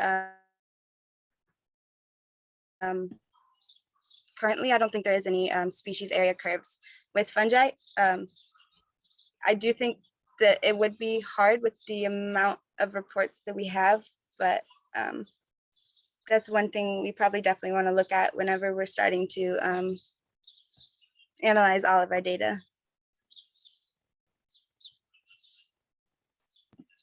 Awesome. Thank you so much, Kira. Thank you. Okay, next up we have Joseph Nakoa III, who is a TCBES graduate student. Hello, thank you for the introduction. Some of you may also know me as Crispin Nakoa, and today I'll be discussing my ongoing graduate thesis work funded through Sea Grant and Haole Maloa that's being carried out here at UH Hilo, a multi-indicator approach to identify sewage hotspots along the Hilo Hawaii coastline. Next slide. Water is a valuable resource that we need to maintain a healthy lifestyle. Access to clean water is becoming an increasingly talked about topic. In Hawaii, we have many groundwater springs that not only provide drinking water, they also deliver water from high elevations all the way to the shoreline, which then mixes into nearshore waters where we recreate. Next slide. Increased urbanization, especially in coastal communities like Hilo and Keaukaha, has led to the growing concern of groundwater contamination through many developments. One specific concern is the use of on-site sewage disposal system, otherwise known as OSDS. Next. OSDS are used to dispose of household sewage through different mechanisms. Cesspools are one type that discharges untreated waste directly into the ground. Hawaii has some of the highest numbers of OSDS in use, with Hawaii Island having almost 49,000 that are classified as cesspools. Next. So aside from OSDS, the sewage outfall pipe discharges treated effluent from Hilo's wastewater treatment plant approximately 1.3 kilometers offshore, adding an additional source of contamination to nearshore waters. Next. Despite the many cesspools, a sewage outfall pipe near shore, and periodic sewage spills caused by frequent heavy rains, there's a lack of sewage pollution studies here in Hilo, highlighting the need to identify possible sewage hotspots. To do this, I'm monitoring the coastline at 20 stations from Lihia Beach Park to Honolulu Beach Park using multiple indicators. Next slide. Fecal indicator bacteria, or FIBs, allow us to estimate the risk of illness when exposed to waters above a certain threshold. Hawaii standards for recreational waters expressed in colony-forming units per 100 milliliters of water are 35 for enterococci and 5 for Clostridium perfringens. Next. Water samples are also processed for nutrients, total dissolved phosphorus and nitrogen, dissolved organic carbon, and stable isotopes of nitrogen, which have unique signatures that can be used to identify a sewage origin. Next. Another indicator being used is macroalgae. These samples are collected at stations when available, dried, ground up, and then also analyzed for stable isotopes. My project will also further investigate the use of macroalgae as a sewage indicator. Next slide. Percent cover of the species collected will be estimated to determine if there's a relationship between sewage pollution and the dominance of different species. I'll also try to get a better idea of the time frame that stable isotope values in algae illustrates and try to see if there are differences in these values between species at the same site. Next slide. We're also analyzing wastewater samples of influent, effluent, and from the outfall pipe before it goes offshore. And these samples are analyzed for FIB and water quality for comparison. Next slide. My project is part of a larger study that looks more in depth at the possibility of sewage hotspots in Hilo. Shayla Waikiki has been a huge part of the sampling process while incorporating her own aspect of the project, guided by Dr. Stephen Colbert and Noilani Punivai. She's using dye tracer tests to determine the connectivity between cesspools and nearshore waters. Next. Nick Vanderzeel is another graduate student working to gain a better understanding of the sources of pollution. He has helped us with sampling and will be analyzing our monthly shoreline and wastewater samples at UH Manoa using microbial source tracking techniques. And he's working with Dr. Craig Nelson. Next. Tyler Gherkin from the University of Washington is working with Dr. Marilyn Robert, looking deeper into the presence of MRSA at sites around the island, including many of our stations in Hilo. Next slide. There'll be many more months of sampling, but we do have some preliminary results, and we found that enterococci levels have been exceeding the state standard at a majority of stations. Indicated by the red arrows, Wailoa and Wailuku river mouths, Yacht Club, and Puhi Bay outfall pipe have stood out, although this bacteria can have other sources aside from sewage. Next slide. Clostridium perfringens counts have not exceeded the state standard on average at any of our stations. And as can be seen in the graph, Wailoa River again has had the highest average count of this FIB, which is more specific to the human gut. Next slide. The preliminary results of our other indicators are not yet available, but we hope to rank each indicator on a weighted scale developed in a past study by Abaya et al. In 2018, and we hope to use this to identify if any stations can be categorized as sewage hotspots. Next slide. Our work is currently being shared with the Hilo and Keokau communities, and we hope to further strengthen the relationship between UH Hilo and the larger Hilo community through this project. Next slide. We plan to conclude sampling in October of this year, and our final results will be shared with the Hawaii Department of Health in addition to the community. We also hope that our data will be included in the HDOH statewide cesspool assessment in 2021 and added to the state water quality database. Next slide. I'd like to give a quick mahalo to all the members of my committee, Drs. Tracy Wiegner, Steve Colbert, and Carla McDermott.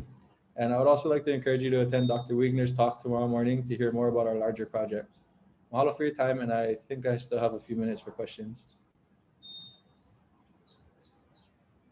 You have about 1 minute for questions if anyone has one. Thank you so much.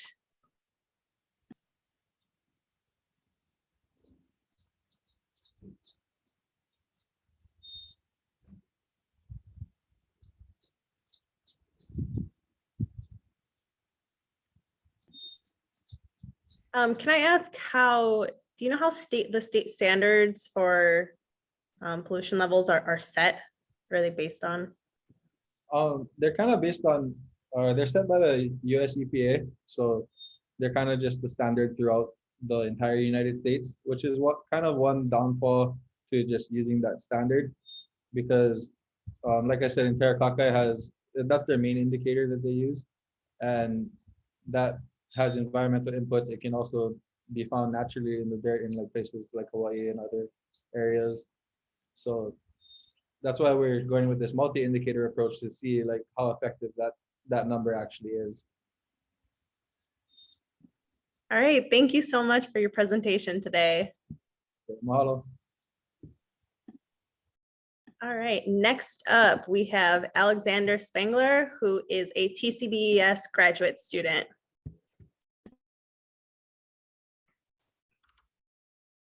All right, good afternoon, everyone. My name is Alexander Spengler. I'm a TCBES graduate student and technician at the Mega Lab. My presentation is a brief change of pace in that I'm presenting an application I've developed alongside my academic work. The name of that app and the title of my presentation is Mega Lab AR, a coral reef in your pocket. Next slide. Reef building corals provide habitats and nurseries for much of the Earth's marine species. Coral reefs are important for coastal communities as a cultural connection to place. They also serve as a financial foundation for local economies through their support of fisheries and tourism. Coral reefs are critical in buffering wave action, a service whose value is ever increasing in the face of climate change. With prolonged exposure to stressors, they exhibit disease, such as the bleaching pictured here on the far right.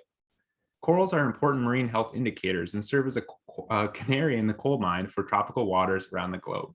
Next slide. Those of us that live near coral reefs are truly fortunate. Most of the people on this planet will only be able to experience coral reefs through a screen. Many of us can probably relate to the experience of a friend or relative, fresh off a nature documentary binge, reaching out to us with newfound concern about the state of our oceans, questions about octopus intelligence, or a general curiosity about a world entirely exotic to them. The future of coral reefs relies on generations of the future to carry the torch of environmental stewardship. That handoff is only possible through education, outreach, and inspiration. I developed MegaLab AR as a window into a special part of the world inaccessible to many. Next slide. Many of the world's pristine reefs lie in isolated areas of the globe. This isolation means reaching sites requires a research vessel along with support craft like the one Kylie on the left is cruising on. A majority of coral ecology research is accomplished by in situ divers on scuba. Reef surveyors manually describe parameters of the reef, demonstrated by Mia in the center. Along with these annotations, divers use a digital camera to capture imagery of the study site like you can see Alexa doing on the right. Next slide. Alexa will continue to cruise around the plot in a lawnmower boustrophodonic pattern. All the while, she's collecting hundreds of images, making sure to maintain a constant distance from the reef. This pattern ensures a significant overlap between consecutive images. Next slide. Overlapping images are stitched together into an accurate 3D representation of the reef. These models are the foundation of coral ecology research and allow us to determine species diversity, disease, habitat complexity, temporal changes, and train machine learning tools. Next slide. Last year, researchers at Hilo developed a virtual reality application which allows a participant wearing a VR headset to navigate a fictional coral museum. Immersing yourself in a digital reef using VR is second only to diving at one. However, the VR headset, modeled by me on the right, hinders the outreach potential. Next slide. Augmented reality, or AR, is an interactive experience where objects that reside in the real world are enhanced by computer-generated information. Companies like Target and IKEA use AR to let you view furniture in your home before you buy. MegaLab AR lets you interact with real coral reefs that are superimposed on an AR target. Next slide. I developed a framework for the application in Unity. Navigation between scenes was accomplished through light coding in C#. I used Vuforia for the AR components of the application. Similar to QR codes, I used image targets to link 3D models to a specific target pattern. Next slide.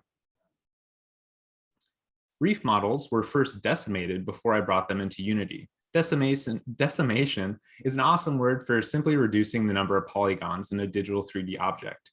This simplification allows me to store 9 reef plots within the app, eliminating the need for an internet connection while in use. Next slide. The AR functionality is dependent on your camera detecting a target, 3 of which are pictured here. These can either be printed out or displayed on a secondary device. Next slide. To view the 3D model, simply bring the AR target within range of the camera view and voila, a reef model will superimpose itself over that pattern. Next slide. You might have recognized a shortcoming with this form of augmented reality. Printing out a physical target or having access to a secondary screen is both limiting and unnecessary. Future iterations of this app will utilize methods where a user defines a digital surface and superimposes a reef there.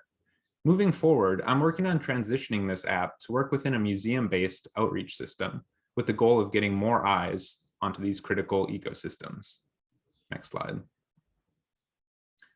It takes a lot of people to put a coral reef in your pocket, an entire lab in fact. Without skilled scientific divers and patient computer technicians, none of this would be possible. Next slide.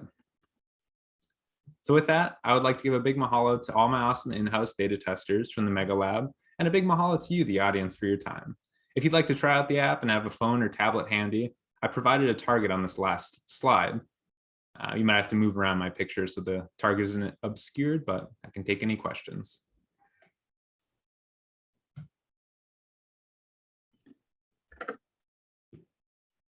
Thank you so much, Alex. We will see if we have any questions.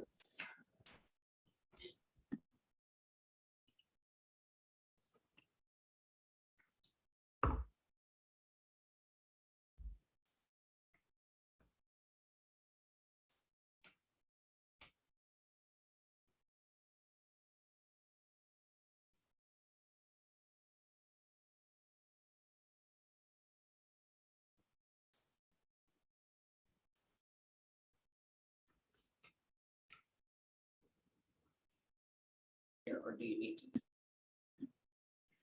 So Alex, do you need the app to view this, or can you do it using just like your normal camera? Yeah, so you would need the app installed. It would only recognize the target if you're using the app. So you would have to download it. It doesn't work natively like a QR code, but it's very similar technology to that QR technology. And this is a free technology, correct? Yep. I'm using the Vuforia engine under an academic license. So the technology is not necessarily free, it's licensed, but there are free alternatives available. The app is free though.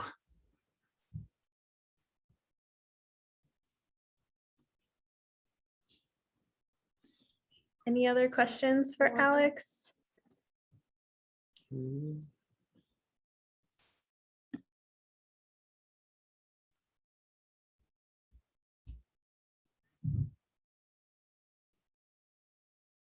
right, one question.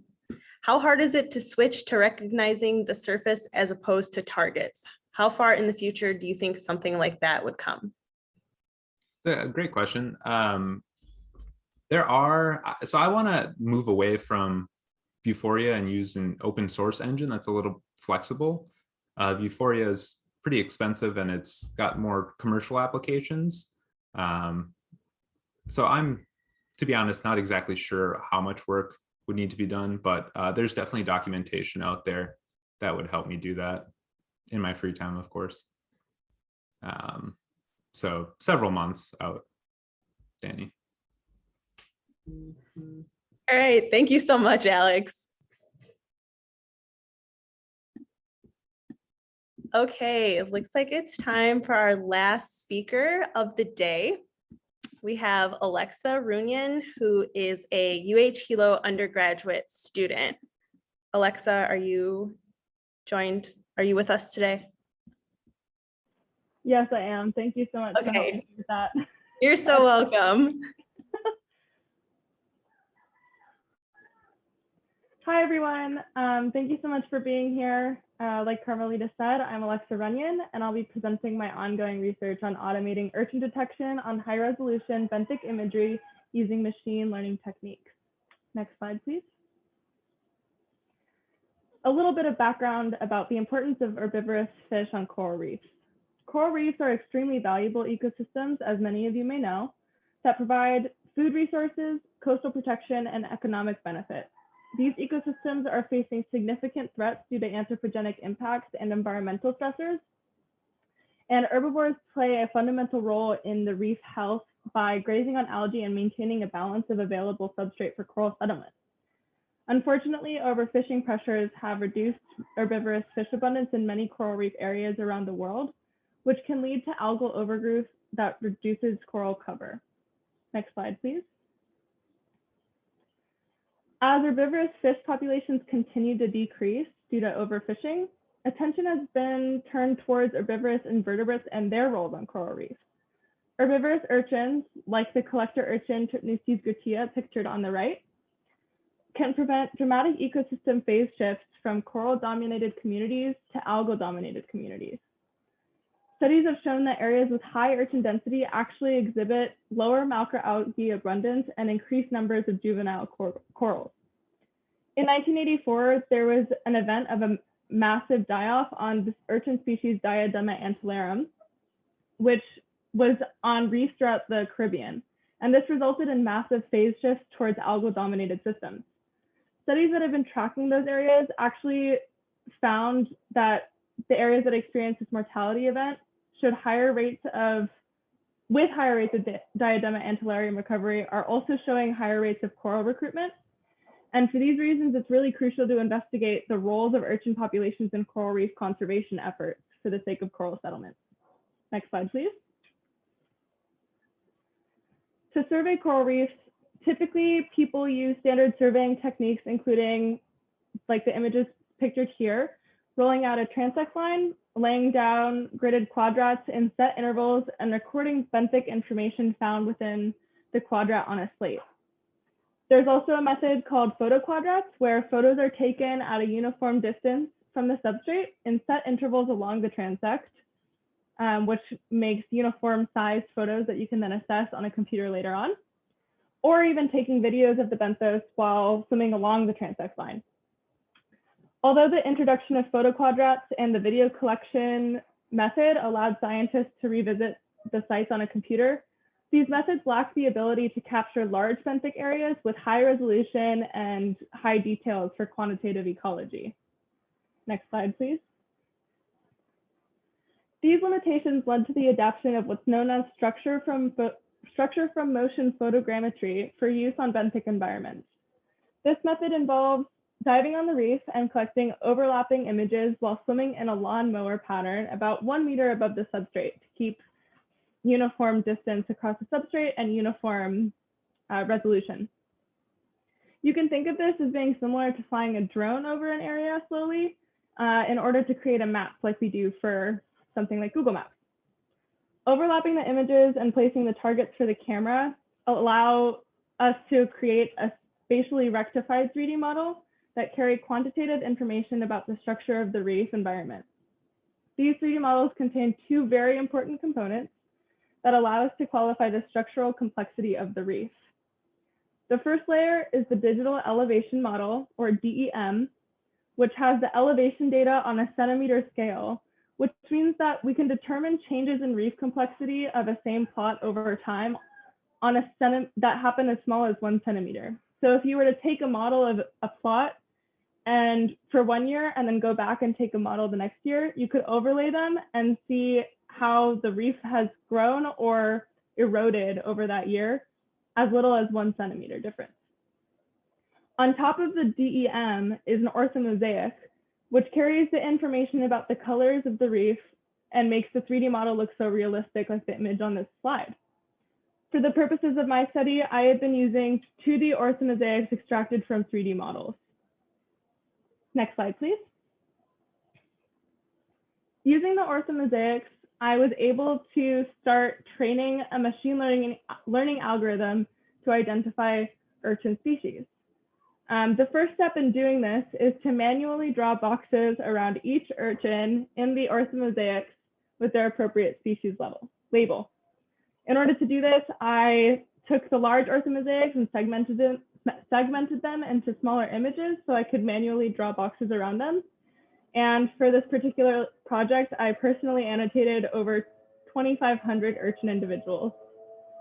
The information was then fed into a Python script, which trains the tool on how to identify urchin species and creates what's called an inference model that contains what it has learned about them. This inference model was used for the next steps, validation and testing. In validation, the inference model runs over images that also have manual annotations on it, known as ground truth annotations, to develop what is called a precision recall curve. The precision recall curve, which I'll show you guys a little bit later, reports how accurately the tool is in identifying the urchins that have also been identified by a human annotator. Lastly, the tool can then be used on images that have not been annotated, so they don't have any ground truth boxes, and it hasn't yet seen, in order to identify urchins on its own. At this stage, it can basically be used for any image, and if you're telling it to search for urchins, it will search for urchins. So even if an image contains a cat or a dog, what it will be looking for is urchins, and if it didn't have any, it wouldn't draw any boxes. Next slide, please.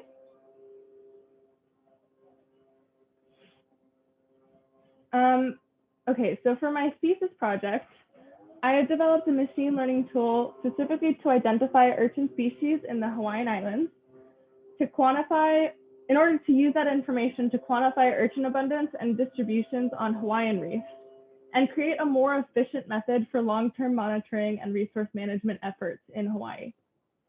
Next slide, please. So let me take a second to orient you to this graph. This graph is presenting 3 different precision recall curves. On the y-axis is precision, and precision measures the amount of labeled truths that were true in the manually annotated data set. So what that means is that if I had labeled an urchin Echinoptera mathii, for example, and the algorithm also labeled it Echinoptera mathii, that would go towards its precision score. Recall on the x-axis measures the fraction of retrieved truths out of all the possible annotated truths. This means if I labeled 10 Echinoptera mathii and the algorithm identified 5 of those, it would get a score of about 50% because it has selected 50% of the actual truths that were possibly out there. For my data at this moment, precision across all of the species was 85.6%, with Echinoptera mathii showed the highest precision of the species assessed at 96.7%, and the Diadematidae species showed the lowest precision of the species assessed at 82.2%, which is still pretty good. Recall across all of the species overall was 58.3%. Recall for Echinoptera mathii was 68.7%, and for Diadematidae was 50.4%. Overall, out of all of the pre-labeled targets in the dataset, 63.4% of them were found by the developed machine learning algorithm based on the inference model formed during training. Next slide, please. So the next couple images that I'm going to show are examples of what the machine learning algorithm draws as it's doing this validation step. On the images, the cyan color is what I drew. So those are the ground truth boxes, and the yellow color is what the machine drew on the images itself. So if we look at the left image, we can see that there's a little bit of overlap on this bottom urchin. And that's partially why it's contributing to the Diadematidae receiving a slightly lower precision than E. mathii, because we're getting that overlap of boxes where it predicted this one was Diadematidae as well as Echinoptera mathii, but it wasn't actually, it was just the E. mathii, not the Diadematidae. In the right image, it's also contributing to that slightly lower precision score because if you can kind of tell, those big yellow boxes, there's only 2 of those boxes. And there's actually 3 urchins there, but since it's overlapping, it's collecting all of that urchin space, which is technically correct, but it's counting that as only 2 urchins because it's a close cluster. probably because of the proximity of the urchin, but you can see that the ground truth boxes in cyan are much closer to the boundaries of the urchin than the machine learning boxes. Next slide, please. Here are some additional example images where on the left image, you can see that it has those boxes correctly around the Diadematidae. But again, it's slightly larger than the ground truth boxes. And it's kind of hard to see, but that first urchin in the right photo has a slightly thicker yellow box. That's because it did the same thing again, where it overlaps the boxes just a little bit, bringing down the Diadematidai's precision score just slightly. Next slide, please. So obviously, training a machine to identify urchins is a little bit more difficult than training a human too.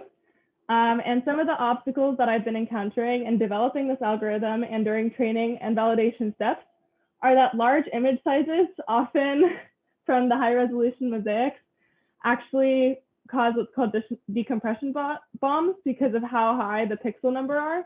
So I've had to go in and adjust the code in order to handle those situations. An additional issue has been with distortion around the edges of orthomosaics, because sometimes there are urchins on the edges, but they get stretched out and they don't quite look like they're supposed to, and that can be confusing for the algorithm. There's also the issue I mentioned in the previous slides about overlapping boxes for clustered urchins, which I believe I'll be able to go in and tune the algorithm just a little bit to change the percentage of overlapping boxes that we want to see. So I can adjust the precision a little bit so that it is more specific about its urchins, but I don't want to do it too much because at least the main thing is that we want it to direct us to show where the urchins are, not necessarily get it 100% right every time. So if this machine is combined with a human checking the annotations, we can see, oh, that picture actually has 3 urchins, but it showed us where the area is.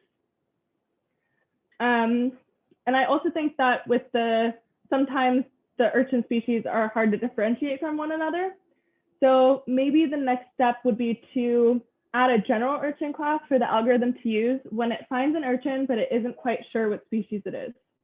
This could be helpful for situations also where someone wants to use the tool on urchins that it has not been trained on, as urchins all share pretty similar characteristics. You know, they have the round test and spines on it. So it should be able to do something where if it's on urchin it's not sure about, it could just spit out the class urchin, and then the annotator can go back in and say, oh, this is this specific species.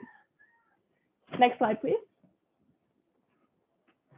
For the next steps with the algorithm specifically, I'll be adding additional urchin species and assessing their precision and recall curves during validation. In addition, I'm planning on going out on a few survey dives in order to add an additional level of ground truthing and comparison. So for these dives, what I'd like to do is basically compare what it's like to get the urchin data in situ versus the machine learning identifying it. So I'll be surveying urchins along a transect line in small plots, carefully drawing maps and marking the urchins and their species specifically so I can reference them back in the lab with their photos. Then I'll create 3D models of the plots to run through the algorithm and see if it is able to pick up the same urchins I had marked on my slate. This way I can better assess which species the tool is best identifying compared to in situ identification, and better inform the use of the algorithm. So if there was a species that is doing super well on back in the lab, I could almost say, oh, if you're going out to do an urchin survey, you don't have to survey E. mathii, for example, because the algorithm takes care of it. We can just count those back at the lab from the models. Next slide, please. So ultimately, our broader impacts are that this study has the potential to make long-term monitoring efforts more efficient by processing large amounts of data in shorter periods of time.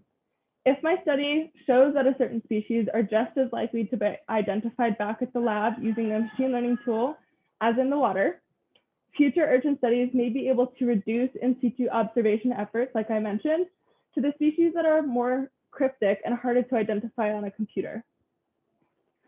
With more efficient use of dive time for in situ surveys, it's likely that divers will be able to survey larger areas in shorter periods of time, giving us a larger picture of urchin populations on coral reefs. having the benthic data in high resolution imagery and using the machine learning tool can make it easier for management agencies to also track population changes in areas of interest and lead to better resource management decisions. This data could also be saved and referenced to in years to come. Next slide, please. I'd like to thank the following people, Dr. John Burns, Dr. Travis Mandel, and Dr. Marta Dimantinon for their support throughout my thesis research. I'd also like to thank the NOAA Pacific Islands Fisheries Science Center for their data and financial support. I'd like to thank the Mega Lab for everyone's resources, support, and just general help throughout my thesis progress. And of course, TCBES for having me here today. Next slide, please.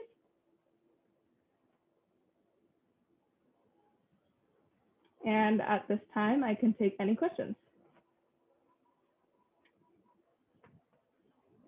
Thank you so much. Thank you, Alexa. We'll see if anyone has any questions.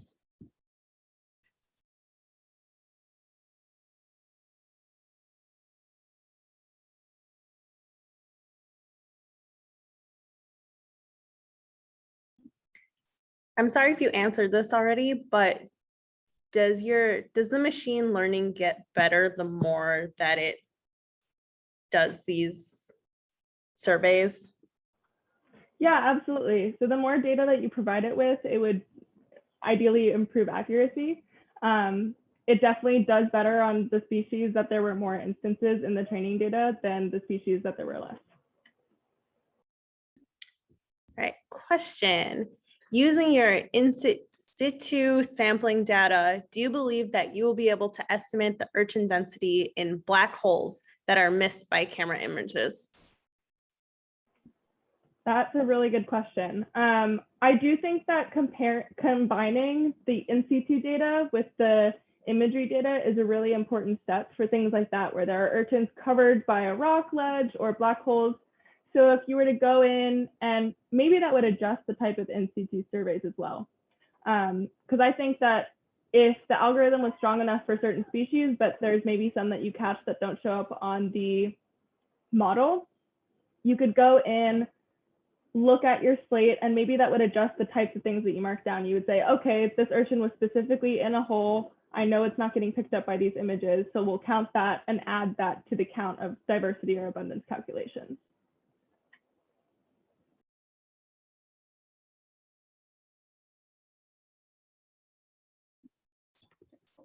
Thank you so much for joining us today and giving a great presentation. I'm going to turn it over now to Lisa Mason to give our closing remarks.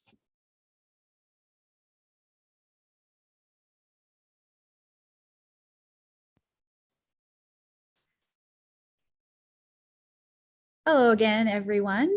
So this concludes day one of our 2021 symposium. Thank you for sticking it out with us and being with us all the way till about 3 o'clock. We do have some announcements for you in preparation for tomorrow. We have planned a special Kuahu session, which will be hosted by our dear friends at Halau'ohi'a to talk to us about Kuahu and how we can bring Kuahu into our personal and professional practice. And you will want to get here before 9:15 because we will be closing our event room at that time. So when you log into the webinar, we will have some opening remarks, and then we will provide you with a link to send you over to an external Zoom room. You will have to leave this webinar in order to access that Zoom. So just be prepared for that, and then come back once the Kuahu session has ended. And that will start from 9:15 and close at 10:15. And if you would like more information about our symposium, our presenters, please check out our program that is posted on our TCBES Symposium website. Thank you to Andre Wynn for updating that information and getting it out there to our community.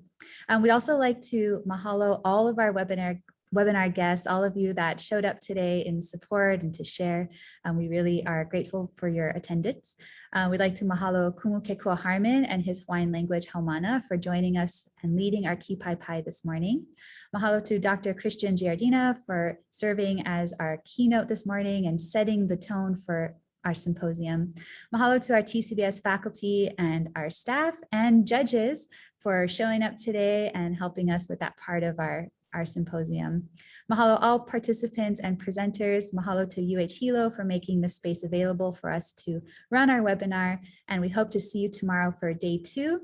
Aloha and ahuiho.